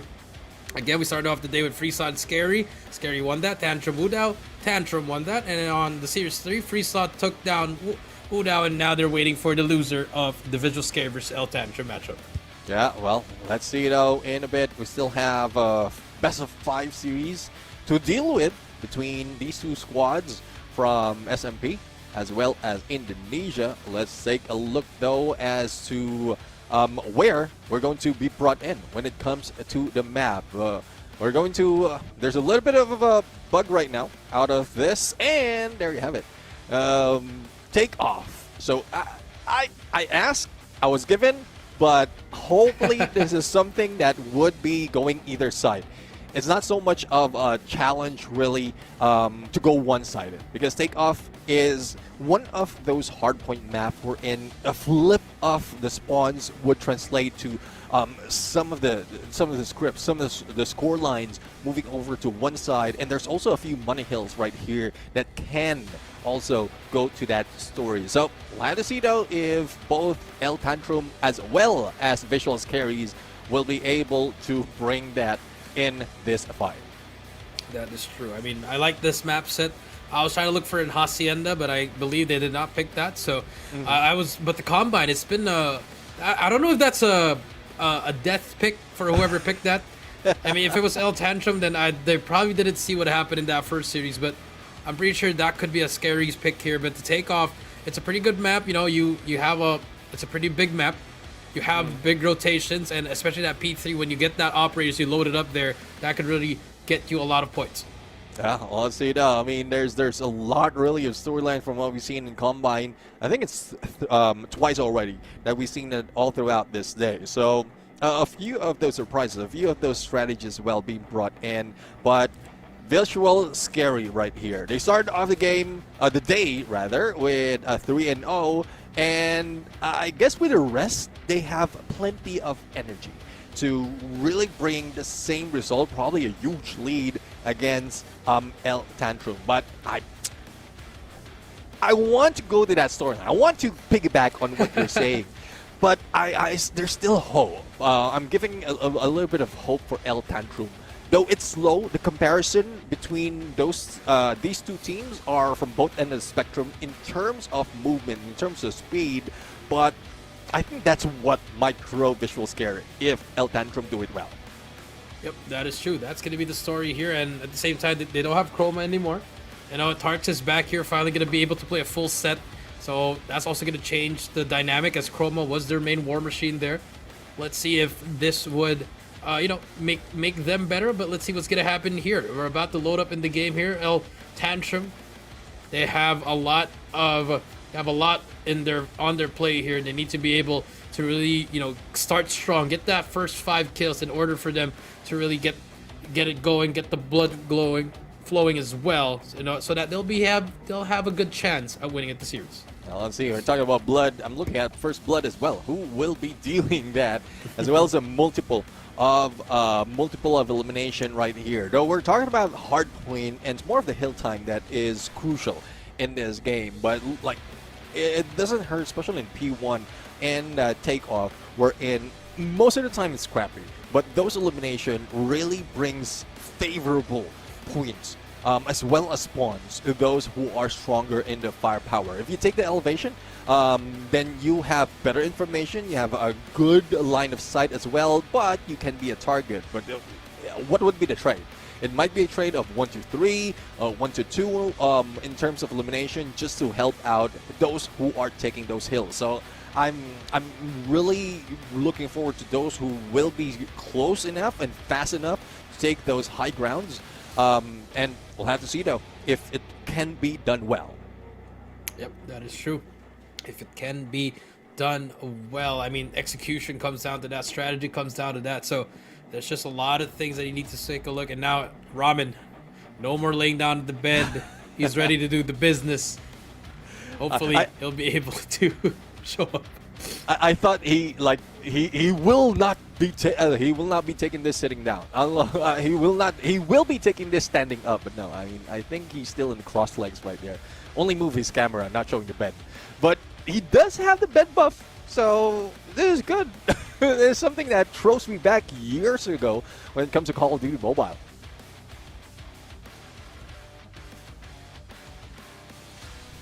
Well, let's see. I mean, you talked about it when Heaven, Neptune, we talked about it, and I mean, he's a champion. He's been a champion in Garena Masters. He went to Worlds as well. Maybe Ramen's just trying to breed that Heaven love so that he'll be able to be just like him, or even maybe better. Yeah.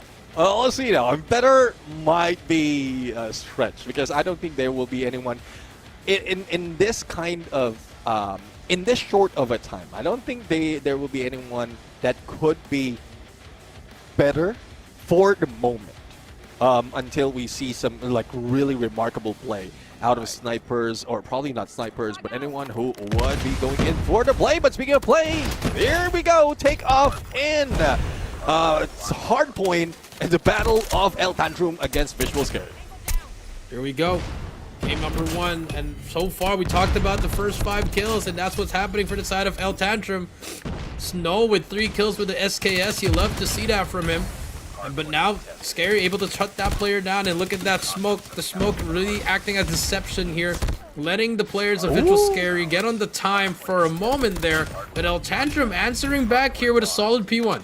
Yeah, I mean, P1 indeed, 17 and counting, and still no air being given to Visual Scary, but Ramen not giving him a chance to step in, but finally Tarx did bring him down. Now, the rest of the squad for Visual Scary is getting in position right now to make sure that they have someone stepping hill, even if the frontliners will be taken down, but it is not easy, especially when Skepta is in play, but the final few seconds was given, and the gap has been closed already. But look at the preparation by Visual Scary onto that P2, and they might be taking and capitalizing more on this.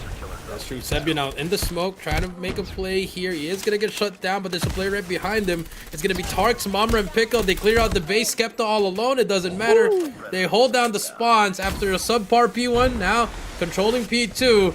Predator Missile will get nobody but information. Here comes the push for the side of El Tantrum, a Visual Scary. They have all the angles covered.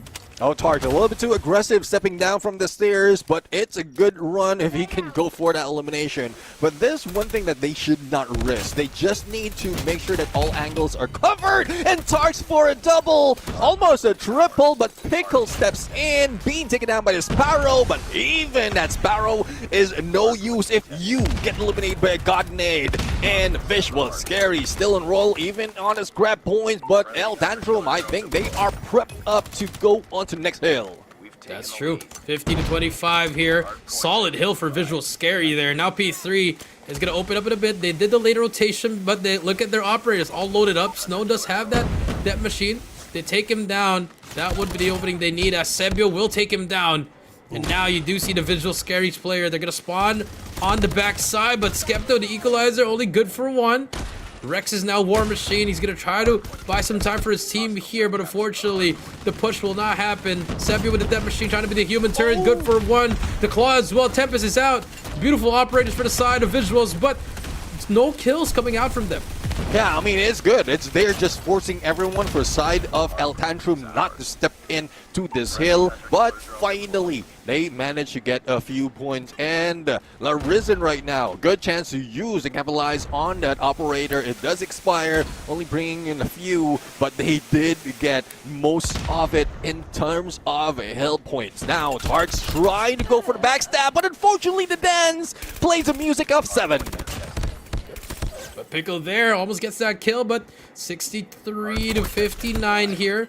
That's a big kill by Momra. They stopped the bleeding for now, and they didn't even, I mean, for the side of Visual Scare, they only got 1 point off that P3. So, oh, that was a bad name from Momra, but it doesn't matter. Here comes P4, Sebio, Rex, all getting the kills.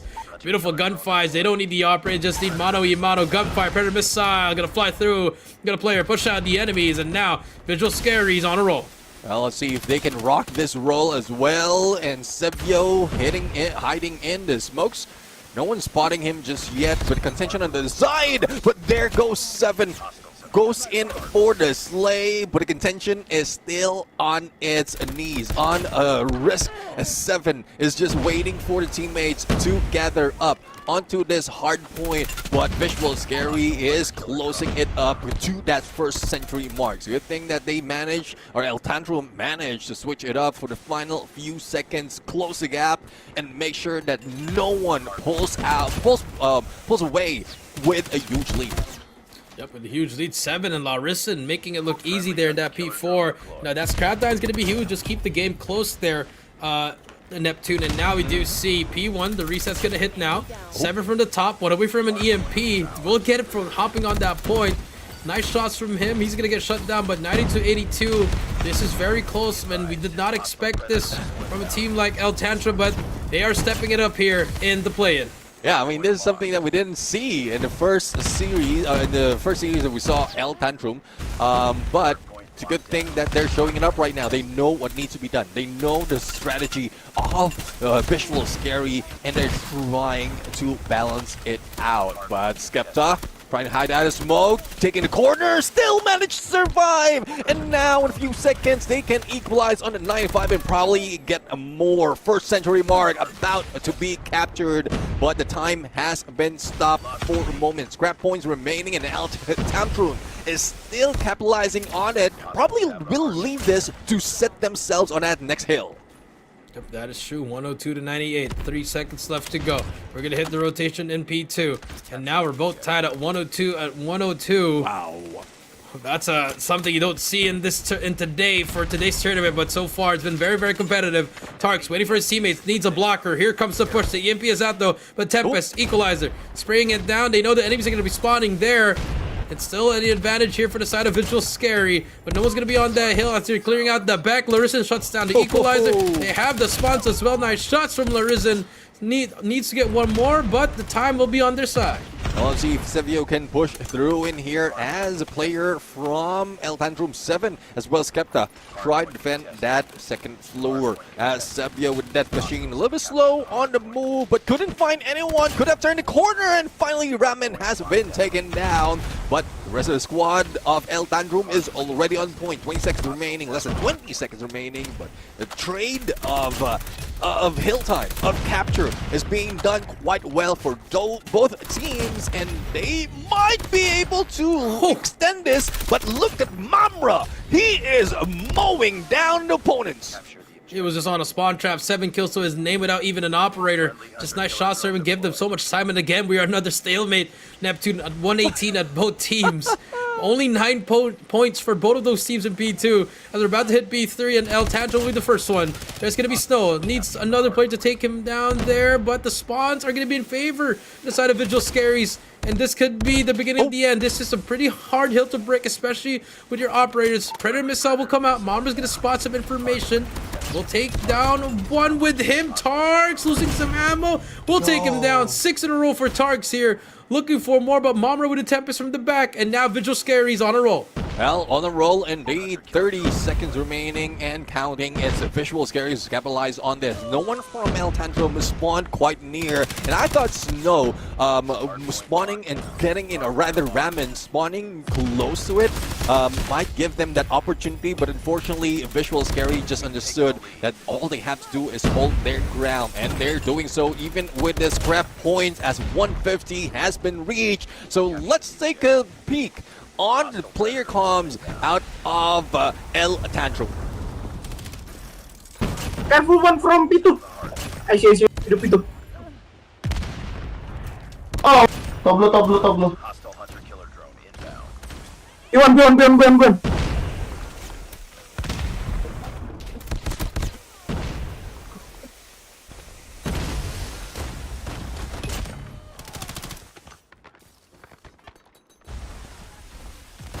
Friendly hunter-killer drone deployed. Ay, spawn ako. Nagpalit na. Nag-flip. Push mo, Tex. Bus. Sa pa, small. Small room. Small na, boy pa. Bus ko. Cones.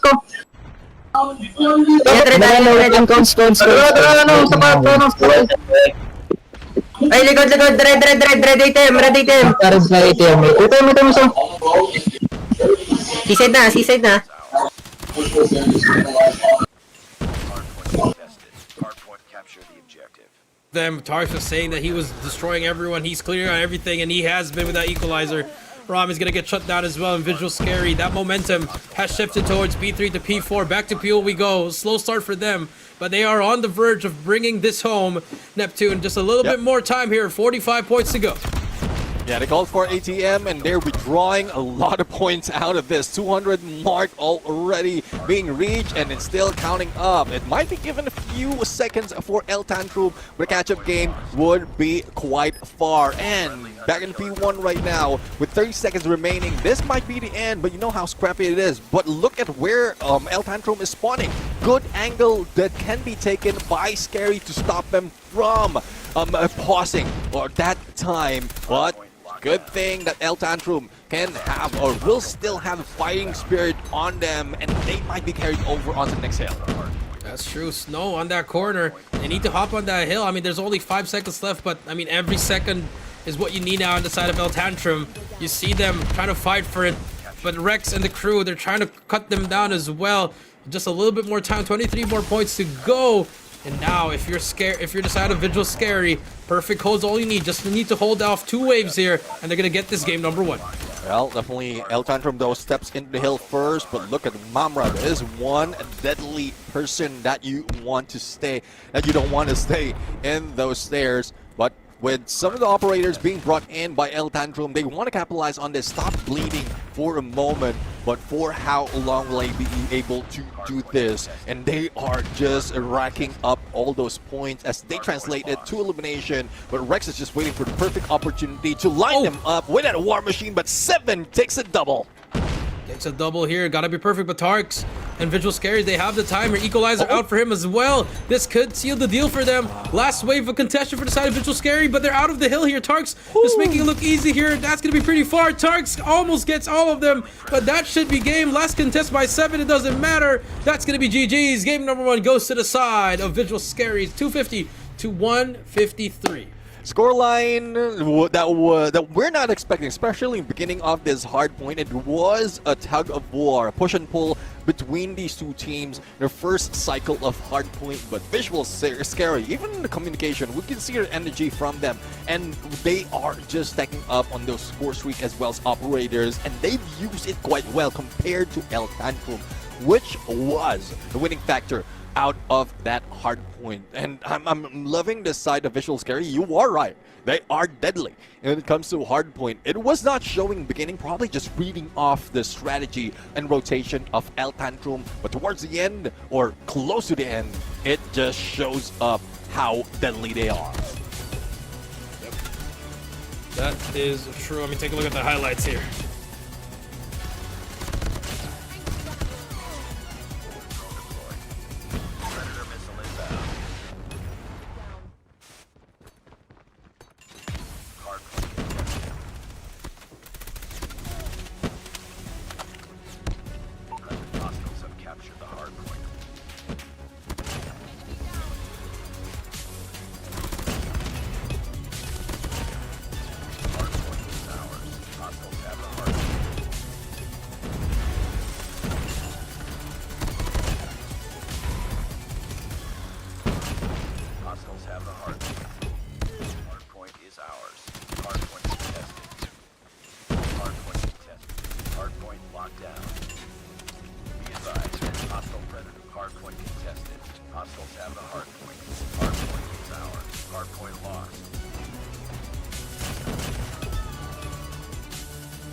There you have it. Our highlights and our MVP is going to be Sebio, 44 and 1.57 KDA. Congratulations to him. A slow start from Visual Scaries, but I believe they just kind of got surprised in how El Tantrum played there. I mean, we saw 2 hills, and that is such a moment that probably won't happen again in a long time. Back-to-back hills, both tied. It was pretty crazy, Neptune. Yeah, I mean, record run. It's rare that we see that, like when the timer stops, when the leeway is given. Twice already we've seen that, but this is just how tenacious both teams are at the beginning. But judging from how Visual Scary did end that round, they understand the rotation that is being done by El Tantrum. I was expecting that same strategy to be done by El Tantrum because of the experience that they have, but no, these kids just know what to read off in those gameplay, and even in the player comms, there's a few calls really wherein they are just guiding everyone to one specific location, and I'm really loving this kind of energy out of Visual Scary. But the scoreline, something we didn't expect, almost 100-point lead has been brought in by Visual Scary. Going back to your story, it is true, they are deadly on hardpoint. Yep, they're very deadly on hardpoint, and I think the only mistake that Scary did was they had 2 mistakes. They started off slow, and then after that they didn't rotate on P3, which gave El Tantrum a little bit of a hope. And then they swapped that on that second set of hills. Neptune, they saw them rotate, and that P4 changed that whole series there for them. Let's take a look at the next map. It's going to be Search and Destroy Tunisia. And we know how Scary likes to play their SNDs a bit faster, and they have their sniper as well. They've, that's the price you get when you play against the best of the best, and you get to learn the patterns, you get to learn what you need to do. Yeah. And that's what we're going to see here in the Search and Destroy. Yeah, again, it's a speed against the reading that is being done by El Tantrum. Same happened between them against Wudao. Wudao was just bringing in the speed. They are rotating quite well, but that was the downfall as well. The moment that El Tantrum understood what rotations being taken, where will they be funneled, and Search and Destroy, that's where Wudao faltered. So hopefully that the case will not happen for Visual Scary. Now they have that aggression. Hopefully the patience is there as well to go for a passive aggressive approach. Just the timing of those pauses, those stops, to throw off the strategy or the counter that's being laid out by El Tantrum. That could be what Visual Scary can use in this situation. That's true. Here we go. Both teams about to load up in this search and destroy. About to see what's gonna happen here. Yeah, gentlemen, we have a series in our hand here, very competitive series, and that's what you want to see in this type of play. It's fighting for your life to get a chance to go to the group stage and have a chance to qualify for stage 5. Now let's see though, it's getting closer and closer, and Visual Scary has that motivation as well as at 1 point closer to that goal. So we'll have to see if El Tantrum, despite them a little bit slow in the beginning, they might be able to get it on a good roll. So let's bring it over to Tunisia, and the attacker will be El Tantrum, and defenders would be Visual Scary. Visual Scary. Here we go. Search and destroy, game number 2. Nice shot from Sebi. That shuts down Larison, and he was the MVP up against Udao. Mamra, left corner, trying to find him. Fortunately, will not. You see that aggression coming through. The wall bang just a little bit more. Sebio not able to hit that shot. El Tantrum, they're gonna slow it down, but Sebio hits that shot. Nice shot from Sebio there. Shades of Whoopi there, or Kendi, wherever you want. I mean, that's been a Filipino thing with that sniper. Pickle though gets Robin as well. It's a 5 versus 2, looking like a flawless round for the side of Visual Scary. Yeah, it looks like blind shots. It looked like a shot in the dark, but that is calculated, and even Sebio goes for a double towards the end. And this is Sebio. Not only the anticipation out of those wall bangs, but also close to an ace in that first game. Defend the objective. What a run there for Sebio. What a shot as well. Round number 2 now. For the side of El Rama, they're going to do this exact same thing. Play it out, play default, get the kills that they need. Let's see. Oh, he spots him. Oh, but Skepta a bit quicker on that trigger. But Pickle gets the trade on Ramen. We're back to a 4 versus 4. And that should give the information Tarks a little bit over-aggressive there. Yeah, I mean, he crossed the boundaries in mid, and I was expecting him to just wait. But again, patience is something that El Tantrum can capitalize on, but Mamra, well, they've seen what Sebio was doing earlier. They want to get highlights of their own, and they are showing up. And Mamra can move over onto the side, guard that bomb as well. It would just be an addition as they lined up and get taken down. But there you have it. Perfect timing, perfect position, especially shotgun. That's true. And now, Larison, all up to you. In a 1 versus 3. He spots one. Nice shot from him. Knows there's going to be another play right behind him. Timing could be everything. The stun check would not hit him. But does he get this kill? Rex, he's closing on it. Just going to be one hit wonder right here. Rex is able to tag one, has to back away, picks up the sniper. And I like that. I like this decision from Rex. You didn't get the kill. You back away, let him find you, use the clock to your advantage. That's how you want. That's the differences from these players on the other teams as well. Sebio's gonna get that. He eats the hit marker, but he gets the kill. Oh, I thought he's down low, red bringing it to 1v1, but it was just that accurate. And Larison, unfortunately, with that slide, gave him that hit mark, and well, no one wants that hit mark, especially in crucial moments just like that. So it's 2-0 already, favoring Visual Scary. A little bit changes pace for El Tantrum. They're going in for a rush right now, and that forces them to sacrifice 7 in this fight. That's true. Here comes round number 3. Skepta is gonna push through. They're able to get inside into the side. It's a 3 versus 3 now. But Rex, he's gonna be in that beautiful spot there. Good for 1. He knows there's another one right in front of him. No, he's not gonna be able to get that kill. Finally, cleans it up. It's all to Sebio in a 1 versus 3. Very doable. This man has 7 kills on his name. Hello, Cito. I mean, if they're in an angle or in a tight angle, yes, he might be able to pull it off. But let's see. 40 seconds remaining. Clock's already ticking. And good position to take by Sebio. He might be able to get 1 off on the get-go. Name of Snow. But missed that timing. Call of Duty Mobile timing missed by both players, and Sebio might have an angle across against Larisen. That's the first one. It's gonna be one player right on his right side. Sebio. Oh, the reach out almost hits it.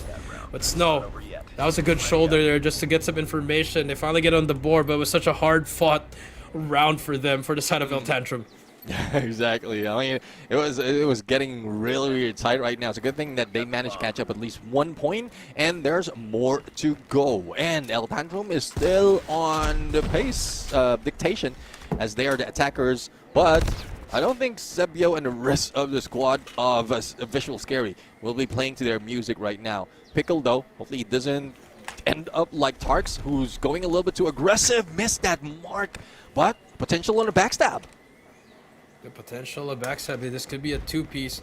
Mamra is going to be able to stop one player. He's going to fire that weapon, but it's going to be another player. Pickle is there. Pickle with the bait there. Beautiful bait there by Mamra with just running around.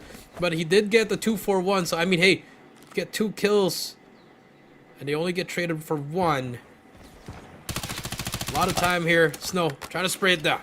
Yeah, that's a discount. That's a discount that he's taking. A 2-for-1 trade. Let's see though. It's a 3v4 situation. Mamra did manage to take down Snow and still on a hunt. 7 just waiting for the opportunity. But judging from the angle that he's taken, if Mamra peaks, he could have taken it already, but he prone, so doesn't have that chance. And Mamra took advantage of the speed that they have with his shotgun, but Larisen angle being taken, and Mamra goes down. Nice shot by Larisen. There's another one right in front of him. He gets some Rex as well. It's going to be 2 players. He's getting chased. Larisen almost gets that. They lined up as well, but Sebio, he's on another level right now, and he is not looking back. Yeah, definitely smooth like Sebio. At this point, cannot get any aggressive than that. And this is what I'm talking about. Visual Scary is that aggressive, but they know how to time their aggression. It's not as if they're just running blind carelessly, similar to what we've seen in Wudao, but I guess Mamra is a different story, especially with how much elimination that he had already. But if you have Pickle as well as Sebio, who's getting most out of this fight, it's just unfortunate that Tarks was being taken down early in the earlier parts of this round, wherein he's not getting any elimination yet. Not gonna get any animation now. Oop. 7's gonna get stunned. Last player alive. Pickle cleans it up. And just like that, Visual Scary 4-1. I mean, if you're Tarks, I think you're completely fine. As long as you're setting up the play, you're baiting, and you're gonna be able to set up the play, I think that's what you need to do. And you know, with all this greatness that we're hearing and seeing here, I mean, we definitely want to hear that comms check from the side of a Visual Scary. Sige, amigo. Babag di. Sasabay ako. Wala, mag-pick. Pick lang. Pick lang ako. Red, isa ba? Ay, red.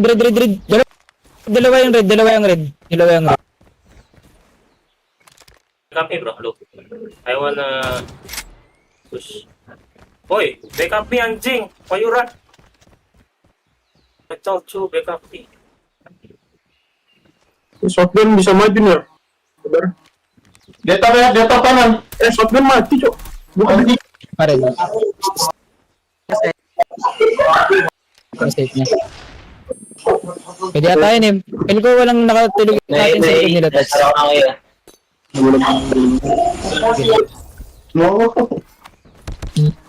Mid. Under one. To top. Ada dekat itu.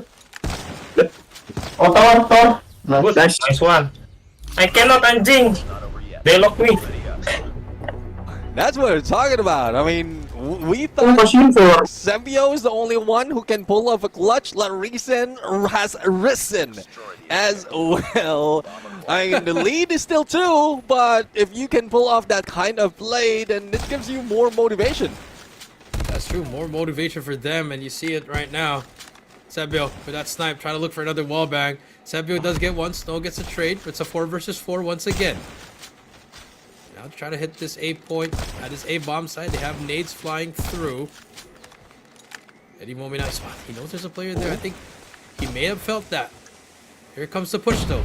Tark's gonna be under. He's gonna get his first kill finally. Can he get the second one as well? He's looking for more. He's gonna get tagged up. Snow Larison, they take down 2. It's a 2 versus 3. 2v3 situation. Not really so much of movement that can be done by Visual Scary right now, especially plan being done, but Pickle, it managed to go in on that sidestep, takes another one in the name of 7, and as quickly as that, it has been brought into a 1v1, and another clutch that can be done with 30 seconds remaining, and there goes the defusal, bringing the score 5-2. 5-2 we go. What a play there by Rex. I mean, 30 seconds. He could even get ready a meal or something there. What a play there by Rex. Quick retakes. That's what you want to see from the side of Visual Scary as they are about to go to the half. One more round. It could go 6-2, or will El Tantrum get another round on their side? Well, let's see though, as it's not looking good for El Tantrum. Yes, there's a fight that we're seeing out here. Potential of clutch in those moments, but with Tarks already gathering points, I think it's calling bad news for El Tantrum. Rex in good position, but they've just lost so many of their players. But the good thing that they managed to go in for an equalizer. No, not an equalizer. They have the lead right now, and Rex is still in a roll. And switch over, and Switchblade still gets that elimination. Gets that elimination. Larissa trying to get that snipe. It's not gonna hit. No clutch for you as Tarks. Finally getting the kills that he needs. Now we're moving on to the second half of this S&D, and Visual Scary's still on top here. Defend the objective. Visual Scary on top. 2 more points to match point. 3 more to win this game of Search and Destroy. Tarks though, again, a little bit aggressive. They are the attacker, so there's no question that they need to move fast. But elimination-wise, it's Larison who did manage to draw first blood, but Sevio and Mamra trades off for 2. Ramen takes down Sevio, and we are down to a 3v3. 3 versus 3. They take down Mamra. Bomb is still down. They have so much time here. And for El Tantrum, they've gotten all the information they need. They should definitely highlight the spots of what they should be checking here. And they're going to go together as a team. Turtling up at the back. Nade will fly through. Pickle just a little bit too aggressive there. I did not like that. But Tarks, he's going to follow up though. Gets 1, gets 2, gets both of them. And Tarks, the follow-up. It worked. The bait. Tarks now finally coming to life here in the Search and Destroy. From 0 to 5, real quick, in 3 rounds, this is what we expect out of Tarks in the beginning. But in crucial moments, you can depend on the guy. Now, clutch after clutch. This Search and Destroy is just showing up differently, but Snow showed up a little bit too aggressive, similar to what we've seen Tarks do, and crossing the front lines too early, where you have to face against more. And Mamra on that shotgun, quite deadly, leaving El Tantrum left with 2. The bomb has been planted. Left with 2 here. 1 more round for match point for Visual Scary. Ram, is he going to try to spray it down? That's going to be the question here. He's looking for the spot. Let's get a hit marker. It doesn't matter. Rex is going to shut him down. But the SK Sebio gets Larissa. 1 more round for Visual Scare, and they will get a 2-0 lead in the series. Well, match point already for Visual Scary. Again, it seems like El Tantrum is losing fuel right now. They're in fumes at this point, Search and Destroy, and hopefully they can change the pace of the game. They are the defenders though. Visual Scary wants to go with speed, but 7 is not even that much of a contention, especially against 2, if not 3 players from Visual Scary. Ramen did respond, taking down Tarks with a God Nade, but Mamra takes down Larisen. It's down to a 2v4 plus the plan. It is not looking good for El Tantrum right now. Not looking good at all, and there you have it. Visual Scary, they secure the game 9-2, and they are going up 2-0 in the series. They take the search, and now moving on to the control, where it's looking like Scary could close out in 3. All right, well, Scary is living up to the promise that you called for. They might be bringing it to a 3-0 in this series, especially with how they played it in Hardpoint and Search and Destroy. Those first picks was just phenomenal, throwing off the gameplay of El Tantrum, throwing up the strategy that they tried to pull away from Visual Scary, but again, the adjustment that has been done.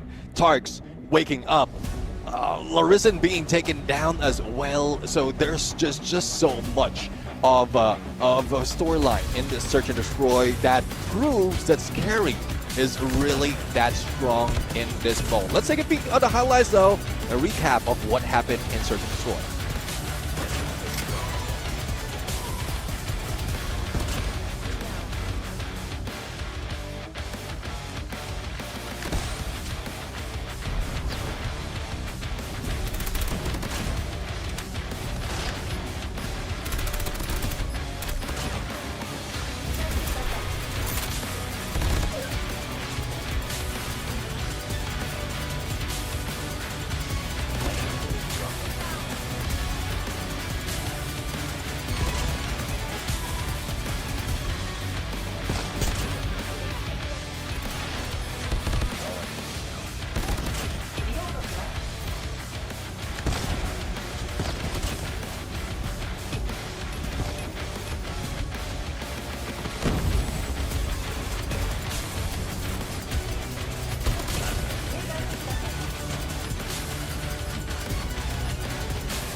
Alright, there you have it. The highlights in our MVP once more.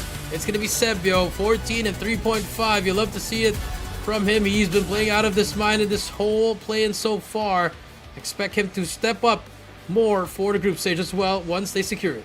Yeah, definitely. I mean, this is a great highlight reel that has been brought in by Sebio in this Search and Destroy. With those wall bangs, with those clutch plays, slide and shoot, the mobility out this guy, despite of not really having distance to use that sniper. So I'm really looking forward to more of what Sebio and the rest of Visual Scary has to offer right now, as we are getting closer to, I would say, the demise of El Tantrum if this continues, especially as we are getting into the third map in this series. But before we go there, I'm going over ahead of myself. 92 in the scoreline.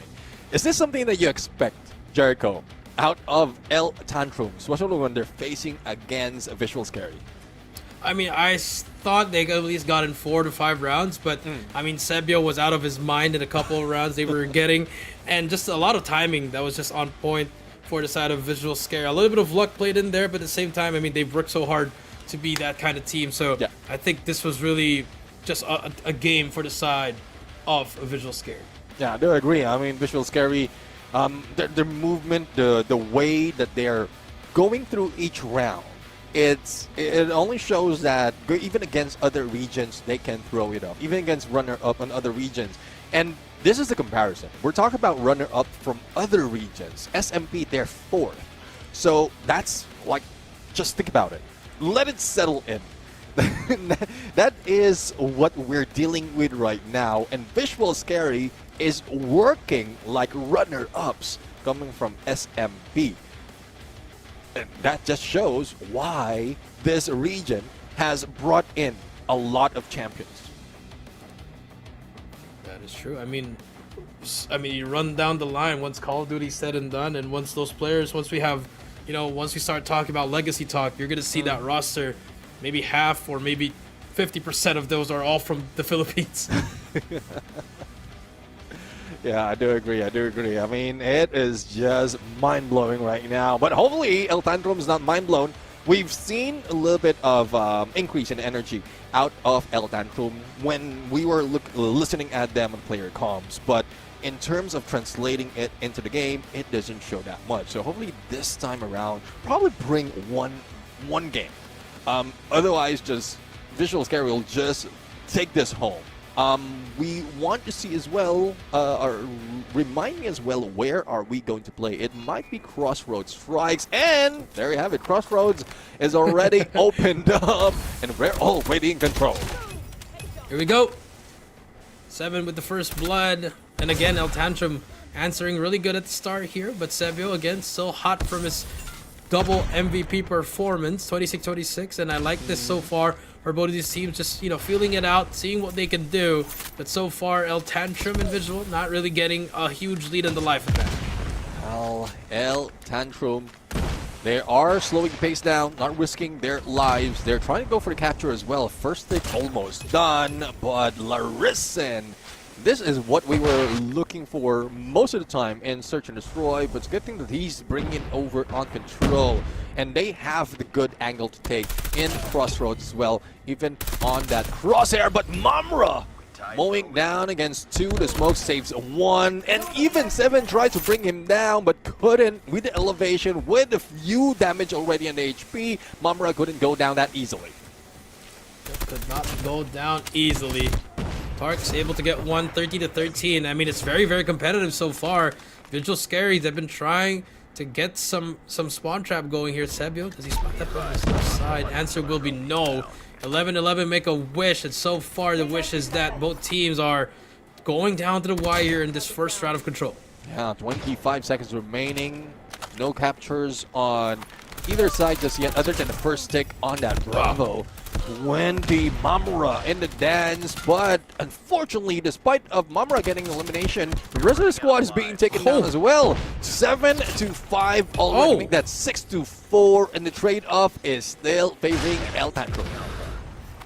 That's true, and they're about to clear it up here. Mamra has a huge play to make here. Or just 8 point. He has teammates from his, he has help from his teammates, but Ramen on this corner has his proud worker. If he wants to use it, decides not to.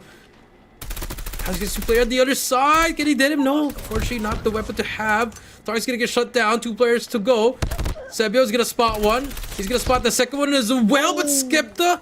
It's off to Mamra, but look at what he has. He has a Tempest. But no A has been captured. That's so unfortunate. Did not buy enough time. And you hate to see it. And finally, El Tantrum strikes first in the control.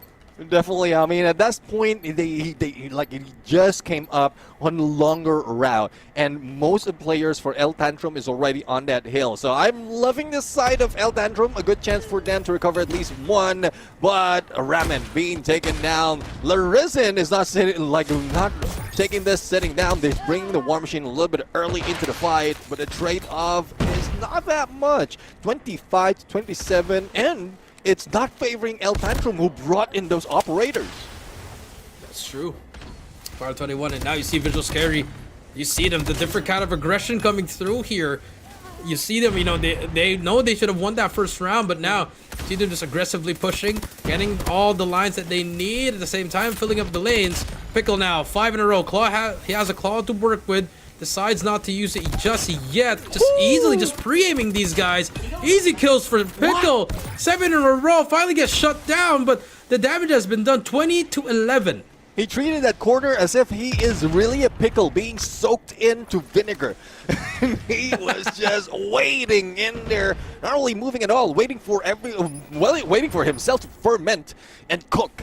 And that's what he did. Now, Snow, Annihilator, missing the first shot, landing the second, and this is to equalize the numbers. Bravo almost captured on the second tick, but a backstab coming from Mamra might be the game changer. El Tantrum losing some of the gunfights right here, but still, it's close, and Snow is a game changer. Who equalized it?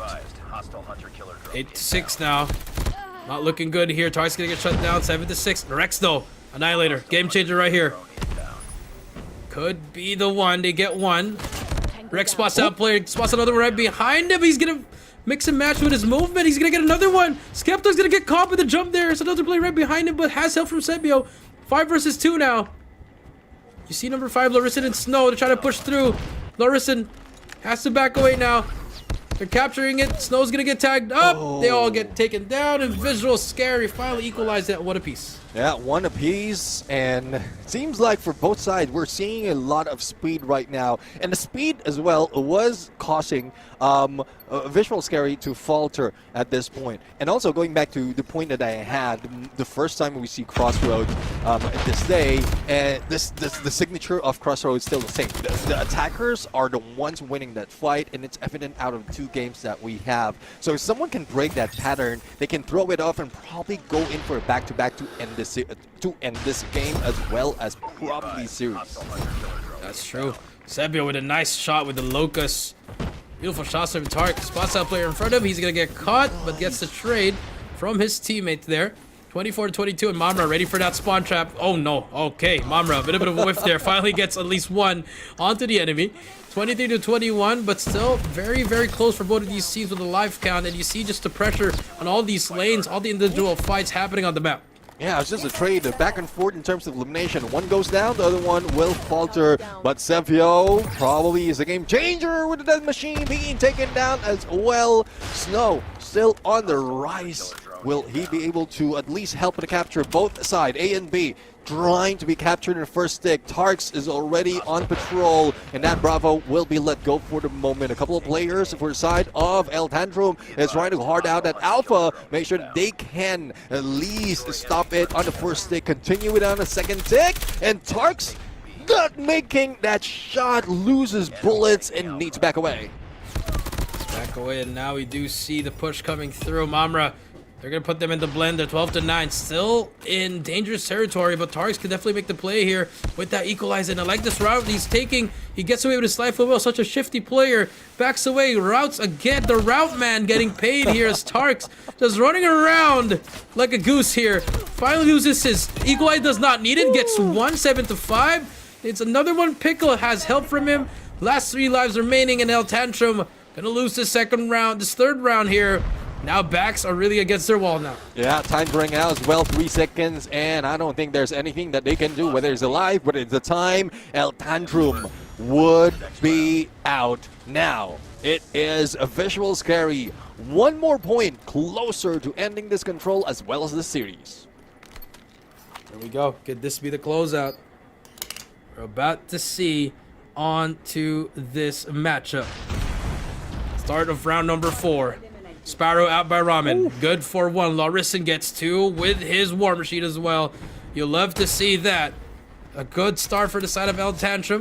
Ramen is also pushing through, but because Visual Scaries are clearing out their base. Yeah, that's Ramen of Loxley that we just witnessed in there with that Sparrow. And he was like a Ramen Hood at this point. But Larison, what a spray, getting away from that shot. Now, they do have 1 life advantage. Make that no life advantage is a trade back. And we can see how aggressive as well as desperate it's coming from both sides. Visual Scary wants to end this, and El Tantrum wants to extend their life. But El Tantrum seems like they are playing it quite well, hiding it out in the perfect timing. They might be able to go for the backstab and reduce the numbers of Visual Scary even more. That's true. I mean, they're just clearing out their base here, 15-16, taking care of their lives here. Ramen does get 1 before he gets taken down. Now you really got to slow it down here. Snow with the Annihilator could spell deadly here. He's looking for him, but Pickle again in the same spot. Shuts down an Operator. That is such a huge play, but Skepta with a flick. 11-11 again. He's going to get caught in the corner, but no, Skepta keeping his team alive here with the equalizer. Oh, unfortunately on the drop, he got taken down, and Sebio for a trade. 8-9 on the life count. But the capture is about to expire with only 10 seconds remaining. They need to move fast, and Rex with Annihilator just going around circles, waiting for the opportunity to reach the numbers of El Tantrum. But is this enough? 5 seconds to go, and they have stopped the bleeding. They have stopped the time, but Rex almost loses that, but Skepta on the backstab. And now equalized 2-2. El Tantrum still in this fight. They stay alive here, Mr. Neptune. Oh yeah. For this game number 3. Trying to keep their hopes up. I mean, they still have a second life, but obviously they want to extend the series. They want to try to go for the reverse sweep. And it begins here. Round 5 starts now. Well, let's see. It's not just about how you start, it's how you end it. Visual Scary started it well, and they're at risk of ending it quite bad. But Operators being pulled in. and Pickle only gets one out of that claw. Ramen though, once again, Ramen Hood on the hunt. Will he be able to get one? No! Pickle with that slide, annihilating him up front. Nice shots from Rex there. We'll know that there's going to be another person right in front of him. Larison is going to get taken down there by Rex. Rex is on a burner right now. 7 with the Tempest. Got to find it, but no, Mamra Pickle. They shut down everything. The pinch from the side of Visual Scary. They are trying to trap them, and Larison forced to use the War Machine here to get some, at least some hit markers or anything. Good for nothing. Rex, nice shots from Rex. 3 in a row, my goodness. He is on fire right now. 4 for Rex. Spreader miss at the ready. Expect that to drop. That could seal the deal here, Neptune. Oh yeah, I mean, it looks like it. Yeah, Alpha it's might over. be captured, but look at the lives, the lead, and the attackers still on the roll. It doesn't matter if they don't get that capture, as long as there's enough time for them to eliminate those 4 remaining lives, and this is it. And that is the match, the series, and Visual Scary will move forward. Congratulations to Visual Scary. They secure their slot in the group stage for our regional qualifiers. You'll love to see that from them. And they can rest easy, enjoy the rest of the day. As Pickle's saying, peace out. We understand it. Again, congratulations to Visual Scaries, but they got tested to their limits in that control. Yeah, definitely. I mean, it's a good thing they were able to flip at least one of that timing and ended up as a attacker in that control, because we were expecting that it will be I was expecting it was a back and forth, and then they managed to just one way rather. They managed to flip the script for side of El Tantrum, equalize it on a 2-2. But let's take a peek, a little highlight more of what happened in that control match.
To stop the reign of Sebio, we're going to introduce Mamra in here as a match MVP. 31 elimination, 1.15 on the KD, and I was expecting Sebio to do the same, but we've seen how well Mamra just roam around like a mamba in the grass, who's just eliminating the unexpected. That's true. I mean, Sebio, it's okay. I think he's still gonna be the series MVP, but you know, give a chance to others. And definitely, Mamra took that chance and ran away with it for the MVP for this series alone. Congratulations to him and to Visual Scares that they punched their ticket to the group stage. Take a look at the scoreboard here. I mean, on the other side, I mean, it's a pretty even matchup here. I mean, 7 with 17 only, but other than that, I think both teams really played well. Yeah, I do agree. I mean, they trade off the back-to-back in terms of that control, and we're still seeing the same storyline when it comes to Crossroads, right? Wherein attackers has more momentum as well as more potential of winning the fight. It's just that there's a few moments in there where in Visual Scary change or flip the script right there and ended that attacker side for themselves. But it's still a good story. It's still a good run for both teams. It's just unfortunate though that we have El Tantrum, who will be forced down in the lower bracket, and I was expecting that they will be bringing more of a fight in this series. Probably bring it to 3-1 or 3-2. Whoever is in favor, it doesn't matter. But El Tantrum, I guess they're not there just yet. Yep, just not yet there. But I mean, I think they might still have a chance. I think, you know, against Freestyle, we saw how they matched up here. I mean, they played much better up against Scary rather than Freestyle, so that's a plus at least. And so I think our last matchup would really go down to the wire. But for now, Scary, again, a bit close on that control, but other than that, it was just another day in the office. Yeah, definitely. I mean, they're not scared at all. They're the ones who bring the fear to their opponents. So I really love this energy coming from Visual Scary. Hopefully they will be able to bring this over onto the group stage. And first team who get that ticket, that slot, into the group stage to join the rest of the team who's waiting. But there's still not, the day is not yet over. We still have one more series to look out for, the lower bracket run, or lower finals run. And we're going to introduce El Tantrum as well as Free Slot. And hopefully these two teams are not tired just yet, especially for side of Free Slot. Though they have a rest while this is ongoing, while Visual Scary and El Tantrum was fighting. But they did start off a little bit early in this fight. So I hope that they find this motivation. Whatever Visual Scary has brought into the table against El Tantrum can be the motivation for Free Slot, and they can move forward, or vice versa. That's true. Move forward and vice versa. You love to see that from all of these teams. And but for Visual Scary, congratulations once again. And take a look at our playoffs format. We only have one more, which is going to be El Tantrum versus Free Slot to end the day after our break and this one. But hopefully everyone's enjoying here, because so far we had a banger of the day for our play-ins. Yeah, exactly. There you have it. El Tantrum will be joining Free Slot on the lower bracket final series of the day. And congratulations is needed for Visual Scary as well, as they will be heading into the group stage. So I don't know. There's a lot to expect. There's a lot of storyline that has been built out of El Tantrum, and even this chapter for today's play-in gives us a little bit more of insight of what is the success and failure, or potential success and failure of both of this team. But judging, like, if you ask me, I'm still 50-50 in this. There's no clear winner in this mind on that lower bracket. But what is clear is a serious winner against El Tantrum, which is Visual Scary. And let's see though, if you can stay true with that series MVP, it might be really be that Sebio who's shown up so much in these games. There you go, Sebio MVP, 84 kills, 84 eliminations, KDF 1.4. Congratulations to him and to his team as they're moving on to the group stage, securing that slot, the second to the last slot, and they're going to get ready on the first matchup on the 13th. Yeah, exactly. I mean, 13, that's where more challenges will be coming. Though they have faced on some, or if not most, of the teams that will be introduced in group stages, but again, it doesn't mean that it's going to be easy. They have learned from that from the regionals, but again, we've seen a lot of adjustment, a lot of changes out of not only Visual Scary, but some of the teams that's part of the play-ins. And the same story goes for those are the top dogs, and it would be a tougher challenge for them. That might make Visual Scary a little bit more stronger. Yep, that is true. That might make them a bit better, you know.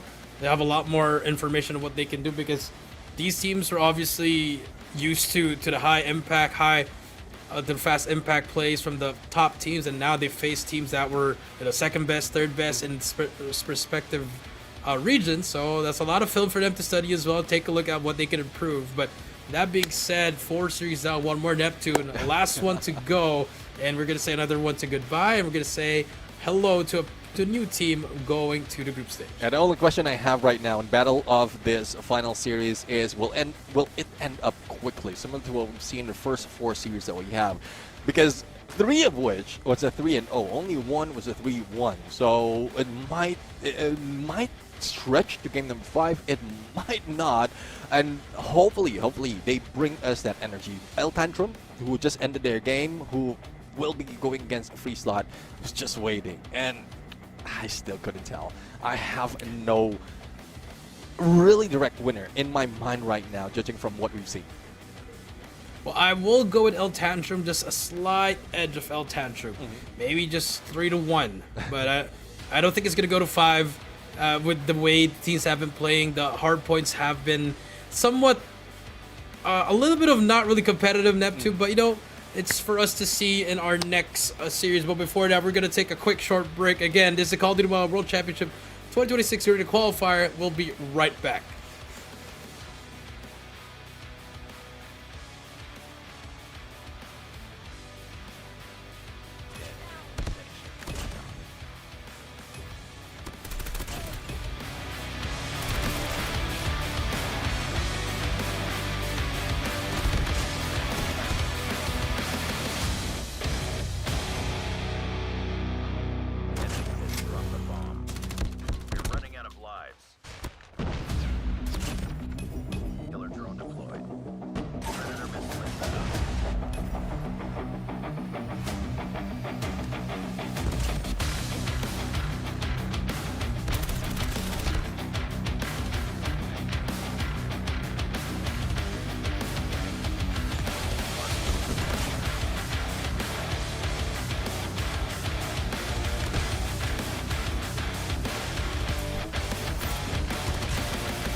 Ladies and gentlemen, welcome back to the show. This is Call of Duty Mobile World Championship 2026 Garena Qualifiers. So far, we have seen 4 awesome series. We are down to our 5th series on this play-in stage, and this is given, or this will give one team a ticket to join Visual Scary onto the group stage. On the desk, I'm Neptune the Jammer Garcia, joined with the one and only Jericho, and we'll be your casters for this last game.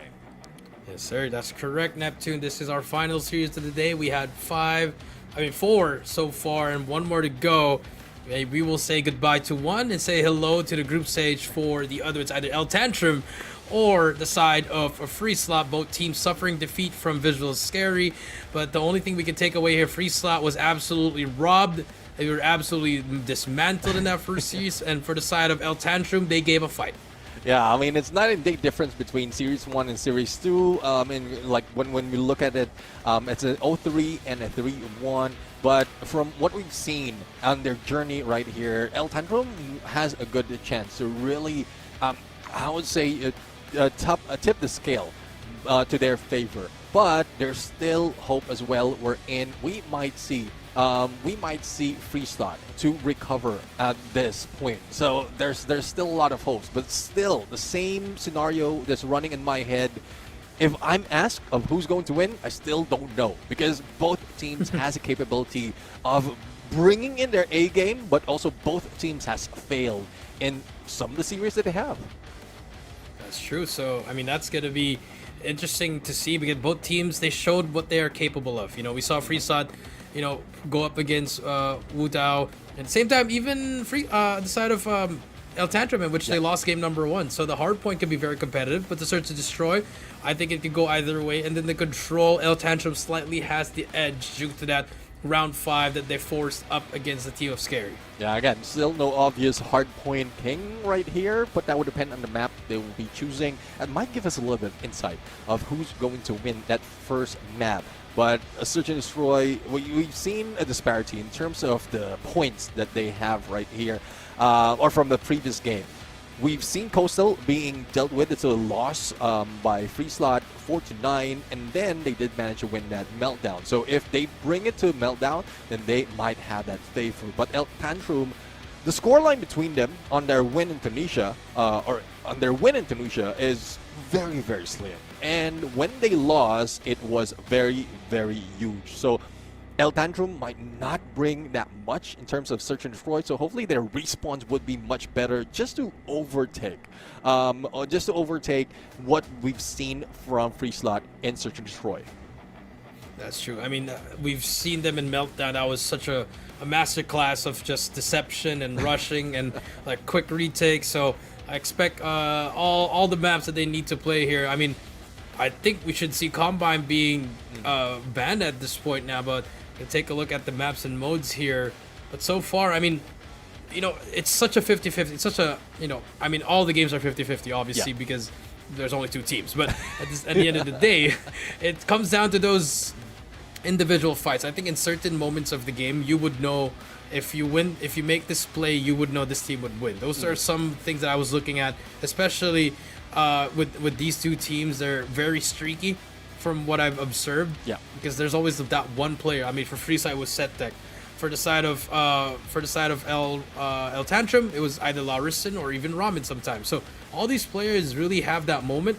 So expect those moments to come out even more in this final series that we have. Yeah, I mean, hopefully Kato really steps up this time, because in comparison, now that you're like breaking down the players that have potential of bringing more in this fight, we've seen a lot more for the side of El Tantrum. We've seen Skepta really pop off, Ramen in there with its sprays.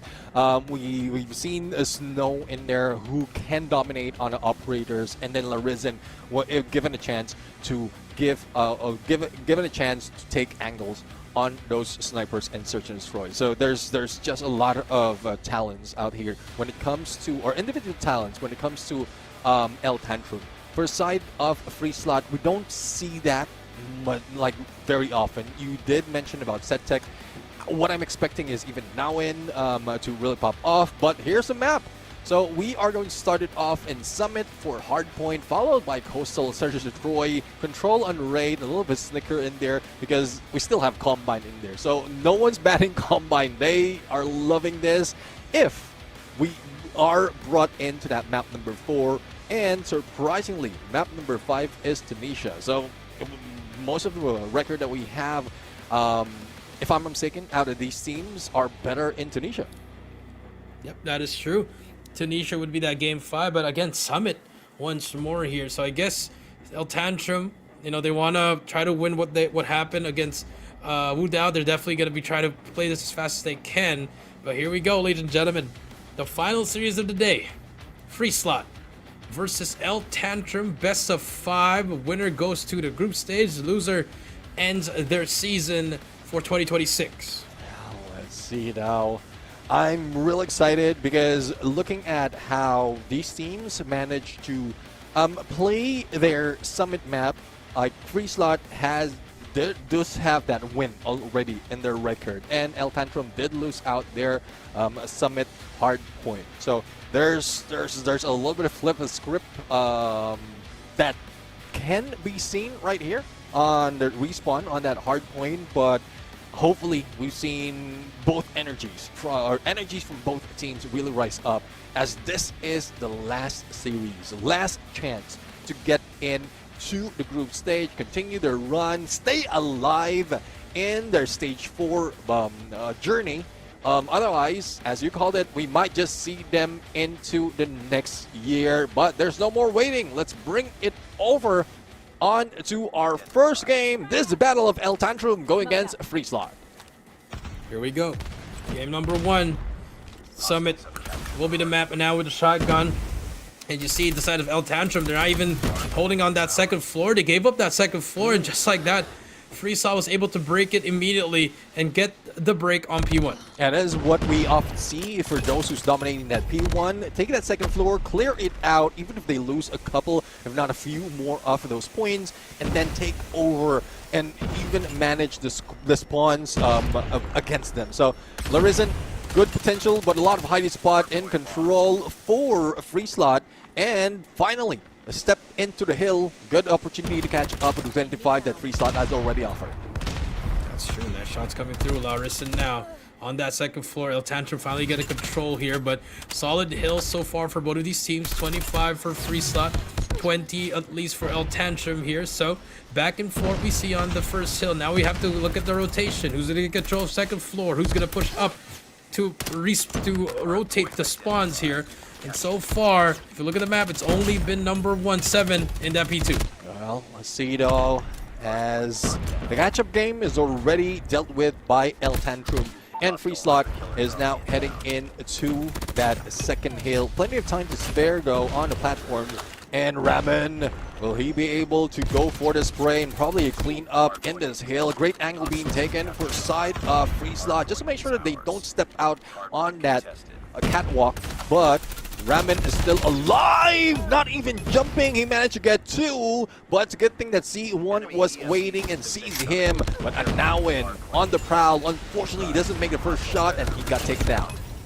Yep, EMP is out already for the side of Ramen there. Huge play from him. That was a 7 spree. 48 to 31, but the points are just not going in their favor as Free Slot is getting all that free time here in this P2. 10 seconds to go. You do see the operators load up for both of these teams, and none of them have used it. They know it's going to be essential for this P3. As you see, Free Slot, they're going to run through the back. Laris is going to be all the way to the back, needs to get some kills, able to damage them, but needs help from his teammates. Snow brings out that machine, but he's going to be smoked out, looking for some enemies, able to get 1. We'll see if he can get more snow right now, slowly falling. It's a perfect scenario right now for Slow as he is in Summit, but it doesn't translate more to them taking a hold. He got carried away, walking around with that big gun, and he got taken down. But it's a continuation of El Tantrum. Great hiding spot, but unfortunately he got caught off guard. And now El Tantrum, great hill to take right now. No contention at all, and the catch up on the 60 quite might look like very easy for El Tantrum. That's 63 to 60 right now. Final push there, no contest. They finally managed to flip the spawns, and Free Slot, they're going to try to fight for this scrap time. C1 brings out the Tempest. He's going to be the front blocker here to try to kill these players, but El Tantrum just gave it up. So it's a bit of a waste of a Tempest here. And C1, he's trying to chase it so that it would be worth it. Yeah, let's see though. Snow is just waiting and goes in for the backstab. A potential for another one and almost a 3 for the guy before he faltered. But the deed has been done. The stoppage might be crucial right here. Gives opportunity for Free Slot to take that hill. And what a move. What a patience play coming from Snow. Yeah, just a bit more. I believe if he didn't move, he would have gotten all those 3 players. S7G now inside the hill here. Needs more help from his teammates. Able to shut down one more player. Skepta's going to be there going in. And just gets away there. What a shifty play. Gets all the way at the back, though. What a play by Skepta. Able to get 2 more there. Might be the game changer here in this P4. Skepta still on the run. Still on the run, still in the catch-up though, as we look at the Free Slot finally stepping into the hill with 17 seconds remaining. Hopefully it's not let go by El Tantrum because they need even those scrap points. Yes, they are getting a lot of elimination, but in translating it to those hill times, it's not that much. And now when jumps away before Snow moves to his view. Now, Snow taking the second floor, and that is crucial when we talk about a cycle in that P1. Another sneaky angle being taken by Snow. Let's see if he can be taken down. That's your 122-72 now. 50 seconds. That's a lot of time. S7G uses that machine to be able to just be the human turret. Able to get one. He's going to get shut down by another. So the operators has not been used. You feel the pressure. You feel the nervousness from these teams. Hasn't been the best usage from either of these teams. Let's see. C1 taking an angle. Waiting for opportunity. Plenty of time on that Tempest. Might be able to clear. But Skepta just run in there. El Tantrum aggressive on display. Hopefully it shows up on the hill time because yes, you can get a lot of elimination, but if it doesn't show up on those hard points, it's still a lost cause. 12 seconds remaining right now, and El Tantrum is still slow on the catch-up game between them and Free Slot. 5 seconds to go here. Larison able to get one more. Scrap time to go to their side. But now it's going to be a chase over to P2. You see the battle on the left side of the map. Kato was taking down Skepta for the respawn. Nice movement from Larison. But S7G gets that trade. But Snow now with the death machine again. Poor operator usage for either of these teams. Only been 1 to 2 kills so far. But now Snow making me eat my words as he gets 2. Yeah, that's one thing. There's always proving us wrong, and I love it. C1 now steps in, trying to defend this hill as we look into the squad. Let's listen in on what energy Free Slot is bringing to the table right now as they are in the lead. หน้าเขียวหน้าเขียวหน้าเขียว บนตาย ดันไป เอาเขียวให้อยู่ มันเกิดกล่องปะกล่องขึ้นบนจุดตัวเดียวฝั่ง บนโดดจุดอีกอะ หน้าเขียวหน้าเขียว มันเกิดบนใต้ทางเดิน เดินยาวมาหน่อยเดินยาวมาหน่อย วิ่งอยู่เบรกเก่าให้ไปเลยดูยาวให้ กล่องมาตัวนึง เต่า2 ตัว ตายเราโต เปิดพี่อัน เฮ้ยเฮียกล่องหลุดไปยาว กดได้ เต่าตาย เติมเขียวไปเขียวเลยดูกลางให้ ผมเติม บนระเบียง ระเบียงไซบี ยาว2นะผมจอด Dude, you hear the comms, you hear the urgency from the side of Free Slot. 178 to 107 El Tantrum. They've been getting so many kills. Finally brings out a war machine right in front of it, and he pays the price of C1. Makes that smart play. Shuts him down as well. 185 and counting here. And now Win trying to stay alive. Was not the best idea to go out there. And now 7 just has to stay alive here, get the kills, and wait for his teammates here. But the push is going to come through from the side of Free Slot. More players coming through. Another Tempest. Ramen from the back with the Sparrow. Can he be able to stop the players? He's going to be able to find one. No, he does not see one. From the back, saves his team there. 3 kills for C1. Huge plays for Free Slot. Yeah, I mean, that's what I'm talking about. A lot of elimination being dealt in by El Tantrum, but it seems like those eliminations are just waste because it doesn't translate of them getting into the hill. Most of the time, it is Free Slot who's stepping into those hard point and the cleanup is being done by El Tantrum, but their recovery on moving into each point is just too late. Now double century being reached by Free Slot as they gave up a few of those, but in this rotation I think this might be the end if Free Slot can capitalize more on operators that bringing in. That's true. 205 to 124. Set tech, another equalizer not being used to how it's supposed to be used. Time is not going to be on the essence here as Free Slot 30 more points and 40 more points are going to be able to win this game. L7, here comes the push with the Tempest, gets one, does not get the second again. Just the nervousness, the pressure creeping into both of these teams. Oh, still, it is colored blue. 30 seconds remaining and they could have taken it, but they were at least delayed by El Tantrum, and we are getting into the next cycle. But as we look at the Free Slot, very aggressive, very proactive, and I could say the same for El Tantrum, proactive elimination as well as the kill feed, but it doesn't show that much on how well they can hold to the point. So I'm pretty sure the chat even there are furious of why they are getting elimination but not getting the hill time. That is true. 232 to 132, 100-point lead in El Tantrum. They got to be perfect from here on out. Try to get all the points that they can. C1 Tempest out again for him. Can he be the playmaker once more for them as he spots the first? That's going to be one kill for him. He spots the second. Believes he's trying to read that spawn, but Snow with the death machine, he's gonna get shut down as well. And Free Slot finally on the hill. 11 more points to go. It's gonna be a fight for P1, and now it shuts him down. Won't play for it, even gets a hit marker, but from the top you see S7G gonna try to hop on it as well. Back and forth we go. 9 points to go. The contestants in smokes are out.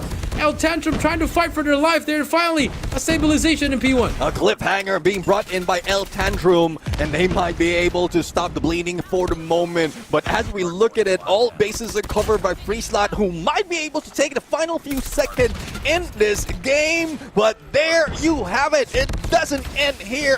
Another carryover onto P2. It's very clear, but with how well the rotation is being done by Free Slot, I don't think they can give the full 60 to El Tantrum, and they might end it here. Tempest, though, being pulled out by 7, but the moment that he goes down, the rest of the squad from Free Slot are stepping into the hill and ending this fight. Here come S7G. They got that same as Free Slot takes it 250 to 161, and they strike first. In this best of 5, they take the hard point. I mean, it's quite surprising because there's a lot of elimination out of El Tantrum. I was looking at their elimination is over 20 already, halfway through of our hard point, and I'm just wondering like why it's happening. The control of spawns is not being let go by Free Slot.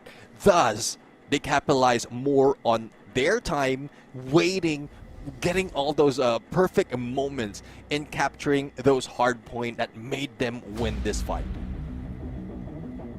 That's true. I mean, that's one thing, and the other thing was the operator was just so poor from both of the teams, actually. I mean, the only ones that I remember was C1's clutch play, but it wasn't even with a Tempest. It was just with a AR. So, I mean, those things are what you want, you're looking at. And again, that one play with Anawan made, because they already broke the hill there.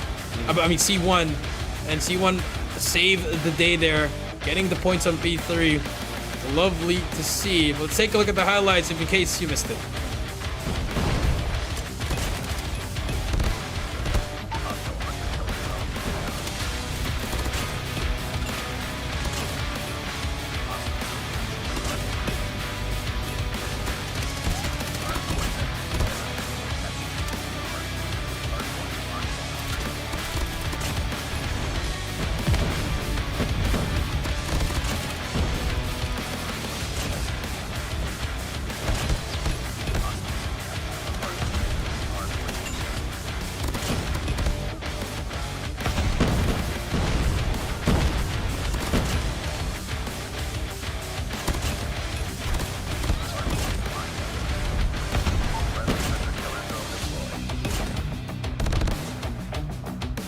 MVP. Oh, sorry for that one. Our MVP is going to be S7G, 40 kills and a KDA of 1.21. Yeah, I mean, we've seen S7G just roam around, try to get the most of elimination, but judging from how, like, what we've seen in here, it's not that much. It's more of crucial elimination that has been brought in by S7G. Like, remember that second cycle onto that P1 from above, or P2 rather. The moment that the teammates has been eliminated, he's the one stepping in directly into the hard point. So won't be surprised as well when we look at the hill time, wherein he got most out of it, if not everyone from the squad. Let's take a look though on post match result, and S7G 1 minute and 41 in there, and look at that, 4 players with 1 minute in the hill time. I mean, that's what you need to do. He's putting his team on the back. I mean, his whole team was almost at a minute, only Kato with 40 seconds. But, you know, with the War Machine, you really got to play back and forward pretty much. So that's a lot more things to do here for them. But for the other end, I mean, Skepta, they were really trying their best. And you were right. So many kills for the side of El Tantrum just did not translate over to the points. Yeah, exactly. Well, hopefully that would happen in Coastal Search and Destroy, because this is where elimination really matters to clear out those fights. But I don't know. I'm still scratching my head out of that Summit hardpoint. El Tantrum, there's a lot of hopes for them, but yeah, they have firepower. The timing as well as the operator was just, I would say, not so good. I don't want to use any other word. It's just not so good. So well, let's push this aside. Let's head over to see what they have to offer when it comes to Search and Destroy, because Coastal, another chance, or last time that we saw them, they did lose out on this fight, and we haven't seen El Tantrum in Coastal when it comes to the play-in stage. So there's an element of surprise for El Tantrum, but Freeslot, I know that they understood what needs to be done. Yeah, that's true. They know what they need to do. Again, it's just might be the pressure, you know? They're trying to overhelp on everything, forgetting about the objective of actually hopping on that hill, or maybe there's just a miscommunication. Those are the things that could be a possibility. But here we go. Search and Destroy coming through here. And for the side of Freeslot, they definitely have that advantage here for the Search and Destroy. Well, let's see, I mean, I want to be proven wrong. Once again, I want to be proven wrong. I want things to change for them if they want to really get another point to their favor. But as we look at it, that's 1-0 already, and there's no waiting. As a battle has begun, no one has gotten down just yet. But let's see who will be able to get a better angle, especially with a nade being cooked on yellow 3 right now, which is Ramen. Yep, that is true. Ramen, another slow, and this is what we're going to see from both of these teams. Larissa now. Trying to find a way here, just back. Oh, he spots the gun. Kato spots the gun. He's just waiting for that shoulder. Actually, nothing. And this is going to be the slowest Search and Destroy because both of these teams love to use the clock. Let's see now. Let's see. I mean, if they will be using clock as well, might as well just move closer and then time that approach. But no one's risking it. And now we know, similar to what we've seen earlier, the dance, the left and right, and Ramen will be forced out because of how quick he can move and shoot.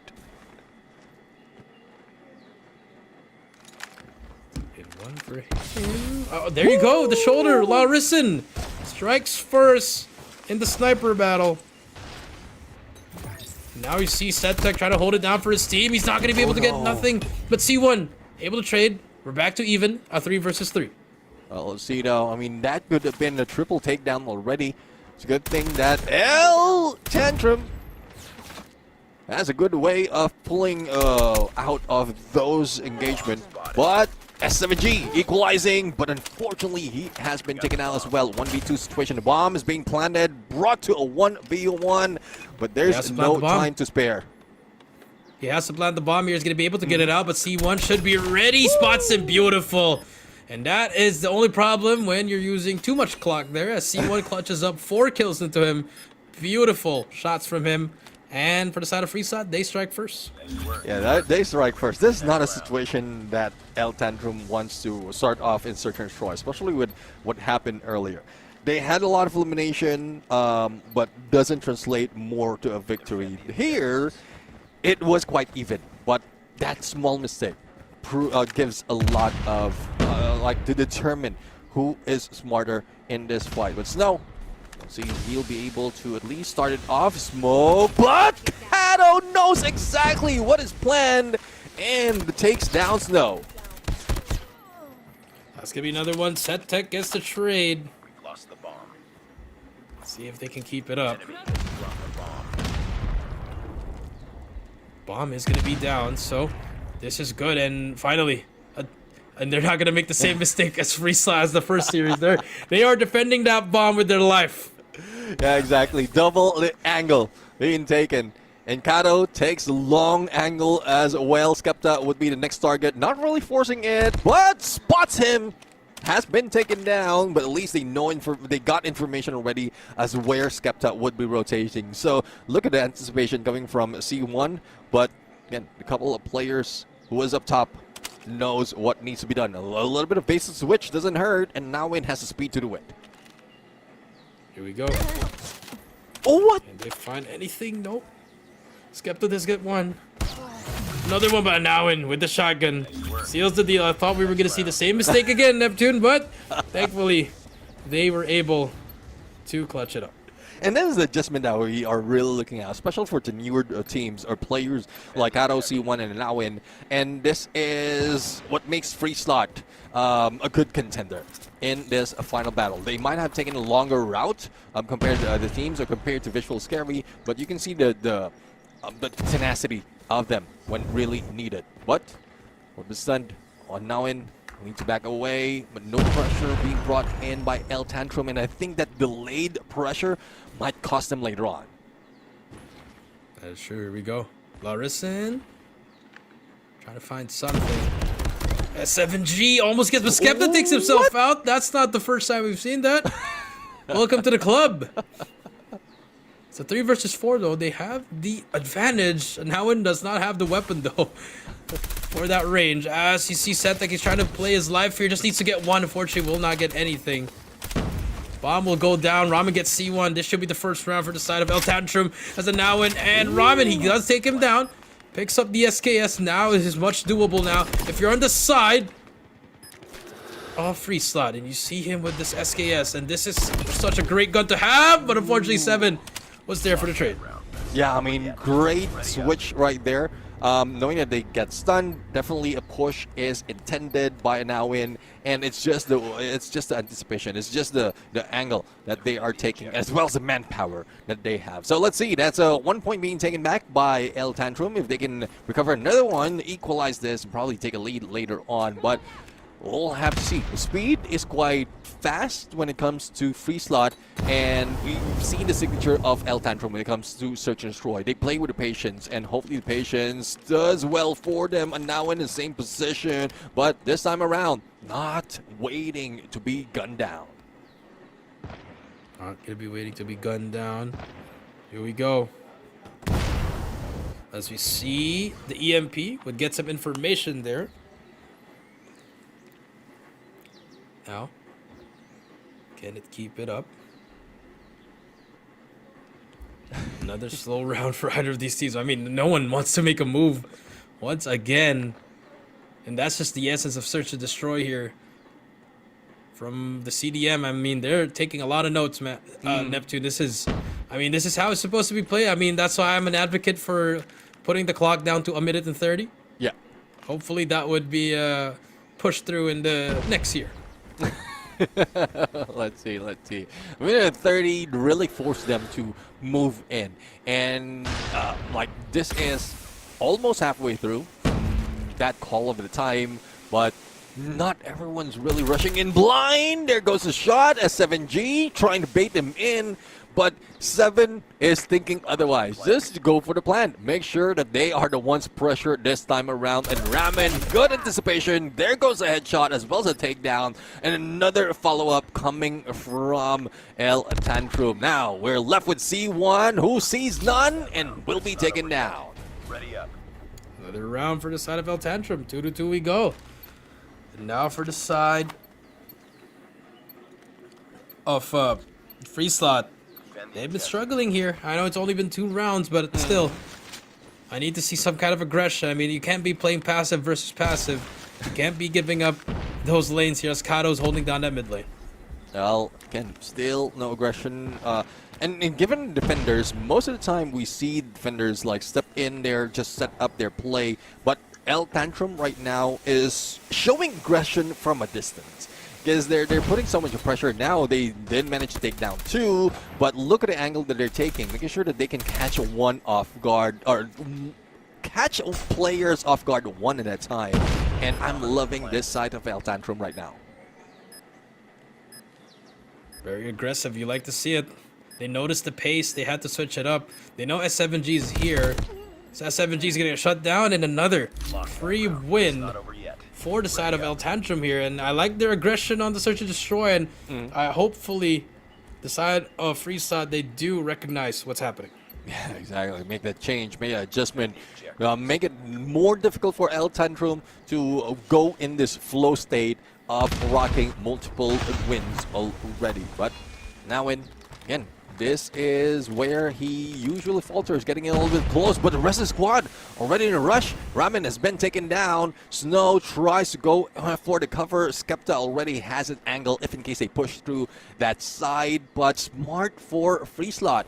They go in for that U-turn, leaves one behind, probably catch Snow, or rather Skepta, out. So if they'll be able to pull this off on the rotate, then more numbers can be taken by Free Slot. That's right. More numbers could be taken by Free Slot. Let's see what happens here.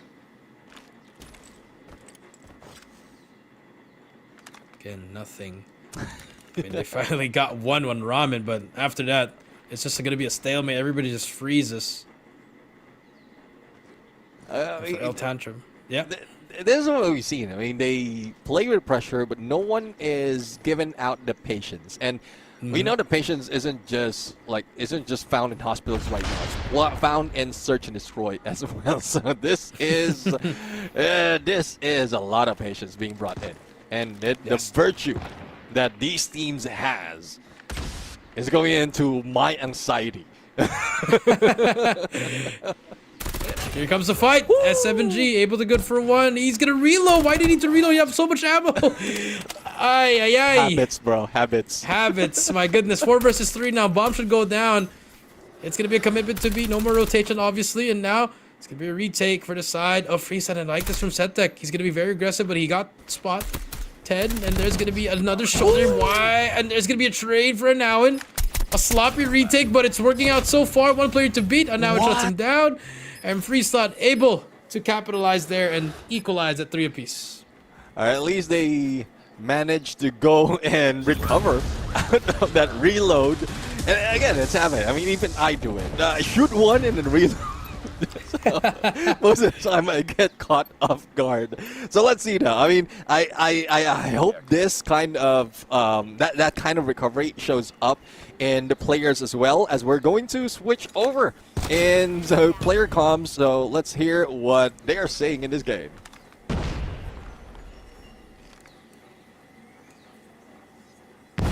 หน้าดีไม่เจอ ยาวเข้าตัวหนึ่ง 2 ผมถอยไม่ทันเนาะ กูโดนระเบิด มาสอนยูโตะ จะเป็น 3 ตัว 3 ตัว Okay, go. nice nice Go. Last day. Ayun, ano to? Not over yet. what the consequence what the hell EMP, push mid, EMP. And EMP. คิดไม่ออกรับเอก Ready. Spotted. Okay. We got the bomb. เทคบี All right, there you go, gentlemen. Comms are chill. Comms are cool. Yeah, Kato. they're having fun. Yeah, they're having fun, that's for sure. But Kato, though, not having the best of aim at the moment with that snipe. He's gonna get the second one, though. Nice shots from him. Spots another one as well. No, does not get a freebie, but gets a trade, though. Now the aggression is stepping up, and now he takes out 7, and the bomb is down. Just go inside, please. No, they want to fight it. The double chow. It's all up to Ramen, and they finally go inside, but Ramen, okay, ooh. You love to see that. Was he spotted, though? That is the question. Not a good angle to take. Yep, it's not. It's pretty impossible. Ramen does not even get the first one as well. He's gonna get tagged up. The nade explodes, and now we are 4 apiece for both of these teams. Moving on to the next half, switching sides as well. Well, it's quite refreshing though because it's quite it's a faster game that time round. So we're seeing them. I don't know. They might might have been getting sick and tired of the stalemate that has been happening so many times in this search and destroy. So look at the speed.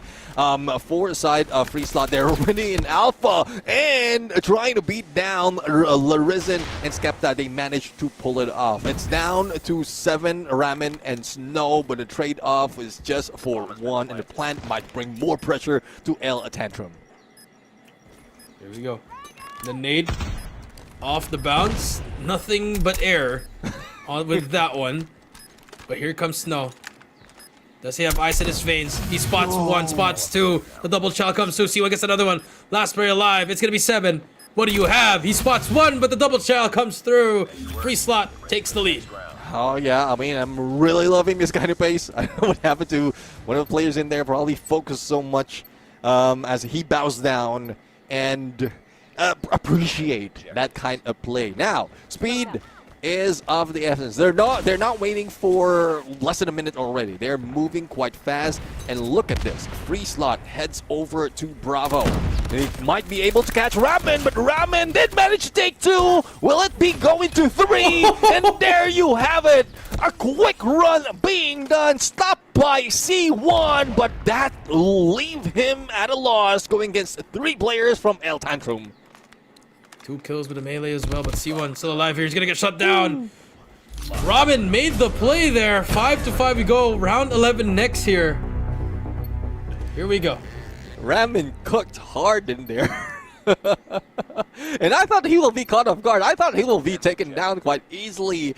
That's definitely hot-blooded in that fight. Not really being faced in that challenge, but let's see and what the response will be. Equalize on 5, and now a little bit of slowdown in some of the players out here. Not really rushing that much. They should learn from that mistake. Yep, they should learn from that mistake. See what happens here. Settek gets 1. Bomb should go down any moment now. Oh, another shotgun, but a hit marker on the second one. Doesn't matter. You have information. Kato spots the player on the right side, has to switch over. We'll miss that shot, but it's okay. It's a 3 versus 3. There's gonna be a double back on the other side. Now it's a 2 versus 3. They need to work fast here. Well, let's see if they can work fast. 30 seconds in counting. Here comes 7. A little bit quick. All you need is 1. I don't think he'll be able to do it. There you have it. El Tantrum bringing the fight. Go for the defusal, and they will take the lead. 6-5 the scoreline. 6-5 is the scoreline. Beautiful for El Tantrum. Trying to win this back. And Free Slot again. Just, I mean, they have their moments there. They just could not be able to capitalize on that situation, Neptune. Yeah, I do agree. I mean, let's see though. Let's see. Hopefully, there's no infighting that's happening after that huge mistake. And El Tantrum is just again. I want to point it out. The moment that they started enjoying, that's where we see the numbers like stack up for El Tantrum, and that's just evident on the comp. So hopefully, the pressure is not that much for the team. They can catch up. 2 more for match point. 3 more for this SND win. Here we go. Another slow pace, slow burn. It's like a movie. what we're seeing here. We're currently just in the middle part of the movie. Well, the Here we setup, go. the setup is quite slow. I mean, we're looking at a 3-hour movie, if that's the case, before we get into the climax. But I think this should start off. 1 minute mark already reached and breached, and there goes a shot. 7 takes down another 7 from Free Slot, and Sedek will try to go for a rotation to make sure that they can get the trade, but no one shows up. No one shows up for the trade. Skepta takes down Kato. Here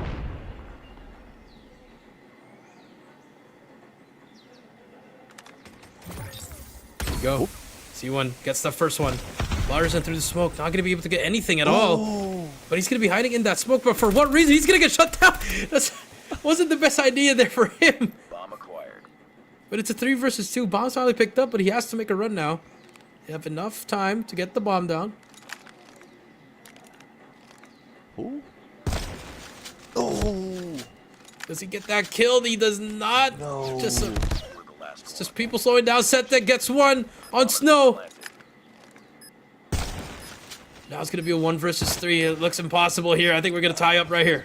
Yeah, Larison was trying to get the angle. I was quite surprised that he didn't go for a rotation. Probably had a better chance later on because he did have Snow with him. So it's just unfortunate, but time's running out right now. 3 players already waiting for him to show up, and there goes C1 who sees him and not even giving another step into that B side. So Gadget game is definitely afoot, and we still don't know who's going to win this search and destroy. 6-6 in the scoreline, and potentially an forced overtime that we might see in here if it goes the distance.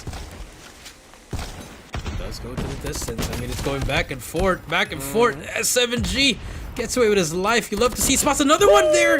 No trade, no communication, and he's just running around a Rosie. He's spotting so many places. He's getting chased as well. Finally gets taken down, but the damage has already been done by him. Here we go. Ramen might be able to damage Nawin, and Nawin has been taking this angle, this corner. Might be caught off guard in there.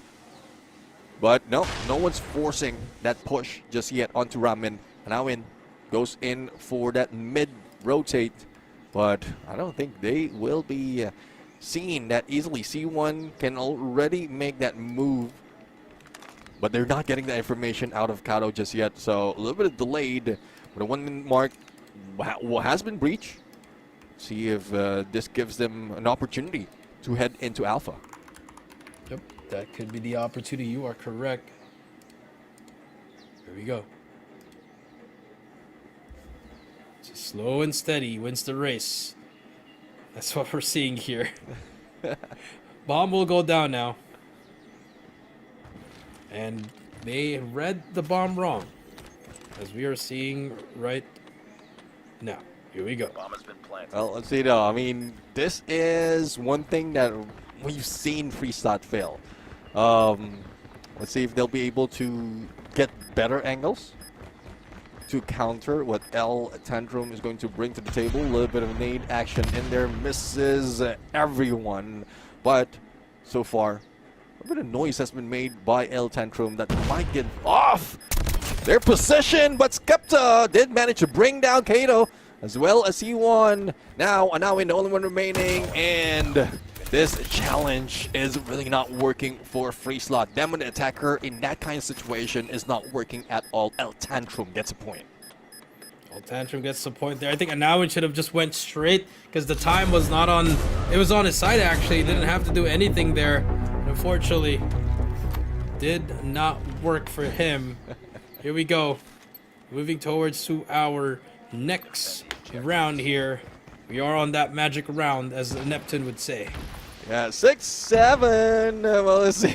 You know, I'm a little too old to pull out of those things, but you know, I got kids, so I keep hearing that. But anyways, Ramen almost taking it out and down, but he is the one who got beaten. And Larisen doesn't have an angle. Smokes cover him, and the god nade from Sedek. What a surprising push! A quick move coming from Free Slot for the equalizer. For the equalizer, you are correct. Here we go. Now this is such a perfect push for them, and this is how you want to see it. This is what the free shot we need. They need to be more aggressive coming through. Here comes a push. They're gonna fight for it. 7 though from the back. Skepta almost gets it, but too many for them. I thought Skepta will be doing the same magic as what we've seen Ramen did earlier. But there you have it. The score lines is still equal. The tug of war still happening between these two teams. So we are seeing that still no one's favored in search and destroy. Both teams has pretty much the same approach.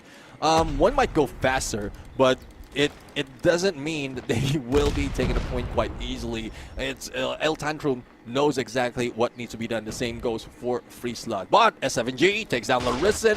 Let's see if he will be seeing another La Fallen at this point. And 7 takes 3.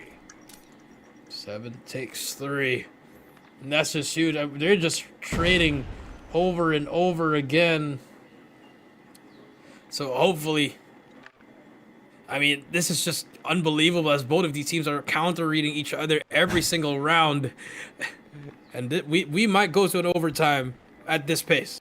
I mean, if someone gets sick of this trade-off, yeah, I mean, they might just take it a little bit, I don't know, differently on the next round. C1 though, does have an angle on Skepta. Shows his position though, but there's plenty of time. But look at the numbers that we have for El Tantrum. Any chance that they have, they will be able to catch him off guard. And Ramen triggered discipline on the get-go before he let that out. And now they take a lead again. Here we go. Defend the objectives. Can we see Free Slot tie and make it an overtime? Or will we see El Tantrum tie it up? Well, we'll have Slow to see. burn. Slow Oh, but burn. there's the first blood. Larison gets one. Kato gets to trade with Skepta. Things are happening simultaneously. Back to 4 versus 4 now. We go. Larison does have distance, hopefully an angle as well, to take the lead in terms of numbers, but the timing a bit too late. When they don't want to be caught off guard, if in case, Kato also will take an angle against him. But this is the anticipation. I think they know that the Nawan will be taking this. He has been in this corner in so many instances already, and that's the takedown that they have been waiting to start things off. As time is now favoring more of the attackers, they might be able to make a move this time. That's the bait. They threw the bait down. They get inside point. That's gonna be another bomb plant for them. Now, will we see them get the complete setup? Here we go. Bomb is gonna go down for overtime. Free Slot. Trying their best, and now is just being so annoying here. Look how much space he's making for the team here. They know he's here, and now he just needs to get one, but he's gonna get shut down. But he gave a lot of time for his teammates already. 30 seconds left. The final retake for El Tantrum. Or will Free Slot tie it up for overtime? Here we go. Oh, we might see a distraction coming for Snow right now. Hopefully he doesn't pick it too quick. And C1, C7. But information has been relayed already. Also movement Gotta coming fight. from Snow. Here we go. He might be able to take them down. Kato takes down 7, but tries to punch it through. Equalize, and we're heading to overtime. Here we go, ladies and gentlemen. We are about to see our first overtime for our final series, and we're only on game number 2, ladies and gentlemen. Exactly. Well, yeah, if it goes either way, we can equalize on this series if El Tantrum can find a way out of this cycle, of this loop. But Kato right now, no angle take, no one being seen, but no one's aggressive as well for the side of El Tantrum to step forward against him. That's true. Here we go.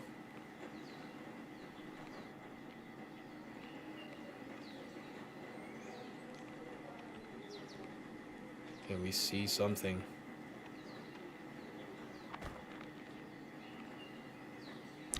And there would be no. I'm just holding my breath as well. We're just waiting for something to happen right here. Yeah. We're back to what, round number 2-3 out of the search and destroy. Because this is the same scenario that we've seen. But the trade-off really is phenomenal. They know exactly what's being done by the other team, but Snow is not waiting any longer. Pulls out that snipe. The sidestep was pristine. Hopefully he's not aggressive on this rotation, because it seems like even Freeslot anticipates that rotation. That's true. Look at it now, and he's ready for it. He knows there's a player there. There's gonna be a player in this corner. My goodness. S7G gets one. He can get the second. No, he cannot. But he has help for receiving, so it's gonna be one hit as well. And just like that, it's a 1 versus 3. Time is not on your side. And finally, Freeslot. They are not peeking this. Just taking their time. Surprise, surprise, and a backstab, and now Freeslot takes the lead, 9-8. One more, and they will be ending this, and probably bring themselves on a 2-0. Just deal with one more point to get out of this contention. But I don't think El Tantrum will be letting this go. I think El Tantrum will just bring more. It's true, but I like this from Freeslot. They're gonna slam it. A different kind of pace, and they're gonna go for the underground. This is clear. It's free. It's literally Freeslot. But no, there's gonna be one player there. Larson's gonna choke that shot, but it doesn't matter. They get that one kill. They're trying to pitch it. Comes to play. The pitch is gonna come through. S7G gonna go through. Here comes the fight. Snow gets the first player as well. S7G, he's gonna get caught with the punch. It's a 2 versus 3. Sentek, he's gonna go down. Snow, huge. Mikado clutches up, gets that kill. It's a 1 versus 2. Can he clutch up? Oh my goodness, the timing could not be anything else as Kato. He is right behind you, Kato. They're waiting for you, Kato. He's gonna get spotted. He spots the first player, but does not turn around. We are tied at 9-9 once again. How far can the teams take this? Because they're extending it to like the last second, or almost the last second of each round, and now they're forcing everyone to go in for the overtime. So it's a battle of stamina right now between these two teams, but like because of the pace that they're taking, they're having a little bit of they're having a little bit of refresher. They're having a little bit of rest as well. But S7G take it down unexpected onto 7, and let's see if this is something that they can start off once again for Freeslot, that back and forth in terms of points. That's true. Here we go. Nade could come down any moment now. C1's gonna give his life. Kato's gonna be there to help him out. Kato's gonna get spotted. He's gonna get stunned though. C1 in a perfect position here. With a tappy tap, gets one. Backs away with his life. Yeah, you love it. He backs away, and he will be forcing the opponents to go in. Oh my! But Ramen, with his spray, with sliver health, did manage to survive. Now he's recovering, and it's a 2v4 that might still be won by El Tantrum. That's true. Here we go. Versus 4, but Kato, he's gonna get shut down again. We are just throwing our lives for a free slide here. But I like this. I mean, you give up Kato. It's a 3 versus 2. Better chances of winning here. See what happens here. Here we go. Well, so far, slow pace. But I think they understand that it's clear. Unless they have a few more utilities that they saved up for this moment, and there goes the plan. Now, they'll be able to take advantage of this, take better corners, or probably angles to take, so that they will not caught off guard, because the numbers is not favoring El Tantrum right now. And this is not a great spot for either of these teams, because anything can happen in this situation, especially in those corners. We've seen what happened.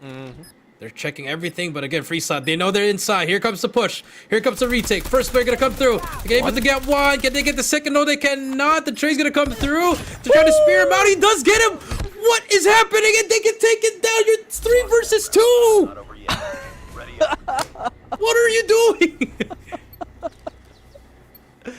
Well, the overtime continues right now, and I guess this is the rare occasion that we see when it comes to it. Like, you lose out bullets, pull out a spear, and you get those elimination. And I just don't know. Probably it's pressure of the time as well, that they didn't anticipate that more challenges will be coming their way. But look at this, a couple of elimination already being dealt. All right. 3 elimination being dealt, and the trade-off in terms of this search and destroy continues.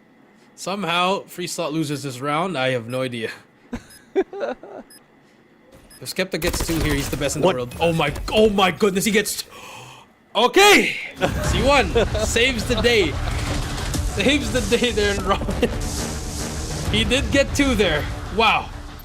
Oh yeah, I mean he could have taken 3 if the angle was just not on prone. If the angle was just close enough for him to swing and then hit him on a headshot, and yeah, definitely that could have been the game changer. But again, the overtime continues, and it is Morph El Tantrum who's trying to rush in onto B right now.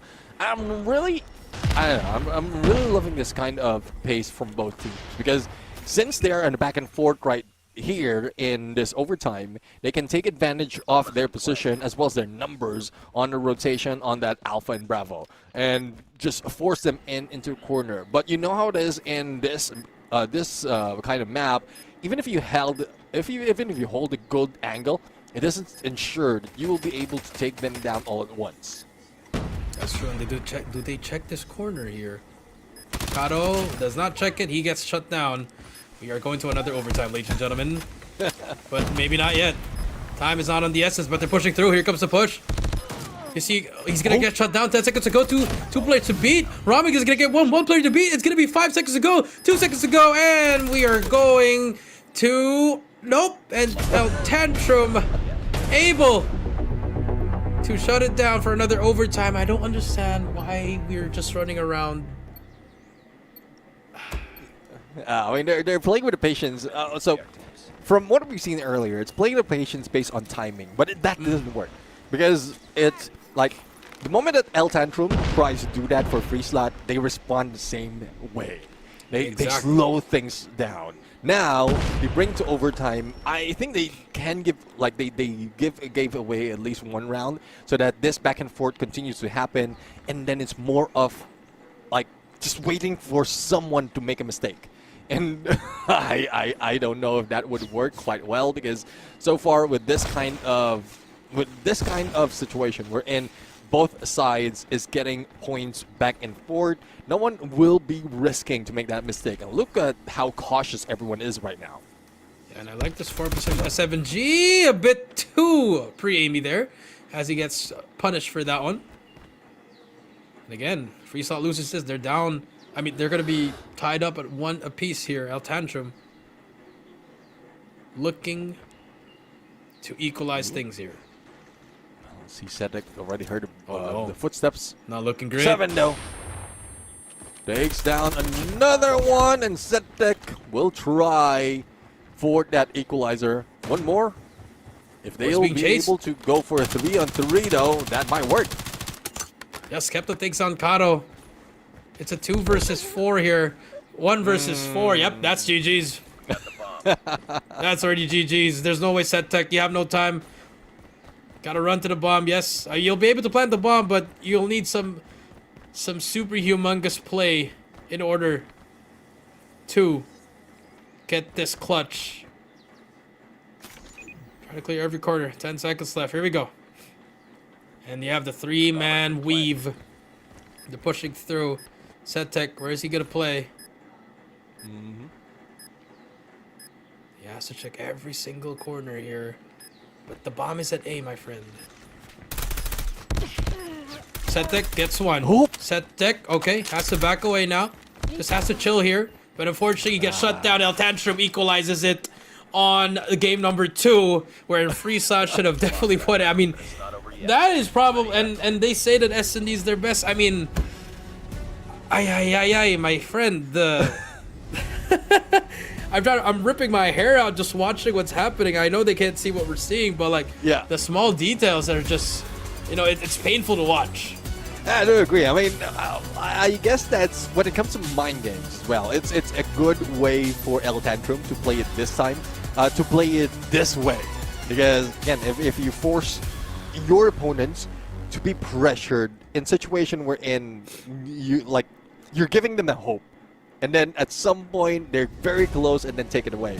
So it's a good thing that they didn't really stretch it out, like exceed the maximum overtime that we have. And El Tantrum just ended. But for this series, it is now tied. So I'm just happy to see this kind of fight between these two. But let's take a peek at the highlights.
Alright, there we have it. And Ramen cooking hard. 20 elimination, 1.33 on the KD. And you've seen as well how well he managed to defend that winery in 1 point, or managed to take down 3. So props to this guy, and props to El Tantrum. I was about to say El Ramen.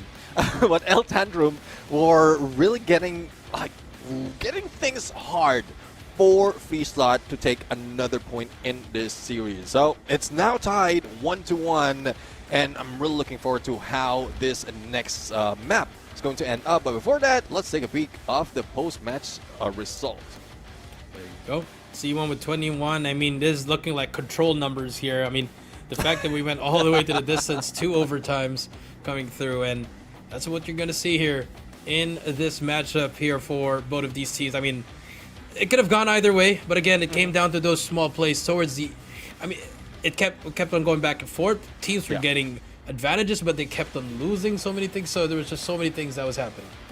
Yeah, it was more of the pattern that was recognized by El Tantrum against Freeslot, especially with the position that Anawin has been taking. He has been in there for all of the rounds, if not most of the rounds. But, well, speaking of rounds, there's a lot of rounds that we did manage to pull out of that Search and Destroy Coastal.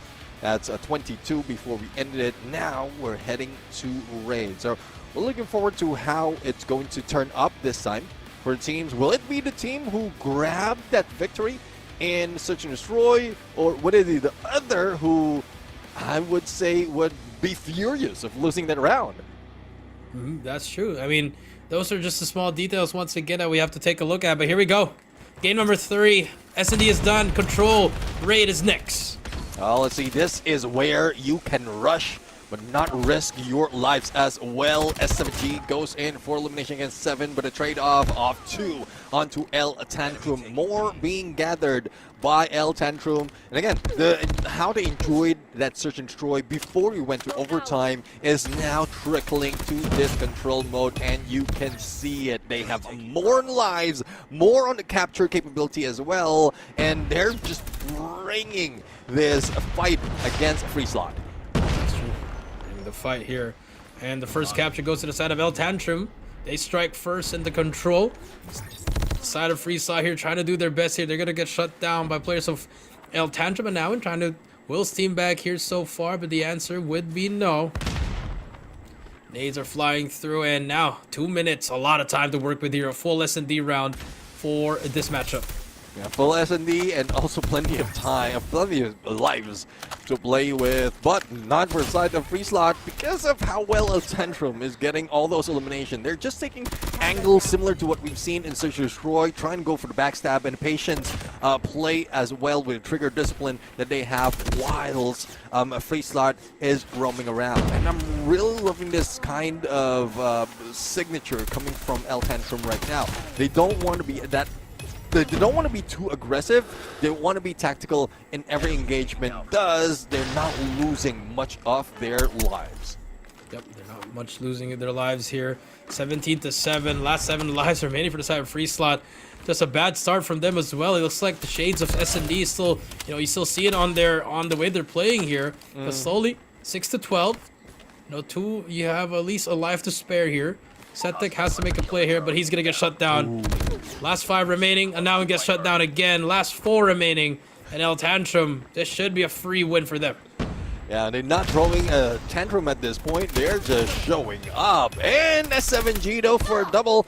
But is it a little too late if he did manage to land that third? And there you have it. El Tantrum this time takes the first point in control raid as we switch over, given that opportunity for the attacker on the other side. But I'm loving the pace that's being taken by El Tantrum right now. Just playing with the patience, once again, of Freeslot.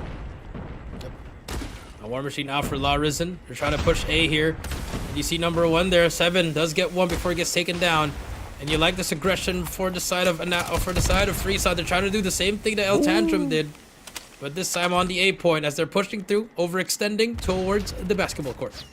Well, if they can guard that quite well, they can capitalize on the angle that it's taken. Unfortunately, second didn't push through. It's still quite equal in terms of lives right now. First minute being hit and no capture just yet on either Alpha or Bravo. The cleanup is even being done by the team of El Tantrum in a great position being taken by the squad. They can give out at Bravo, save up on some of the lives, but Skepta says no, let's start mowing down with the equalizer.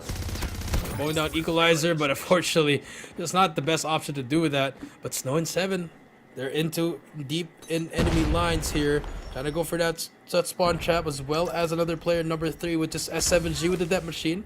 And B is about to be captured as well. Second tick complete. Let's see if they can go in and finish this off in Bravo. They have utilities, they do have the weapon, and if they can hide out quite well, they can get away from the operators from the other side. So B off to a close right now, extending the minutes for the team. But in terms of life, Freeslot does look like they have this in the bag already, especially with how well they can take the angle to force El Tantrum in. Yeah, and S7G, look how close he is. He's just waiting for his teammates. This could be a one brick's all they need here. But Larison shuts him down. Some good kills coming through on their end. C1 gets Skepta. 13-9 we go. Now with Annihilator, not annihilating anyone just yet. If he can catch at least Larison, then adds a good spree for them. But Larison did take down Kato. SMG goes for a trade, but look at the position that's being taken. Capture about to go for the first stick, but rotation being done by El Tantrum to not only block off the exit, but also to take go in for the potential backstab against those who are spawning in the south. That's true. Last 4 lives remaining. Skepta is gonna take that fight, and he just has to calm down here. Skepta, you don't have to do that. And now, again. The small things. I mean, yes, nice shots from Stowe, but there was so much time to work with there, and they were both one shot. They just had to back away. I mean, it's just mistakes after mistakes, and I mean, if they're gonna play at this level, then the group stage is gonna be such a grueling match for them. Well, let's see though, because at some point I think it it probably is half intentional. Because if you can show this kind of mistakes, then like the opponents that you will be meeting in the group stage might anticipate that this will be happening, and then you correct all those mistakes. But that's just me. That's just me trying to be positive at this point, thinking that They need to know the truth. truth will set you free. Truth hurts though. 26 to 24. Now we do see El Tantrum on the point once again. No contestation from the side of Freesot. It's going to be the final push for them. C1 able to get one, but you need to hop on it, and he did not, but he was able to kill the players there. 20 to 24 we go. Now, El Tantrum looks like they are doing a similar approach from what we've seen in that first round. Now, they can continue on, probably beat down a couple of players in Kitchen, and there goes Skepta, full of follow-through. They might be able to start off and capturing the first stick in Alpha, and then funnel them in onto the other side. But look at the rotation, how quick it was for the rest of the squad, and operators being brought in from both sides. S7 Gito wasted Death Machine, as he has been the one who will be brought to death. 11 to 21 we go. Free slot again on the back end of this matchup. I mean, look at that. Skepta is going to shut down another player there. Just easy kills for the side of El Tantrum. Both teams been winning on that offensive side. And Skepta closing in on that EMP. Gets one, gets two, gets the third one. Nice shots from Skepta. 5 in a row for him. And El Tantrum looking like they're going to be able to capture Skepta, the reach out. He's one hit, but he still decides to reach out. That's going to be another capture for the side of El Tantrum. And that should be it for round number 3. Yeah, I mean, looking as if Sedek live defend on this, but he will be taken down. Kato will be a little bit too far to make sure that happens, but no, he just eliminated himself out of that fight. We go in for the next round in this control, and I don't know if anyone will be struggling this much, but let's see though if that struggle would translate into their communication. So let's bring in the player comms. B. Below that. B3. B set. Enemy They push. friendly EMP systems incoming. Predator missile inbound.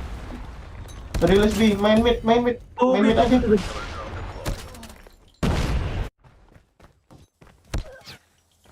เกิดตบโค้งดูโค้งให้รอห้องแดงนะดูแค่ มอ ห้อง ง เกิ แด ด ง ในหัวมอแดงให้อยู่ เกิดวัดเกิดแค่วัดเกิดตัว ต่างใหญ่เดินตัวปีนห้องเงินตัว กลางไป ไปที่ตบตีนไปที่ตบตีนโรงพยาบาล ในห้องเงินในห้องไอ้โต๊ะซ้ายขวาเนี่ยห้องนี้ เจอแล้วพี่ ต้นไม้ มุมหัว ผมเป็นมุมหัวดิ ส่งตัวเลยไม่เป็นเลเซอร์ผม All right, there you have it. Some comms check for both of these teams. Trying to see what they can do. C1 with the Tempest. Nice 2 shots from him. Trying to force a game number 5 here. I mean, a round number 5 for game number 3. Just again, slow burn for both of these teams. Just trying to slow it down. Try to get what they can. C1 finally runs out of the Tempest, but he gets away with his life. Trying to be a nuisance here on this A point. Well, let's see if they can be a nuisance even more, as Ramen goes in for the push. 7 goes for elimination as well, but trade is quite equal. But judging from what we've seen, already 1 point being waited on by El Tantrum to ensure that they get this round, this map in the series. They are not going too aggressive, waiting on Kato to peek, and he did go down. Down. That's what you want to see. And now he's going to get caught in the corner there. Setek with the equalizer. This was 11 to 20, and now it's very doable for Freeslot here. El Tantrum trying to close it out. Here we go. Setek with the equalizer. He's going to get spotted from the back. He's going to get Larissa, but no, Larissa's going to try to run away. It's the information that he needed. Setek going absolutely everywhere just to get this kill, but Larissa is just right behind him. He's gonna get taken down. Larissa with the ankle breaker there gives the bait. 9 to 9 we go. Not looking so pretty so far, as we are heading into a search and destroy right now. With this matchup, the Sparrow though takes over. They annihilate the trade on trade. 7 to 8, but Skepta with the equalizer spots one. Ends up player down. 6 to 7 we go. 35 seconds to go.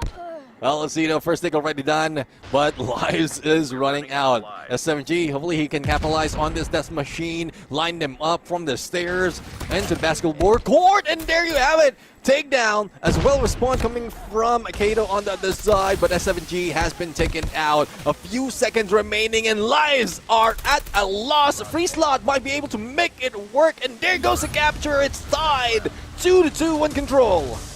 2-2 we go. So many things happening for both of these teams as we see here on to this hard point, on this control. Free slot's gonna be given the chance to go on the defensive side.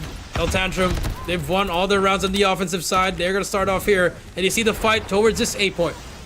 See if they can bring that to a close. This Bravo especially. First stick already done for the side of El Tantrum. Here comes Larison, but he has fallen.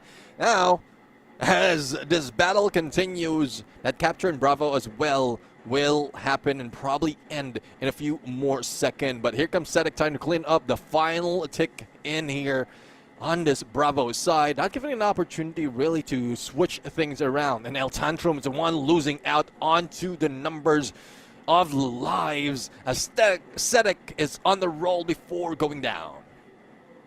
Going down, we see now Larison and the crew, 21-15. Not looking too great for them as we see them struggling with the kill department here as well. Can they keep up here? Can they find a way to be able to make the comeback? 19-11, free slot. They can see the finish line. Well, let's see. They can see it. They can smell it. And a bit they might be able to touch it. But El Tantrum is not moving that carelessly anymore. They are going in for the capture completely on this Bravo and then switch over on the other side. That might make it more difficult for the side of El Tantrum because we need, we've seen how well Free Slot did manage to go in and funnel everyone when they only have 1 point to deal with. Yep, that is true. They were just able to funnel it in. But 18-10, this is still doable. I mean, another kill from there. 17-8. And Skepta's trying to find this player, but I mean, why? This just doesn't make sense there. I mean, I know you're trying to clear your base there, but your lives are just not on your side. You gotta be careful. But now, at this point, this is pretty much done and dusted here. Settek puts the final touch. This is a little bit more. 4-13 we go. You have Ramen's operator. You still have Kato's war machine. So at this point, you need a miracle, and unfortunately, that miracle is already gone. As you see the Sparrow, good for 1, good for 2. Still looking for something, doesn't matter. That's gonna be GG's. Free slot. Hard-fought victory. Could have been a 3-0, but now they win the third map on control, and they're moving on to game number 4, which is gonna be in Combine. Yeah, Combine, a map that is familiar for both of these teams. We'll have to see on how well they are going to play it out. But again, how Search and Destroy earlier just brought us to a different perspective out of these teams, how well it just been being done. And I was expecting that, I was really expecting that to happen, and it did show up. It gotten close to 2-2. It's just Free Slot who did manage to capitalize their position in this control mode. So Free Slot is showing quite differently. We expect that El Tantrum will respond, but will it be better? Will this be enough for them to be able to bring it onto the next game? But before we go there, let's bring it over to highlight and a recap of what happened in that control mode.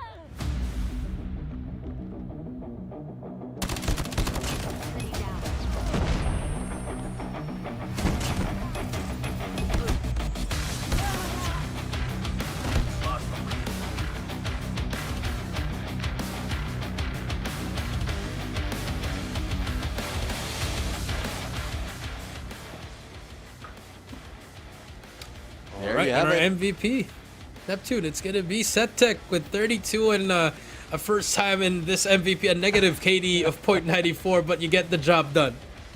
Yeah, exactly. I mean, like, elimination is only half of control, so it doesn't really translate that much that you can get most of it. But you also witness the back and forth coming from these teams to make it crucial for them to defend themselves, but it doesn't work. Septic, though, does bring a lot of fire in this engagement, but not so much of elimination compared to what we've seen in the other control mode from the different series. But I would settle for this. It brings a team as well as free slot to 2 in this series, but let's take a peek at the rest of the squad that might have a better result when it comes to KD. Well, again, look at this. Even S7G has a negative. So it's more of the objective that has been won by free slot right here, and not just on those KDs, because it's more favoring El Tantrum at this point when it comes to elimination.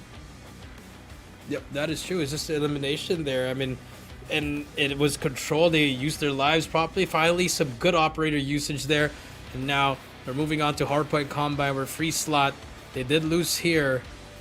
I mean, pretty badly, but I think this is where they can close it up. Yeah, I mean, it's against Visual Scary, and the scoreline is 250 to 90 in the early parts of this. And this as well for El Tantrum would be a good play to equalize. If they can win this, similar to what we've seen they played against Wudao, then yeah, they can bring it to, they can stretch it to that final Tunisia. But it's still a lot of ask for this team. Stamina is one of those that we need to consider, especially over the side of both teams, mostly on free slot, because they started off the day and they're still here battling. Yep, that is true. For the longest time, they've been fighting here. And now, last series to determine everything. You're about to see game 4. You see Kato doing some stretches. It's been a tiring day. And it's only the play-in. It's not even the playoffs yet. Well, let's see now. There's no more waiting. Let's start off that control, and let's see the hard point. And let's see who's going to pop off right now, especially in this P1 rotation. And you can see it's a free slot taking yellow and covering all the corners as well, forcing them to spawn in the right side of the map. But I don't think that worked to their favor. It's El Tantrum trying to recover some of the points that they lost in that initial engagement. In that initial engagement, you are right. 8-4 we go. But so far, the gunfight department, you see Settech, he's really, he wants to end it here. You can feel the ferocity, the aggression he's trying to bring with this SMG as he eats a nade, and El Tantrum clearing up the point. 5-8 we go, and they're trying to push through and over to rotate the spawns already. I like to see that from them, but unfortunately, the players of Free Slot able to defend it. Yeah, they're defending it quite well, but it doesn't translate to those numbers right now. It's because of everyone trying stepping in quite better at this point, not giving any headway for the other teams to catch up. Now, as first point is already over, we switch over onto the P2. Let's see if this probably potential money hill that they can take because of the angles as well as the corners that they can guard as well as take for any engagement, any hiding spot on those flanks.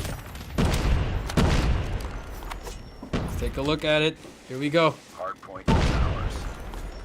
13, 15 to 17 we go. You see El Tantrum pushing through, but from the front you see Free Slot breaking it through. Beautiful break coming through. The smoke will be there to cover that spot, and they know they're going to be pushing through on that side as well. Well, Spawn still favoring Free Slot, so unless they are cleared out on here, they will be forced as well as stopped from getting all those points. But it's only left to Ramen right now, and I don't think he can bring in that fire. And now in front lines, but Snow slides and shoots, brings him down, takes over the hill once again, but going solo, even with scrap point, is not enough for him to rock it. Gets 2 spear kills there. Just another casual day for Snow. He's been spearing everyone with it, as of now he's gonna get shut down. And finally El Tantrum inside the hill, trying to force a game 5. It's still early here, but he did see a dead machine popped out. Now you see Seven's Tempest able to get 2. Well, let's see if they can get more out of this fight. And the the back and forth trade that we're seeing from from when we started the Search and Destroy up until Control is still happening right now. It's very tight between these two teams in terms of scoreline. No one is leaving anyone just right now in taking those hills. So I'm loving this kind of ferocity out of both teams, and this is what we need right now, just to judge who's going to win. And still, at this point, hard point, it's still 50-50 in my books. Very, very 50-50. Both teams just back and forth. I mean, scrap time goes to the side. El Tantrum now moving towards to the side of P4. You see Kato's War Machine. Expect him to pull it out, and he's not having the best of games. Him and C1 struggling from the get-go, and that's not gonna take if you want to close this game out. You really need to step it up if you're on that side. Here we go. P4 about to open up set deck, trying to do everything he can to will his team. Well, if we can continue this, then Hay might be able to recover, but El Tantrum bring in more in this fight, also stopping those utilities as well as the operators being used. Sees one, even the backstab happened. Great combination of him as well as Sedek at this point. Now, they can continue this on, bring to 100-point mark, then this is what we're aiming for, what we're looking for in this battle. We're in one team will be taken away, at least for the moment. What happens here? Snow able to get one. Rami takes himself out, 81 to 58. Good time coming through from them. Just like that, the last scrap time for the side of El Tantrum. We hit the reset. Back to P1 we go. Free slot now on the offensive side. You see the map. They're fighting over the P1. They have El Tantrum trapped in this P4. Well, P4 indeed. Let's see if they can continue it up. And free slot takes that P1. All angles though not covered just yet. They still have the right side to worry about. Larisen trying to wait, but there goes the takedown. And Kato right now is in full rotation, but they let go of the hill for a moment. C1 tries to defend and take it over, but El Tantrum wants it back. They want to equalize in number right now. There's plenty of time to spare. 30 seconds for both sides, but they're not stepping in. They want to deal with casualties first before they take over that P1. It's true. Look at that. Setek with the equalizer. Finally getting some time on the hill as well. Setek finds that player as well. The punch works. The spear and the punch. It's happening so far. Another spear by Snow. Almost gets the second one. 101 to 82 and counting. Last 6 seconds staying in the hill. As we see P2 about to open up and the operator's about to get ready. Well, speaking of operators, here comes a claw from Nawin. No one has been targeted. No one has been hit. But it's Sedek dealing with them after damage has been done by Nawin. Good thing that he does have. Why step out? You have a better angle. You also have this. You also have the hill already favoring you, but I guess it's part of the communication that's coming in from the squad. Snow though, failure to get more out of that machine. That might cost them this round. That might cost them that round. 180 to 86 now. Huge hill here for free slot just to separate them from the pack. Kato finally waking up here, getting something with his War Machine, just hit markers and just not the best usage once again for him, but C1 able to pick up the slack. Let's see. They need to get more out of this. Free slot is already on their way to take a huge lead between them and El Tantrum. And look at this. El Tantrum is already in a great contention of trying to get in the next hill before it expires, but free slot is even taking the scraps. But if they can control this anchor, they might be able to get a lot more in this fight. So, C1. Hopefully this is a good position to take, but loving the defense coming from El Tantrum. Friendly hunter-killer drone deployed. It's true. Loving the defense, you see it. Snow, 7, still fighting for their life for P3. You see any operators? No, but just nice shots from Snow. That's 4 in a row for him. Try to force a game number 5 here. Free slot on the back end. No breaks coming through from them, and Snow is just on a roll. He's running out of the map, looking for more players. Can he get it? Has to use a spear now. Once again, gets the kill, switches weapons, almost gets it, but free slot able to get the time. Well, let's see though. I mean, I know this should be a guns out battle, but melee, I didn't expect this to happen so many times. But like, when push comes to shove, that's one thing that you can do right now. Now, enough with the melee, enough with seeing them and spear and the prize spider. Let's bring it over to the team comms. Predator missile inbound. เห็น หน้าสอง เห็นไม่ ห เดียว น้า เห็ สอน ง ไม่เดียว หน้าสอง Hostile hunter. หน้าสองยังอยู่ เห็นตาแล้วครับมีตัวนึงครับมีตัวนึง ยังอยู่หน้าสองอะ หินเจ็บ ได้ ห แล้ น้าว สองข้างสองดัก อีกตัว เห็นตาย มีตัวเดต้า แต่หาสองอยู่พอหาสองไปชิดขวา เดตายแล้ว Hardpoint lost. กลาง มามีดักวะ กลางสองกลางเก็บหมด เชื่อ ตอนนี้จุดฟองกับช็อต สุด rock cutting careful P1 cutting guys. Itu pion echo pituan Hostiles have the hardpoint.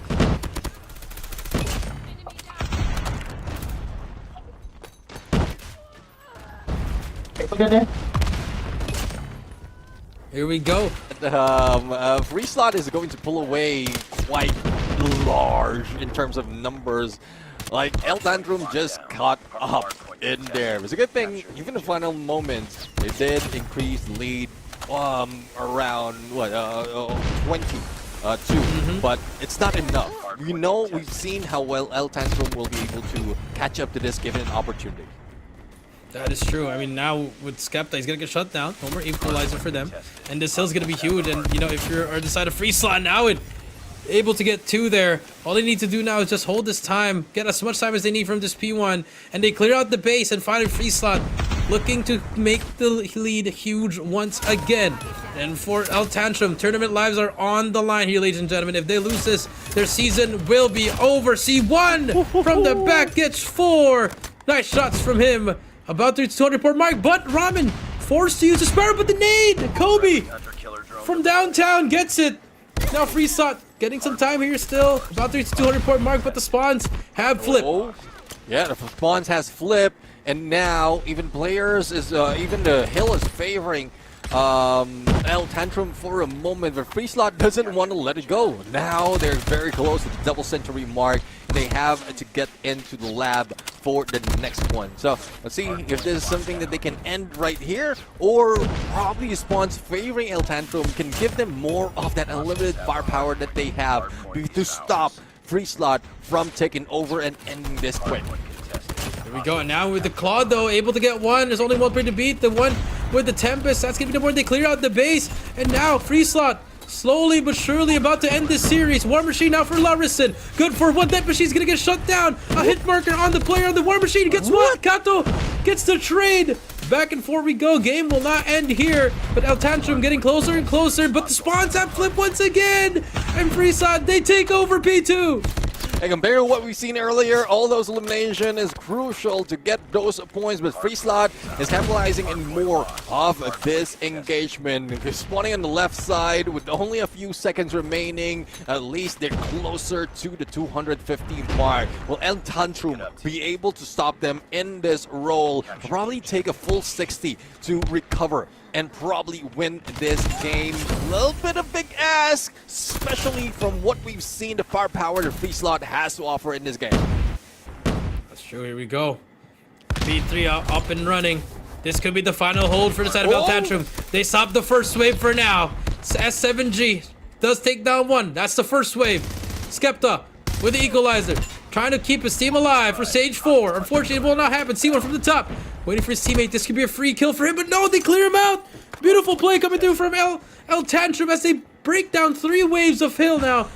And now Free Slot on the back end here, Neptune, trying to force a game 5. Skepta with 3 in a row.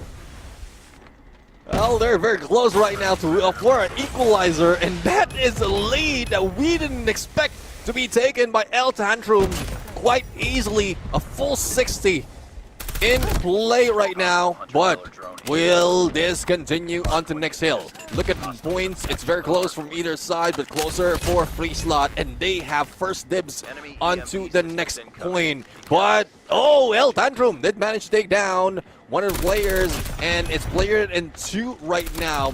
And now, or rather, Skepta trying to defend that, but as it opens up, it can go either way, and Freeslaw takes over. Yeah, Seth with the equalizer, he could end the game here, but no, 2 players there. 9 points to go. Here comes C1. He's gonna get shut down as well. And Tantrum, they get the hill. And S7G is gonna get one more. The death machine's out. He's gonna spray one down. Gets the second. That could be game. Last 5 points to go. Can anyone hop on the hill? Free slot. They are going to the group stage with a death machine. But no, the Tempest saves the day. But the claw is there, and that's gonna be game. Free slot eliminates El Tantrum, and they're moving on to the group stage.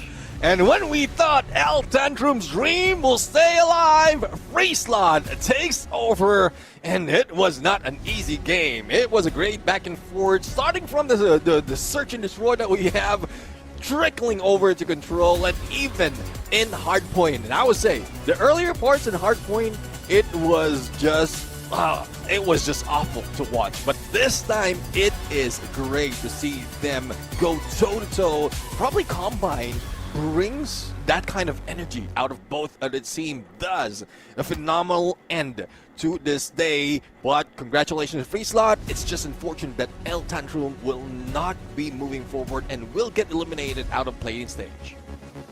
That's true. That's very unfortunate for them. I mean, they had a lot of opportunities, but you know, they tried. They really tried. That combine looked really clean. That last 2 hills there. But let's take a look at the highlights here.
Have it. Our stats for the game.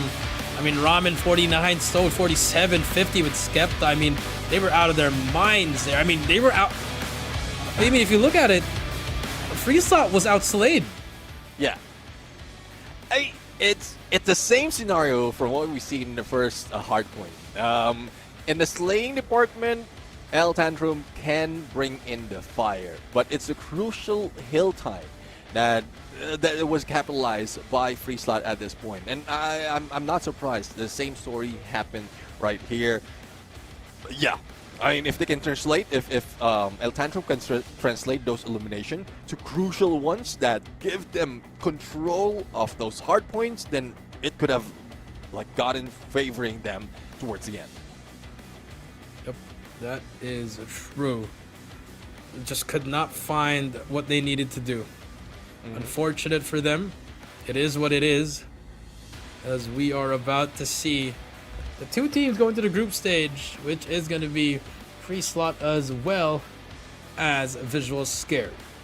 Well, at least we've set our minds from the beginning of the show that Freeslot has that capability. It didn't show up in the first series, but finally they did manage to take it. So more chance really to get in on this fight, in this battle. So I really hope that we'll see more of this out of the team. Yep, that's true. I mean, hopefully we do, because they need a lot of help. They really do. It's really unfortunate for them, and hopefully they could really step it up and find a way to get better, as they have, you know, a little bit of a break before they get to the group stage.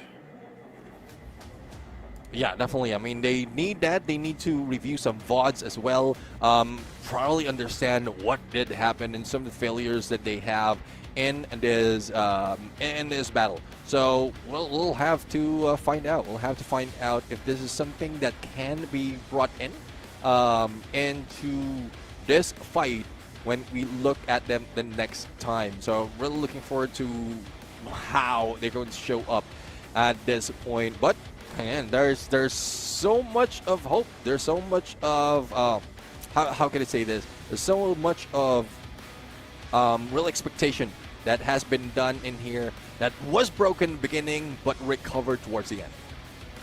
Yep, that is true. Recover into the end. You love to see that on this end.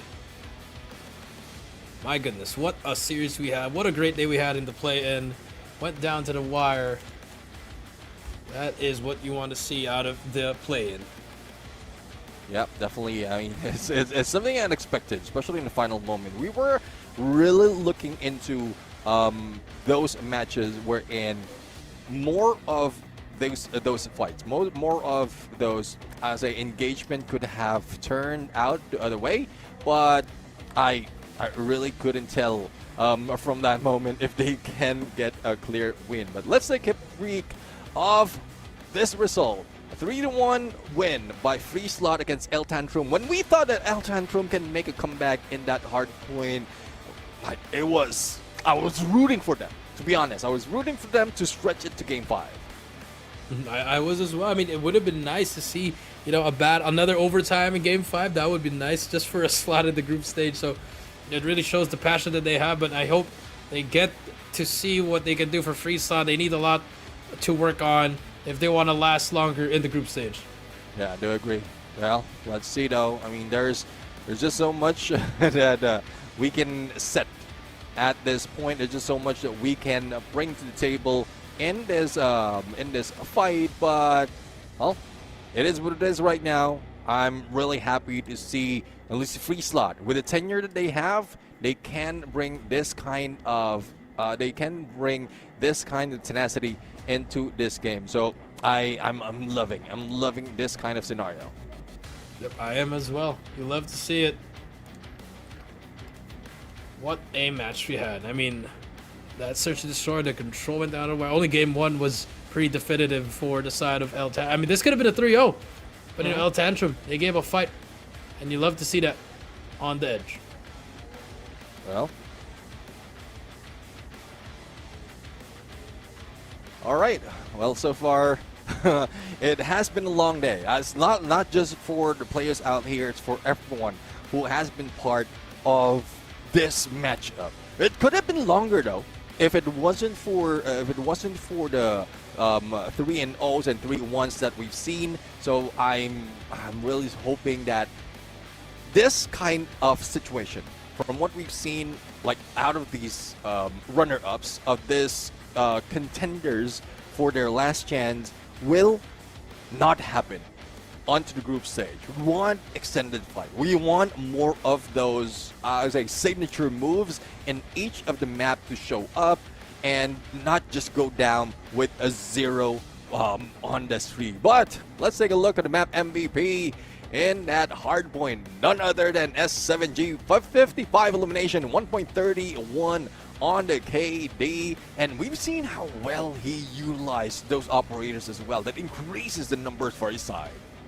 Yep, that is true. I mean, you saw him really stepping up for the team. He was, with the SMG, very, very aggressive, trying his best to find anything he can. He is going to be MVP. And our series MVP, none other than C1, the man with a plan. C1, he dragged his team there mid his own place. You love to see what he did, and congratulations to him. 12 eliminations average and a KDA of 1.14. Yeah, definitely. I mean, C1 is one of those that has tenure, has that adjustment capability as well from what we've seen in this gameplay. But as we look into the long day that all the teams has right now, we need to congratulate once again first Visual Scary for taking the upper bracket run, getting into the group stage, and finally bro, this was a playoffs, they started it off and then they might be ending this because look at that. They still ended up into the next stage. It's just unfortunate that it has caused El Tantrum to be eliminated. The same goes for Wu Dao, and there's only one team who made it happen. The one and only Free Slot. Started the series, ended the series. That's what you want to see from the side of Free Slot, and now everybody can rest and they can, get a little bit of a break and then hop back out and on the 13th Neptune as we start the group stage, and we'll have a single round group stage, and then after that we'll determine who will be flying to Mexico City and represent Garena for the Stage 5 playoffs. For the Stage 5, on August 29th to 30th, we're going to see who will be representing our region. Yeah, we're really looking forward to who's going to represent Garena out of Stage 5, but it still is a long tournament. This is just day number 1 out of so many weeks in the Garena Qualifiers, and we're looking forward to more. We've seen a lot of gameplays, we've seen a lot of great strategies being shown, but it's just the beginning of our show right here. We're going to see you in 13 moving forward. Once again, I'm Neptune, the Gentleman Garcia, joined by the one and only Jericho. We have been great and also has a pleasure of being your casters for today. We're going to see you next time. Goodbye and good night. Bye.